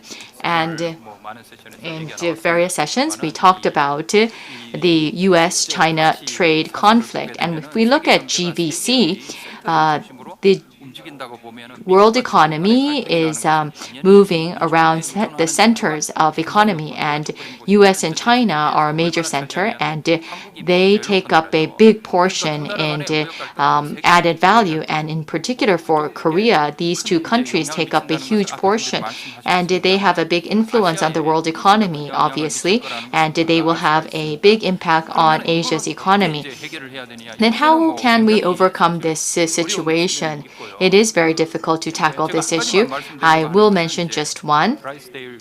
And already Professor Drysdale talked about this. We need to move this toward a multilateral agreement and a multilateral cooperation. Asian countries need to work on this. According to World Bank data, this shows the impacts of U.S.-China first and second agreement. And U.S.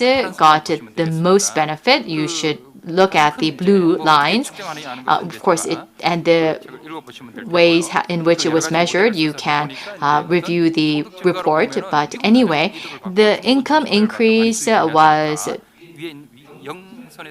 enjoyed by U.S. and then about the other countries.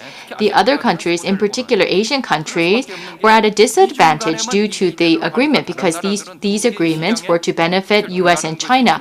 Therefore, the other countries were losing out in these two countries. Therefore, what we need to do, according to World Bank, is that there should be multilateral negotiation. If it is a multilateral agreement, then in the top part you will see most of the blue lines that are on the top. So in the other line, other than Mexico, all the other countries are losing out. But there is one country that goes down due to the multilateralism. U.S. was enjoying a lot of benefit by having a U.S.-China agreement. But going to liberalization, multilateral liberalization, the only country that is experiencing a negative is the United States. So whoever gets elected, they will want a bilateral agreement. So it is important for the other countries to pursue multilateralism and technology development. It's on this, and this shows the expansion of robots and AI in Asia, and we can see that it is expanding greatly, especially in the industries of electronics and automobiles. If you read the report, you can read in detail about the expansion, and this is a big problem. So we need to really take advantage of new technologies, and technology innovation is difficult because it disrupts previous technology development, and some will lose out in terms of jobs, and the income gap will increase for the skilled and unskilled workers. And if you look at recent research, routine workers, they will lose out, but there will be increases in other jobs, and for the overall economy, income will increase, and there will be an expansion of the economy.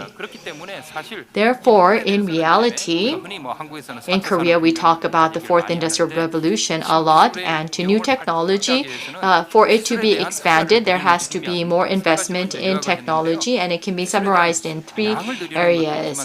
We need to increase the amount and in particular the quality of the investment into technology.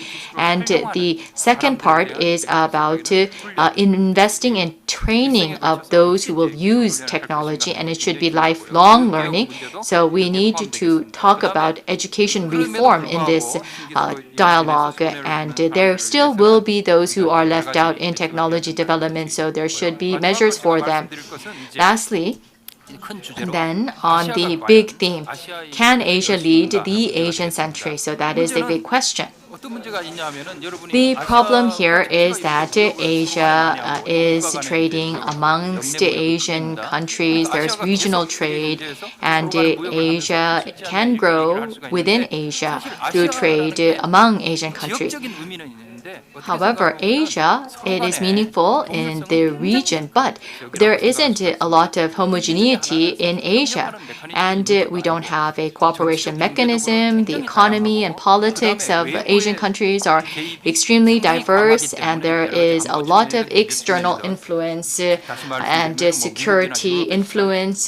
Therefore, there is a lot of reliance on Europe and US, and political leadership is weak. So for Asia to lead the Asian century, we need many things to happen. With the COVID-19, we are seeing a lot of health shocks and economic shocks, and to overcome this, we need to cooperate. But we see very little cooperation in Asia. So what I want to say in summary is that Asia during the past 50 years rapidly grew, and its portion in the world economy increased, but we cannot guarantee this to continue on.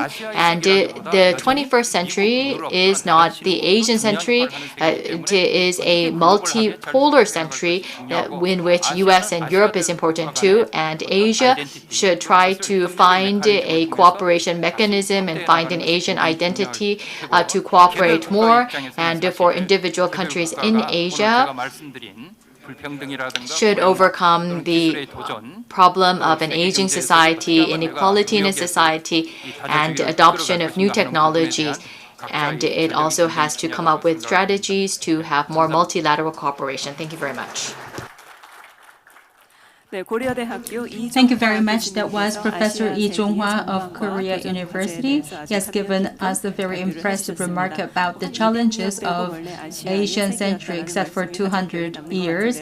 It used to be always Asian period. And that was a very eye-opening remark. Once again, please give him a big hand of applause for the wonderful presentation. Now we have to move on to the next presentation and the session number 3.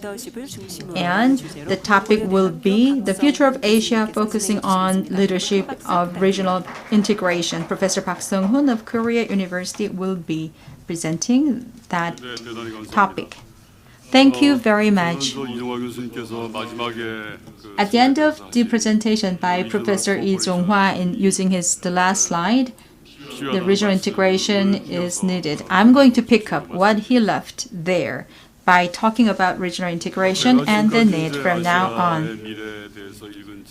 Among the books I read about the Asia's century, most of them are very impressive. One thing that is really impressive is Asian Drama by Goodlad Meadmarf. It was a very thick book in the 1980s and 1988. So when I was freshman at college, I was reading that book over and over again. And also in 2001, Kleister Witz was also another author. He must have been an advisor to the president at that time, and he wrote a book about the 3 billion new capitalists. He wrote, and the 3 billion new people in Asia will be millionaires and also capitalists in Asia in a new way, so that the Asian shift will be made. So the top subtopic of the book was the major shift toward the East. So that was written by Clyde Prestowitz in 2006, and he gave the message that the Asia will become the new engine for the world economic growth. And also starting from the 2002, it was the result of the globalization, and that was affecting Asia. And also it is implied that the rise of all the Asian major countries like the China, India, Japan, and Korea in the 1970s, and the subsequent pressure to restructure the world economy are repeating in the 21st century in another form. Based off of these ideas, we believe that the new shift of wealth was the result of this phenomenon.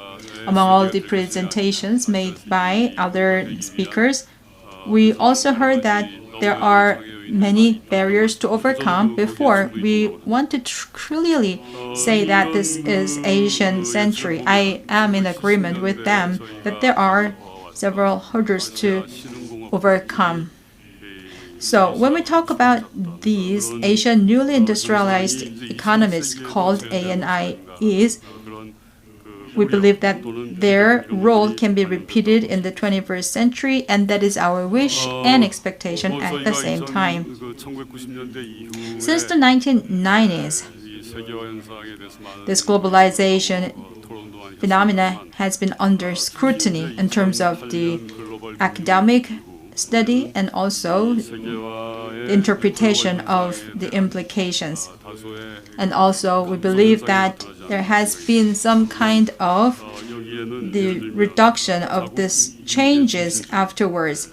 For example, because of the policies putting national interests first to be exemplified by the Trump administration and the UK Brexit and so on. And that's also a part of the isolationism.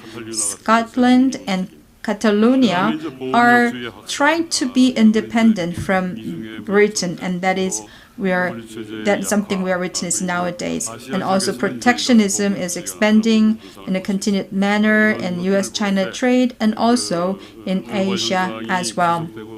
So having said that, we believe that globalization has been continuing, but we are also seeing the counter activities of globalization at the same time. If these new changes are fixed, the 21st century for Asia might not be the right word to choose, because Asia should make more preparations in order to make the 21st century that of Asia's. First of all, we have seen the expansion of trade, and that might be reduced in the future. And also because of the COVID-19, this might work as a constraint to connect countries. Also, as I said before, the policies to put national interests first are being detected not just by the US, but by Asia, like Japan and China. Because of that, if you look at all these challenges, the pattern of future growth of Asia might be needed to be modified. Having said that, if you look at all these changes, as we have discussed today in this seminar today, there are many things covered. But there's one thing that is not covered yet. That is something Professor Lee Jong-hwa just mentioned briefly at the end of his presentation. That's about the regional integration. Now is the time to talk about the regional integration and the need for Asia. Already after or before the end of the World War II, this kind of regional integration was started. That's something we have to be reminded of. Jang Moon-hae or Robert Schuman and other politicians have been the thinkers who have designed the peace and the integration of the regions. That was in 1940s when they started to have these initiatives and ideas. With the Paris Treaty and Rome Treaty in 1950s, they started to have the solidarity for the welfare states by expanding the integration based off of the integration of the systems. And also there have been many efforts to have stronger integration despite many rounds of crises. We have seen a lot of crises, and Brexit is one of them, and also COVID-19 is another. And also we believe that these kind of crises can be utilized as a momentum to strengthen the solidarity for regional integration. Because of all these things I mentioned, I believe that the regional integration is something very important for the environment, for peaceful prosperity of countries in the region. Particularly, I would like to emphasize the importance of the reconciliation between Germany and France. In Asia, we do not see reconciliation. We can say that there is a lack of reconciliation in the history of Asia, but that is observed in Europe, especially between Germany and France. Therefore, we have something called KBR, Key Bilateral Relations. We believe that the bilateral relations are very important, so we can call it KBR. What is left for us is how we can make this kind of key bilateral relations in order to have the reconciliations among the countries in the Asian region. That is something we have to think very considerably.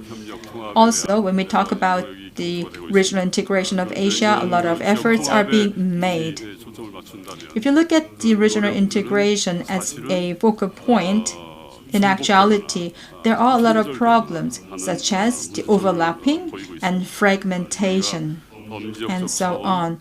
So, pan-regional initiatives and mini-regional initiatives are being underway. All these are overlapping or fragmented at some points of time, reducing the efficacy and efficiency. So these kind of problems are caused sometimes by, I believe, the lack of leadership for the regional integration in Asia. When we talk about the leadership mechanism, this is quite important in terms of the implications. So the question is, can we really see Asia forming a mechanism to lead regional integration with leadership like the one in Europe? And also, in case of Asia, rather than KBR, we can have KTR, which is about the key trilateral relations. So what kind of environmental factors to enable KBR or KTR? This kind of agenda item should be picked by Asia in the future because of the importance. And also, we have some Asian centrality which was mandated to ASEAN countries. How has it been working? And what can be done more in terms of the contribution? We have to rethink the role of ASEAN countries. So as a conclusion, I would like to say that there are many kinds of leadership competitions or leadership conflicts, as we say, are witnessed in Asia. All these things should be transformed into the spirit of cooperation, and that is something we have to do foremost. Especially in UK and Europe, they have the key bilateral relations, KBR, in the whole region. Especially, we refer to the relationship between Germany and France. That KPR was very effective in Europe. Having said that, trilateral relations will be very important. So we might have the KTR, key trilateral relations. The three countries in Northeast Asia, Korea, Japan, and China, are the countries that can be falling into the category of this KTR. So the question is how we can make the relationship among these three countries be helpful for the integration of the regions. The base should be the reconciliation. We have to start with the reconciliation. So that is in the form of reconciliatory diplomacy. This kind of reconciliatory diplomacy was observed not just in Germany, but also in Cyprus, in European countries, and they're adopted by those countries as a diplomacy.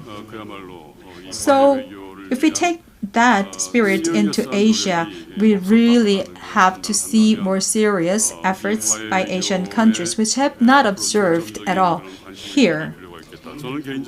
So basically, and also on a personal note, I was very much interested in this kind of reconciliatory diplomacy. So I started my study and research in a small scale. I'm looking at the relationship between Germany and France. Also, I'm looking at a lot of changes found in Europe, and also the relationship in the Northern Asia, and also these kind of three countries in Asia is also my area of interest. I'm looking at all these areas. I really hope that this goes beyond my personal interest and develop into the academic field so that we can have more concerted efforts for the academic research. Last but not least, I would like to make several suggestions, especially if we want to have the reconciliatory diplomacy between China, Japan, and Korea, we can have some kind of programs for the expanding of the exchanges among these countries. One example is Campus Asia program, which has been started from 2011. As you know, Campus Asia is to have the exchanges of the college students having the centers of the campuses in 3 countries.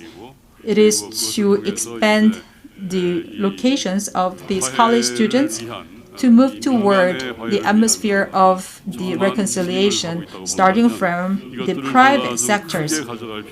That Campus Asia program was there. We'd like to expand the scope of this program. While studying the European history, what I would like to emphasize here is that we can adopt the program of Elysium. One of the core point of the Elysee is to have the exchanges among the young adults and the juvenile adults as well. So that is appearing a lot in the papers. The centers have been set up for these young adults so that they can have more exchange programs.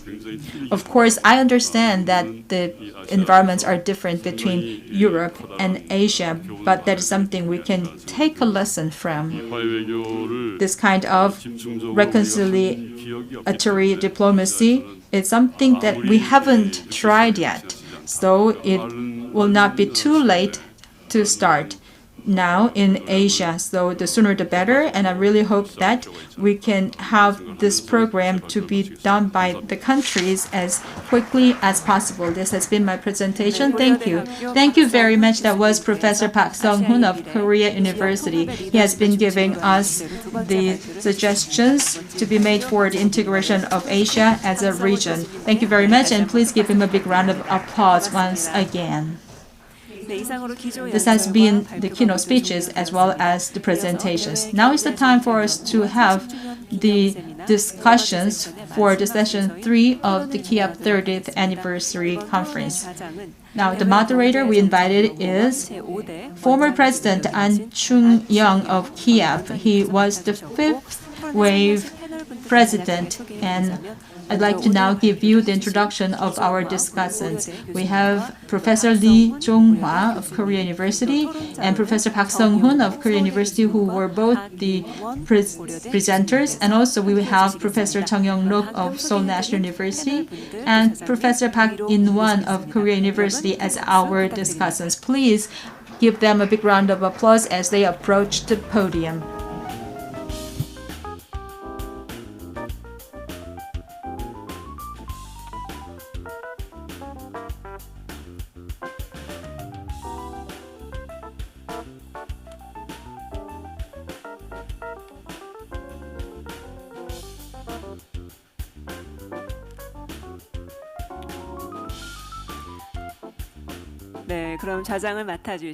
Now, we have invited former President An Chung-young as our moderator, so it is your turn. I'll give him my microphone to you. Thank you. Thank you very much. It is my biggest pleasure and honor to be able to give you my congratulations. I used to be the president here, and that is one part of the reason I am giving my heartfelt congratulations. Another reason for feeling an honor is that I am given the role of moderator here. Thank you very much for giving me this opportunity. So my thanks should go to all the staff and President Kim Hoon-jung of KIEP now. We were benefited by hearing these keynote speeches by Professor Peter Drysdale and Senior Fellow David Dollar, and also these professors from Korea University. And these people are the best experts in this area. And we were able to get very useful wisdom and insight from them. Although this session number 3 is the last one, I really hope that you can stay out until the end without feeling tired at all, because the caviar is here in this session and in this discussion. Before we start, I would like to have a word as a moderator. I have felt some kind of problems that I have witnessed, and also I would like to be reminding you of some things that we have to do in the future. If we talk about the Asian century, when I heard, I feel that since Korea is part of Asia, I feel very welcoming. But on the other hand, I feel it very void and vacant in the academic sense, because it doesn't have a content as I believe. So in addition to that, I know that they have been explained in detail by Professor Lian Park, but I really still feel that about 30 years ago, Deng Xiaoping of China, when he met Rajiv Gandhi for a summit, Deng Xiaoping at that time said that many people say that 21st century is Asia's century, and Deng Xiaoping said, I do not believe that, neither inevitable or preordained. That's what he said verbatim. And Foreign Affairs, in its recent volume, said, and that's quoted by Lee Hsien-yung of Singapore saying it. And the Deng Xiaoping had that big country to survive better as its slogan at that time for China. And Deng Xiaoping indicated the reality of Asia at that time. If you look at the one chapter of history, there should be an ideology to represent that era. For example, Pax Americana is the period when the ideology was spreading across the whole world as a formidable manner. Can you really find that kind of ideology from Asian century? That is why I call it void and vacant. But according to the economic forecast, by 2050, we can have the surpassing other countries as an Asian countries. So is it really enough to say that? I do not think so. That's why I oppose that the Asian century is really something that we can use. When we have the efficacy of liberalism, and that benefit has been enjoyed by us, so in the future as well, we have to use the open liberalism in order to achieve the vision of Asia and Asian century. So open liberalism should be the basis as well. So having said that, Professor Peter Drysdale said that the leadership vacuum has been made between China and the other countries, and liberalism and liberal order of the countries should be made by all the relevant countries.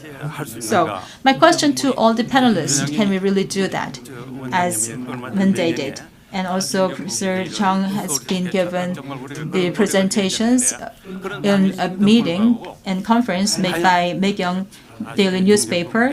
I heard that. And can it really be possible, realistically speaking, to have the Asian century that is really not void, not vacuum? So having said that, I would like to now talk about some other ideas regarding the strengthening of the ideas and content of the Asian century. Amid the relationship between China and the US, is it really viable and possible? That's my question to you. And also, Professor Park Sung-hoon gave us an example of German and French relationship, Franco-German relationship for the reconciliation. Can this reconciliation be possible here? We do have conflicts in Asia, among Asian countries. So this kind of key bilateral relationship, can it really be taken to and for Asia as well? Because we are in a stumbling block and we are in a quagmire of the relationship among the countries. That is my interest, and I really am interested in knowing the answers. Can it really be possible to have the key trilateral or key bilateral relations? And also, as a discussant, I know that Professor Chung has prepared some slides, so I'll give you about 5 minutes. My wish today as a moderator is to hear a lot of discussions. So within 30 seconds, each question can be combined. You have to ask questions. No questions, no dinner, okay? So please be participating. Now the floor is for Professor Chung. Mr. Park. First, I would like to thank KIEP for inviting me to the 30th anniversary conference. President An already discussed a lot of matters, so I don't think I need to repeat him, and I did prepare some notes, but I will be brief and I will try to maintain my remarks within 5 to 7 minutes, and I will skip the summary. So,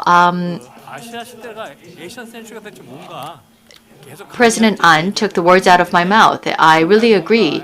What is the Asian economy? So what is this definition?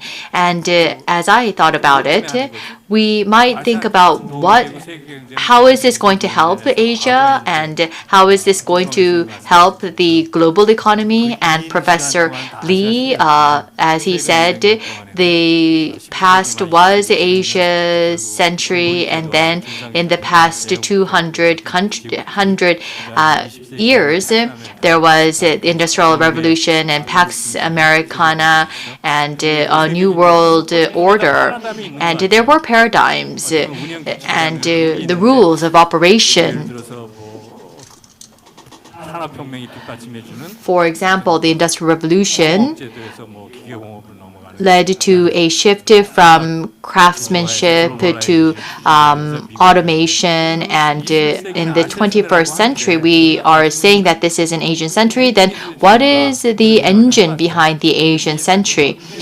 And thus far, as I said here, it was Go Global, led by developmental states with Asian value supported. So there was this group mentality, and it was for seeking market interests, and it was not just cooperation. And then it became stronger with the GVC, and the Asian countries are connected with one another through GVC, and it should lead to dynamism in the global economy. But will it benefit to the global economy? That is a question that I have. And two speakers, Professor Park and Professor Lee, mentioned this, that the time is not ripened enough. And there's still a development gap between countries, among countries in this region, and it's market-driven that deepened the interdependency. It's very competitive, and through Go Global, there was good performance, and compared to regionalism in the past, global was more beneficial, and new friends were more attractive. But for us to sustain the growth, we need to do Go Regional. So it's not about giving up multilateralism and going toward regionalism. It's that the previous Go Global and multilateralism is important, but we need to find our share in there, and we need to have a voice there, and there needs to be some supplementation through regional cooperation in order to achieve that. And inequality issues written below that is that we had to focus and we had to select, and it was goal-driven. Therefore, there was unequal distribution, and because it was goal-driven, there weren't rule of the game. Therefore, there were some problems in the environment.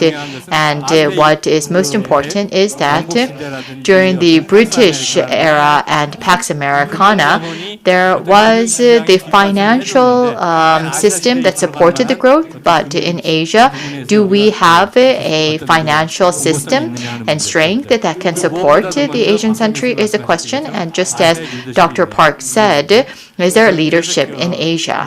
And so I will go on to this part. For Asia to go regional, there should be a Go Regional that supports Go Global.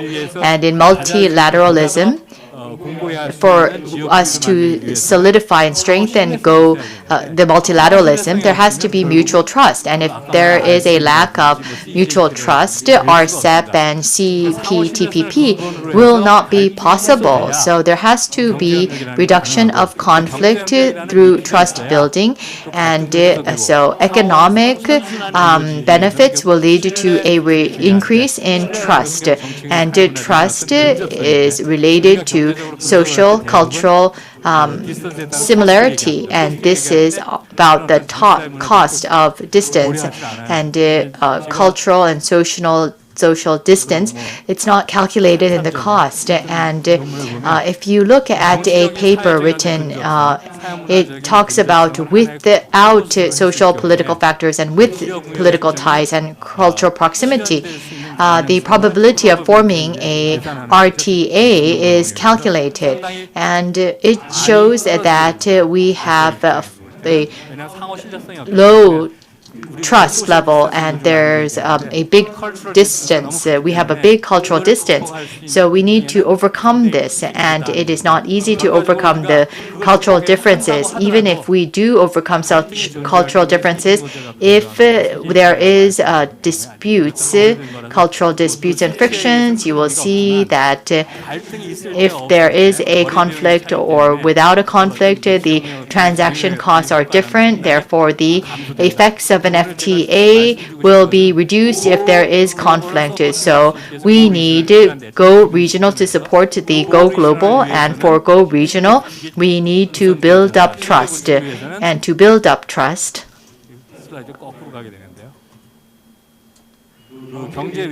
there has to be non-economic cooperation, just as Professor Park said. The Campus Asia can become an example. When I was young, there were Park's Cup, King's Cup, and so there were these types of activities with Japan and Korea and high school teams that are having friendly matches. And so our relations with old friends seem to have been ignored. We need to restore these ties. And before we talk about the sensitive economic issues, we can have song festivals. For example, the European Song Festival, it has helped in the economic cooperation. So these types of cultural exchanges need to take place first to have a virtuous cycle to be established. In East Asia, we have the fine dust issue, and in Southeast Asia, they have the issues that are closely related to the daily lives of the people living there, and we can work on these areas first. And populism cannot intervene in these areas, and marine resources, we need to create a stage to overcome those types of conflicts, and this will lead to economic policies. And if there isn't leadership, leadership should be divided. It should be divided, decentralized, and there should be professionalism to create a common leadership. And compared to RCEP, I think that CJK is a better alternative. Without CJK, and this is not just about dispute resolution. Without trust of the three countries, then we cannot realize better relations. And the CJK should be established first to overcome the ASEAN rivalry. Will be moving toward RCEP. And it will lead to a momentum that enables RCEP. And just to add one more thing, is that right now we are seeing protectionism and digitalization and a pandemic, and these things can become an opportunity. That is because the GVC issues have been pointed out, and protectionism, China-US trade disputes, and pandemic has really clearly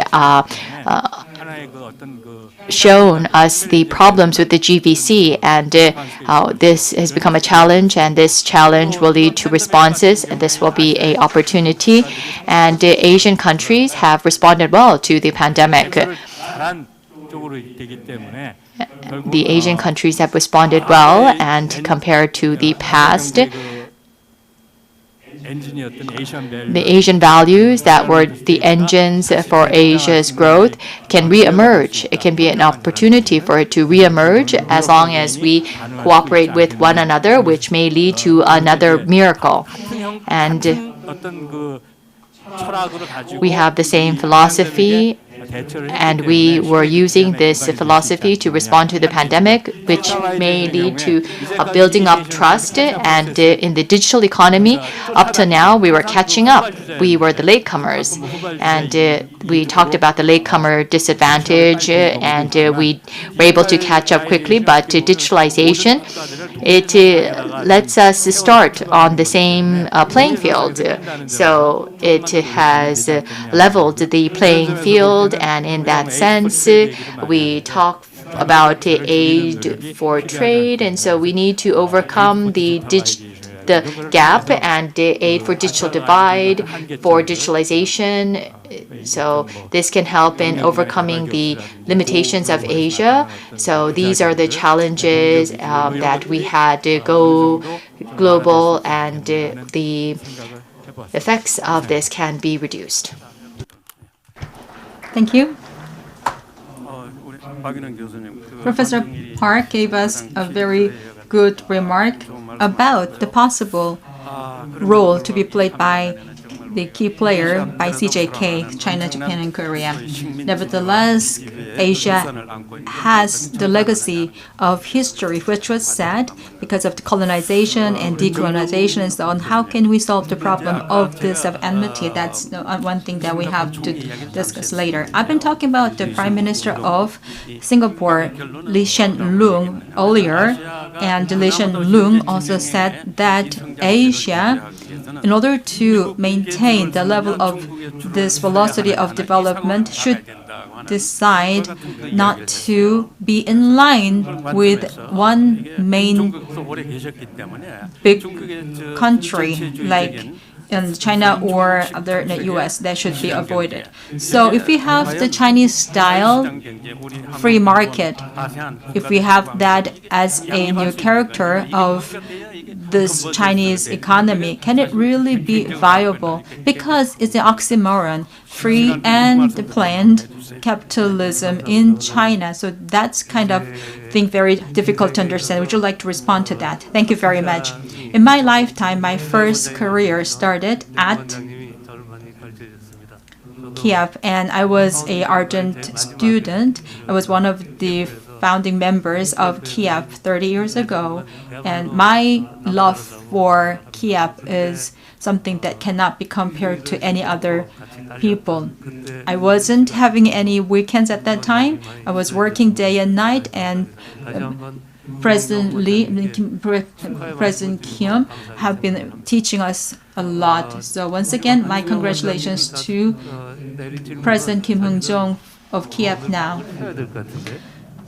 Mr. An, President An, you gave me a question, and that will require a whole night.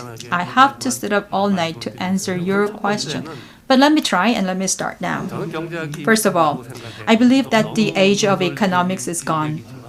Maybe I sound very provocative.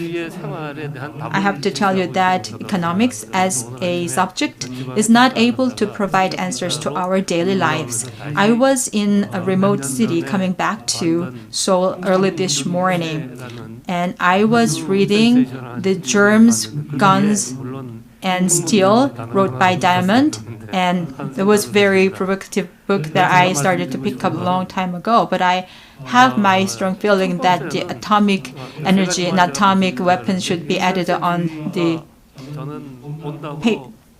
title of the book. I am an ardent believer of the Asian century. Asian century will come. Asian century will be the reality. I'm saying this not because I lived in Asia for long, but because I believe in the possibility of the power of demobilizing people within a region. There should be incentives for people to be mobilized in order to make a century of the region. In the past, in history, when we used the guns, germs, and the steel in the past, they had all the historical wars. And if you go back to the history of the revolution, they had the breakup from the royal families and also the imperialism at that time. So when we started to have the nation state at that time, we required a lot of means at that time. So these kind of steel, germs, and guns were the means to bring forth the nation state, none other than that. Having said that, if you just apply that history to the current situation, the US as a hegemonic country has been powerful in terms of its impact to the rest of the world so far. That's something I felt when I was studying in the US. But now, coming back to the issue of Asian century, the reason I believe in Asian century is because there is a cycle in history going forward. In the study of economics, their cycle is as long as 50 years, and their cycle is repeating with the unit of 50 years only. However, we've seen a lot of graphs by the presentation of Professor Yu, but I believe that the era of nation-state in the historical terms has been already finished.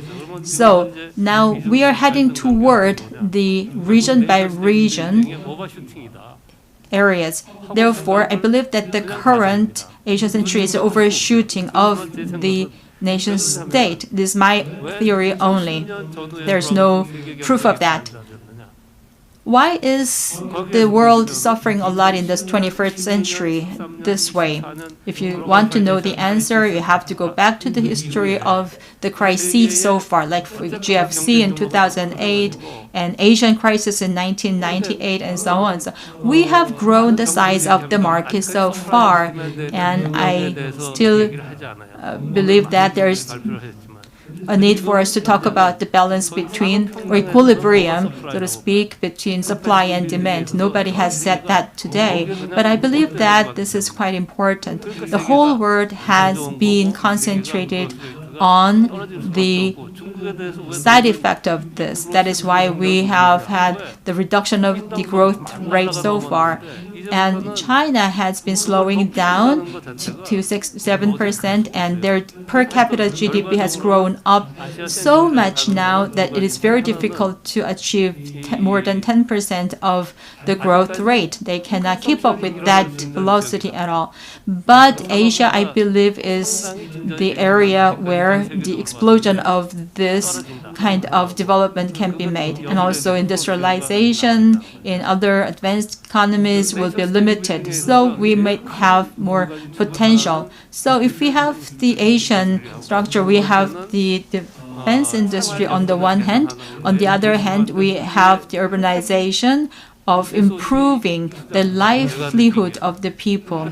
And SNC is very important. In Asia, defense industry has been developed so far, but we've been talking about peace. So I agree with Professor Lee to talk about the peace here, because defense industry, although it has been good so far in building up the muster of the countries, will not be that much needed in the future. So the people or citizens, they're called people in China. For the people in China, when they increase the infrastructure systems and constructions under the SOC projects, that's possible in China, but that's not possible in Europe. Now is the time for us to look into China in more detail. Can I spend 5 more minutes? I'm very sorry to say this, but please give me 5 more minutes. Many people say that China's problem is the one-party rule. Don't you think that the democracy is one-party rule? As long as they are in power for a certain period of time, once they are in power, they do whatever they can. Isn't that right? So let's think of China. They are also the one-party rule, but they are very thorough in implementing their policies. And they have been also having the consolidation of the interests, and also the performance-based initiatives are coming from bottom to up, differently from North Korea. North Korea is top-down. Every system is top-down, but in China, they also have the bottom-up system in a way. And also, they have a lot of experiments in some spaces. They are always checking whether this is possible or not before putting that into the real action. So I call it litmus test, and they are having the leeway of being able to test beforehand. Not many countries can do that. So in our case in Korea, some of the research institutes like KIEP are given the mandate to have the experimentation before putting the policies really in place. Sometimes we can do that, sometimes we cannot. So if you look at China in more detail, my feeling is that China will not be as that bad as we think. Also, having the good lessons from China, we might be able to use it for our benefits. That's one thing I would like to share with you. Secondly, as I said before, in the nation-state, defense industry and SOC developments are two major pillars. When I raised the question, that was my intention of asking you to think about this. What kind of benefits we can enjoy for our livelihood dramatically?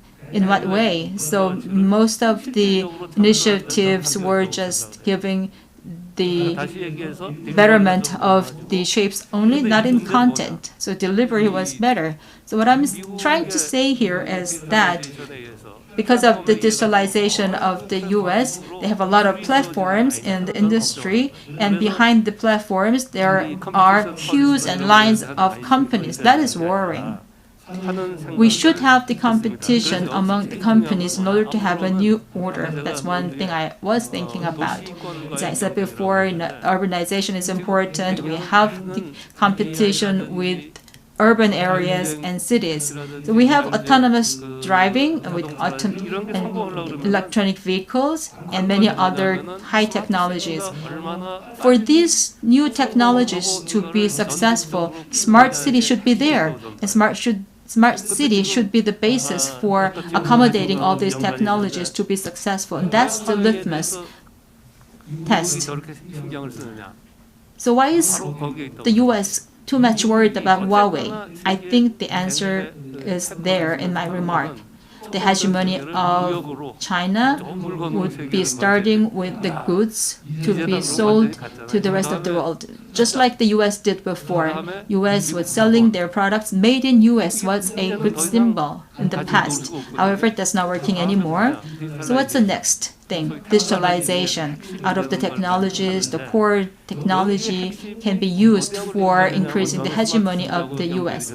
Those technologies should be linked with the urban system. If you visit Huawei system, I was visiting Huawei in 1996, and that surprised me a lot already. So in the middle of the building of Huawei, they had the garden, open garden. The building was so tall, and inside the floors, they had the gardens. In 1996, did we have any building like that in Korea at that time? No. So several years ago, I went back to Huawei, and I was feeling embarrassed because they really had their big jump in here. So I was looking at the infrastructure of Huawei very closely. If you look at all the infrastructure there, that was kind of experimental place for Huawei to do anything. I know I am just overspending my time. Sorry about that. I'm going to finish very soon. So between the US and China, that's the hegemony war, and depending on the stream and history of hegemony, if they have the conflicts, direct conflicts between two major countries, that will be only leading to the destruction of the whole world. And if Trump goes his own way, just like that, that will just damaging the reputation of the U.S. and the future of the U.S. And Xi Jinping is seemingly working on its own way as well, but they are also in the comparison with the U.S. I am in agreement with Professor Lee and Park, so I have nothing to oppose them for now. Thank you very much. Thank you. Thank you, Professor Chung, talking about the Asian century's fundamentals and prospects of that. And I'm very pleased that we got some different insight and perspectives. We talk about the new Southern policy and new Northern policy, and I understand that many researchers are working on the policies for this, and I hope that our discussions should be reflected into your studies. And so, any questions? Dr. Chung?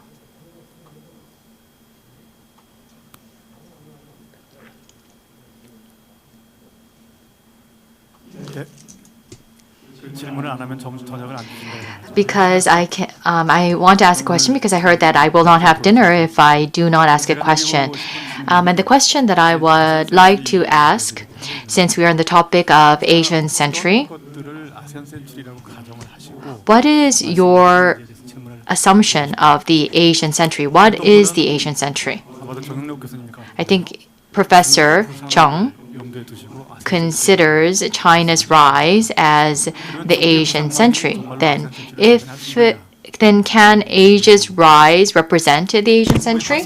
And Professor Park seems to consider Asian century as an integration of Asia similar to EU. Depending on where you put the focus on, we can think that the Asian century has begun or it has not.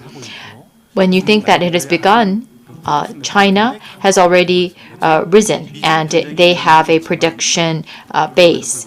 And there is the conflict between the U.S. and China, but we have the production process of Asia.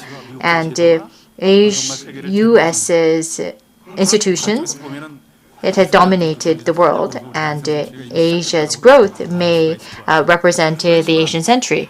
But from a different perspective, if you think of Europe, then we are far from it. For us to become a union like Europe, we need 3 prerequisites. There has to be no conflicts in terms of ideology. Europe could be integrated because of the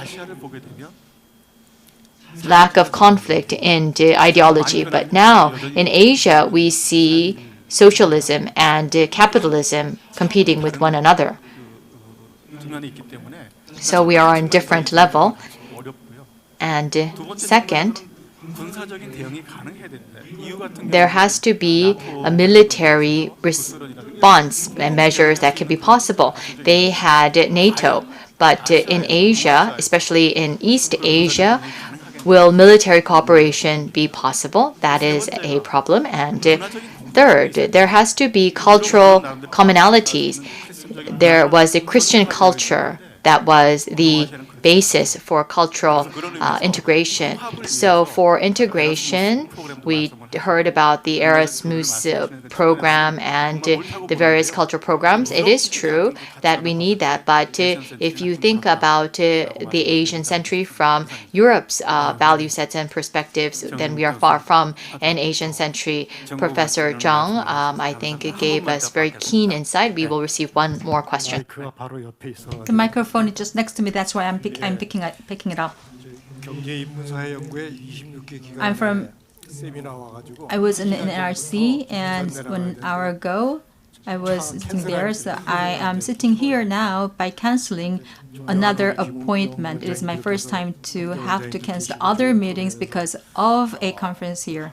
So my respect goes to all the presidents of KIEP so far. That is why I am staying with you until the end of the day. Thank you very much for giving me this opportunity. For the whole day, I was listening to the presentation. One thing that is in my ear is the Asian century. Whenever we are in a meeting among all the policy makers, we have 1 full hour meeting. They are attended by all these former policymakers and politicians and so on. So I feel the difference of atmosphere from those meetings and here. Here we are surrounded by economists, but the policymaker meetings are not with the economists. They normally have the issues of the hygiene control and prevention and disease control as a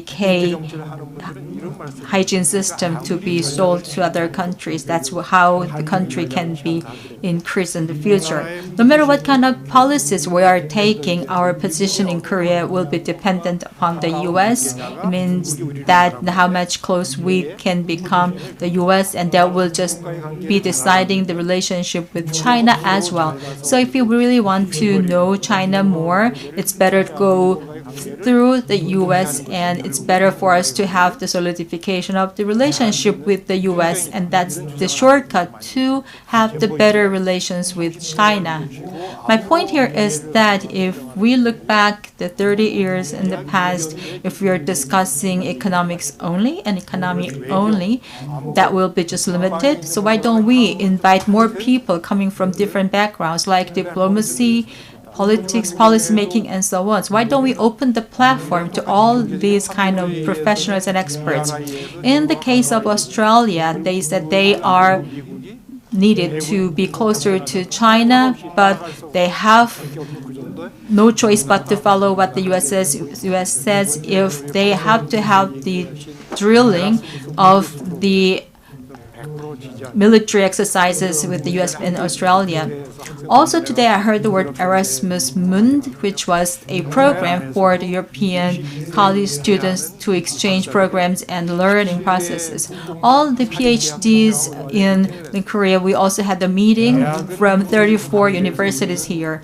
Universities in Korea are oversupplied with the college students, but other developing countries, they are losing the students because of the young students. They need a lot of students and all the aspirant students are coming in. So please do not look at Erasmus Mund only, but you can expand your market and open the market to the rest of the Asian countries, which are abundant with students, possible students. So that's one way of opening the market. Thank you. Thank you. And I'm going to give 2 minutes each to the presenters to answer the questions. Please combine all the questions to answer in one. Thank you very much. I am going to give you the one answer to Professor An. When there is conflict between U.S. and China, what can be some other targets and what needs to be done? And the last remarks, I fully agree. We can't just think about the economy. We need to think about culture, society, and military too. One thing that I want to add is that actually Asia does not have homogeneity in politics. It has a big difference in industry structure. There are many conflicts there. There are differences in culture and income levels. How are we going to overcome these differences then? That is the issue, and it will become more difficult in the future with the heightened conflict between U.S. and China. Economists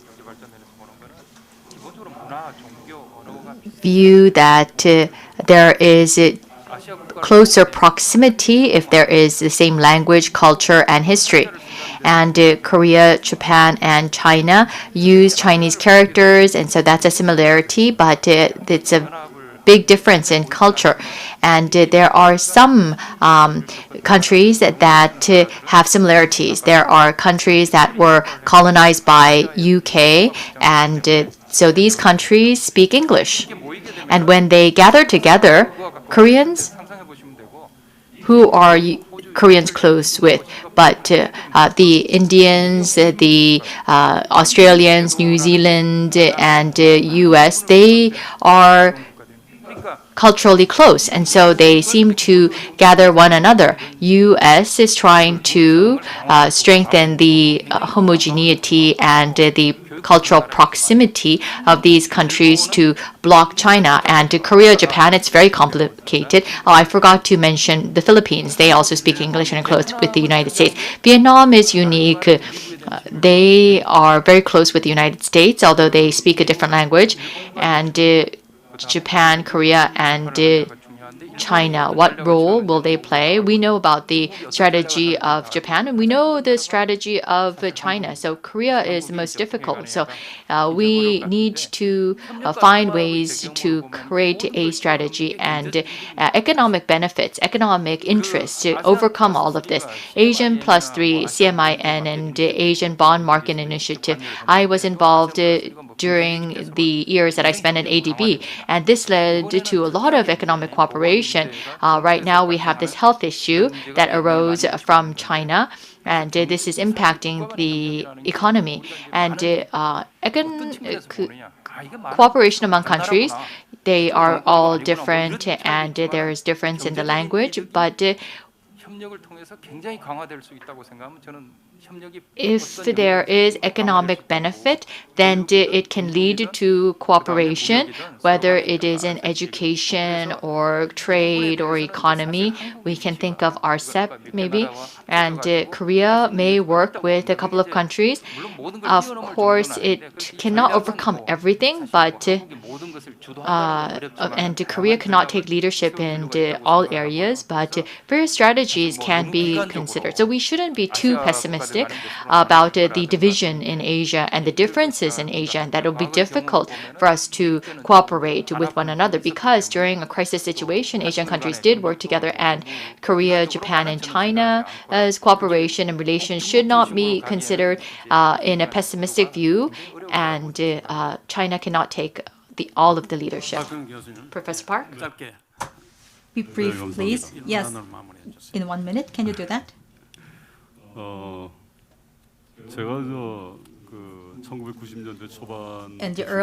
the early 1990s to the mid 1990s, I myself was working at KIEP for 4 years roughly. So I was learning a lot, and I was guided by my seniors a lot. One moment I still vividly remember is like this. It was end of July in 1991, I think. And I was with President Yoo Jang at that time. So that memory of mine is the basis of the reconciliation, diplomacy, after 25 years. It was 1995, not 1991. So 1995 was the year of the remarkable incidents, and also in the academic world, we had a lot of events. I studied in Germany with that, and that was the 5 years, 5th anniversary of the unification of Germany at that time. So we wanted to have a big event in commemoration of the anniversary of the unification of Germany at the time. So we wanted to have a famous politician to have an interview with. So that was our plan. So I was accompanied to my president of KIEP to meet with Helmut. Can you remember, Mr. An? So we were there to meet with him to have an interview. So Asian famous scholar versus German famous celebrity meeting together. So we were talking about the unification between East and West Germany, what kind of lessons we can take for the Korean Peninsula. At the end of the interview, we also touched upon the relationship issues of CJK, China, Japan, Korea. So we might have raised the question to him, because the reason for the welfare state was possible in Europe was the reconciliatory diplomacy among the European countries after the World War II. So reconciliation was at the core of that history of Europe. So we were just having that discussion as well at the end of the interview. One remark I remember coming from Helmut Schmidt.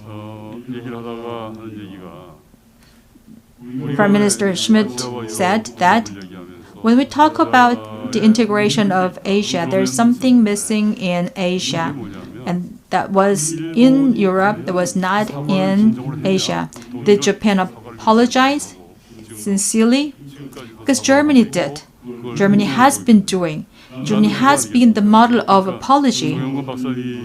So do you remember that?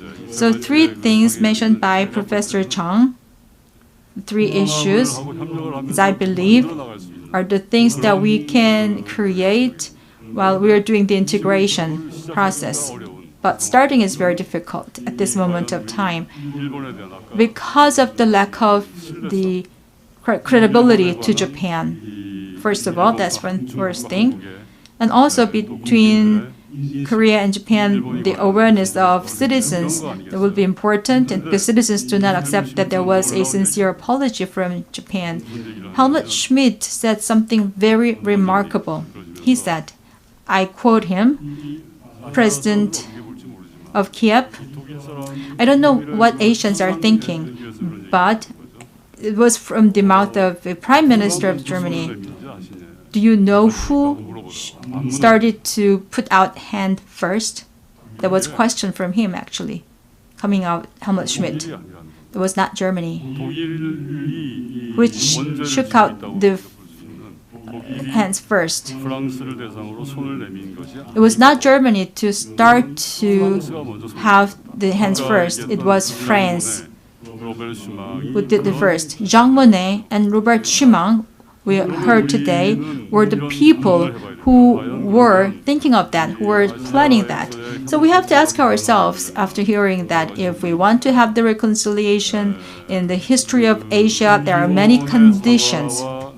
One thing is the genuine apology or genuine apologetic action by Japan. If we do not have that, as counterparts to Japan, China, and Korea, have we tried to put our hands first to Japan? Have we tried to do that? So these 2 things should concur. These 2 things should be happening together. So if we are only waiting for Japan to have the apology first, it will be forever. So I know that President must have remembered that so far. So after 25 years of meeting Schmidt, I am now in my research with the sponsorship by KIEP. I'm doing my research on the relevant issues. Also, I'm teaching students in university, and I'm teaching the unification and also integration of region in Asia. I would teach geopolitical things and the international politics. I do not forget to mention this episode of meeting and interviewing Helmut Schmidt and the remark he said, which is very important. Thank you. Thank you, Professor Park. So it makes me think about a quote from the Bible that when someone hits you on the left, then you should turn your head to the right. And integration is a collective behavior of like-minded countries. In that case, there has to be a core value shared by these countries. And in that sense, I believe that China, Professor Chong, I know says that time is in favor of China, and there will be the rise of China, and that there will be a reorient to the east. And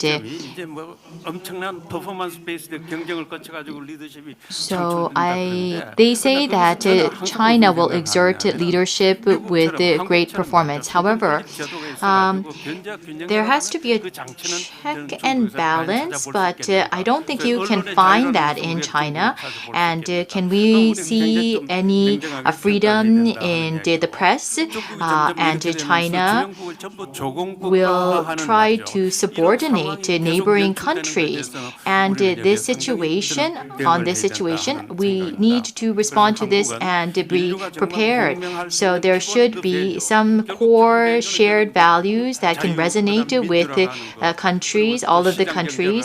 And I think that a market economy and democracy should be a value that should be expressed, and we can take on a central role by emphasizing and upholding these core values.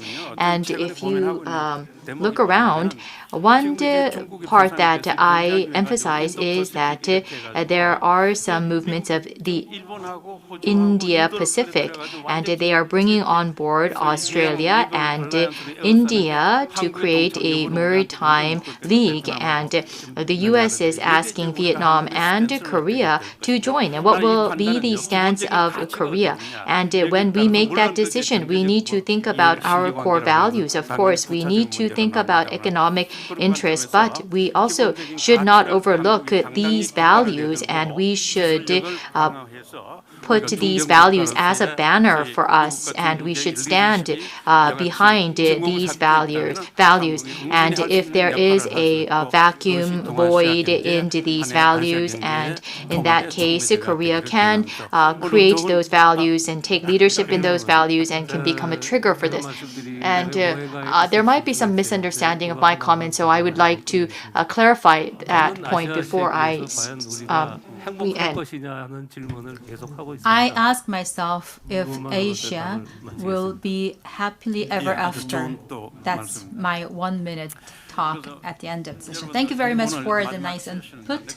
And this has been the last session of this KIEP 30th anniversary conference. And thank you very much for your participation, all the keynote speakers, as well as the presenters and discussants. Thank you so much for the moderator and the panelists. Once again, I'd like to ask you to give them a big round of applause, and you may go back to your seats. I would like to commend you for the work throughout the day. Also, we have been attended by all the people online as well who are listening to the presentations. Since we have spent valuable time out of your schedules, I really hope that we have learned a lot and we have a lot of lessons for the future as well. Also, you must have witnessed what kind of pattern of international conference during the COVID era would be like. And also, I would like to have the remark that we were having some kind of hybrid system to be mixed with the videos, presentations, Q&As from the screen, and so on. This must have been a new experience for you, and also we really hope that the online participation has been productive as well. Now is the time for us to go on with the closing ceremony on this 30th anniversary conference of KIEP. We would like to invite President Kim Hung-jong from KIEP to have the final remark for closing this event. Please give him a big hand.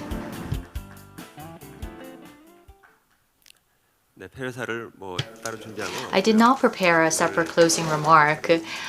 Throughout the day, we held this seminar, and we held this seminar under 3 themes.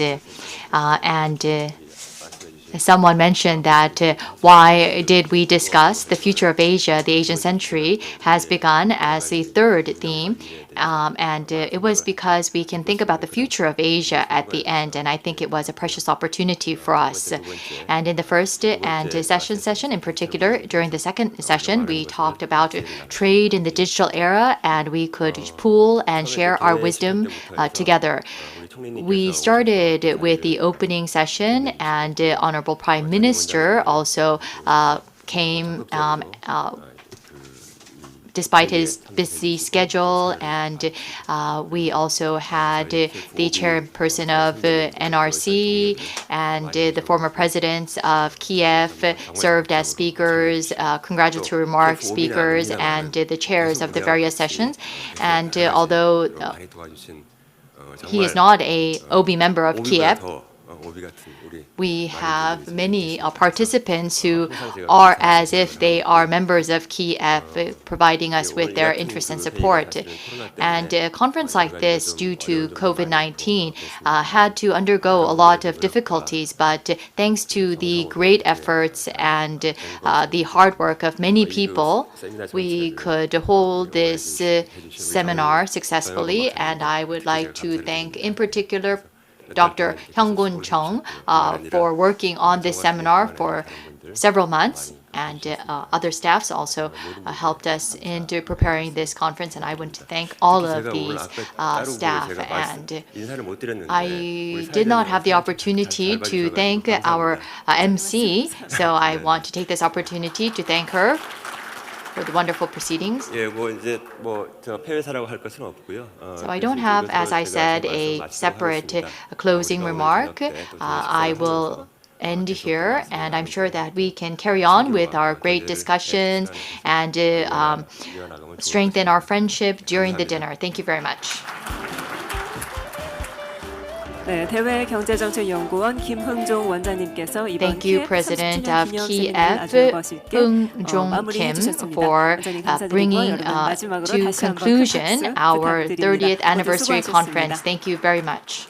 네, 오늘 귀한 시간 할애하시며 저희 I would 세미나에 like 함께해 to 주신 thank 모든 all of 분들께서 the 정말 유익한 시간 participants for 보내셨길 taking 바랍니다. time out of 오늘 your busy 수차례 schedule. 말씀드린 바와 같이 I'm 대한민국의 sure 경제를 that it 이끄는 was 대외 informative and fruitful to 경제정책연구원이 you. 올해로 개원 So, 30주년을 as was 맞이했는데요. mentioned 많은 numerous 분들께서 times, 다시 it is the 한번 30th 진심으로 anniversary 축하해 of 주시면 또 KIEP, and 감사하겠습니다. we ask 앞으로도 you 저희 to 연구원에 congratulate 많은 KIEP, 응원과 관심 and we 부탁드립니다. seek your 또 interest and 마지막으로 support 저희 온라인 in the future. 참가자분들께 다음에 나오는 화면을 통해서 저희가 그 And 실시간 for 퀴즈를 the online 준비했습니다. participants, 퀴즈에 we have 참여하시고요. 또 a 다양한 real-time 경품도 많이 quiz. You 받아가시기 can get 바랍니다. a prize 오늘 by 끝까지 함께 해주신 participating 모든 분들께 다시 한번 in this 감사드리고요. pop quiz. 영상으로 And 저희 with this, 30주년 we 기념 will 세미나를 모두 conclude the 마무리하도록 하겠습니다. 30th anniversary 그럼 conference 편안한 of 저녁 KIEP. 시간 Please 보내십시오. enjoy your 감사합니다. dinner time.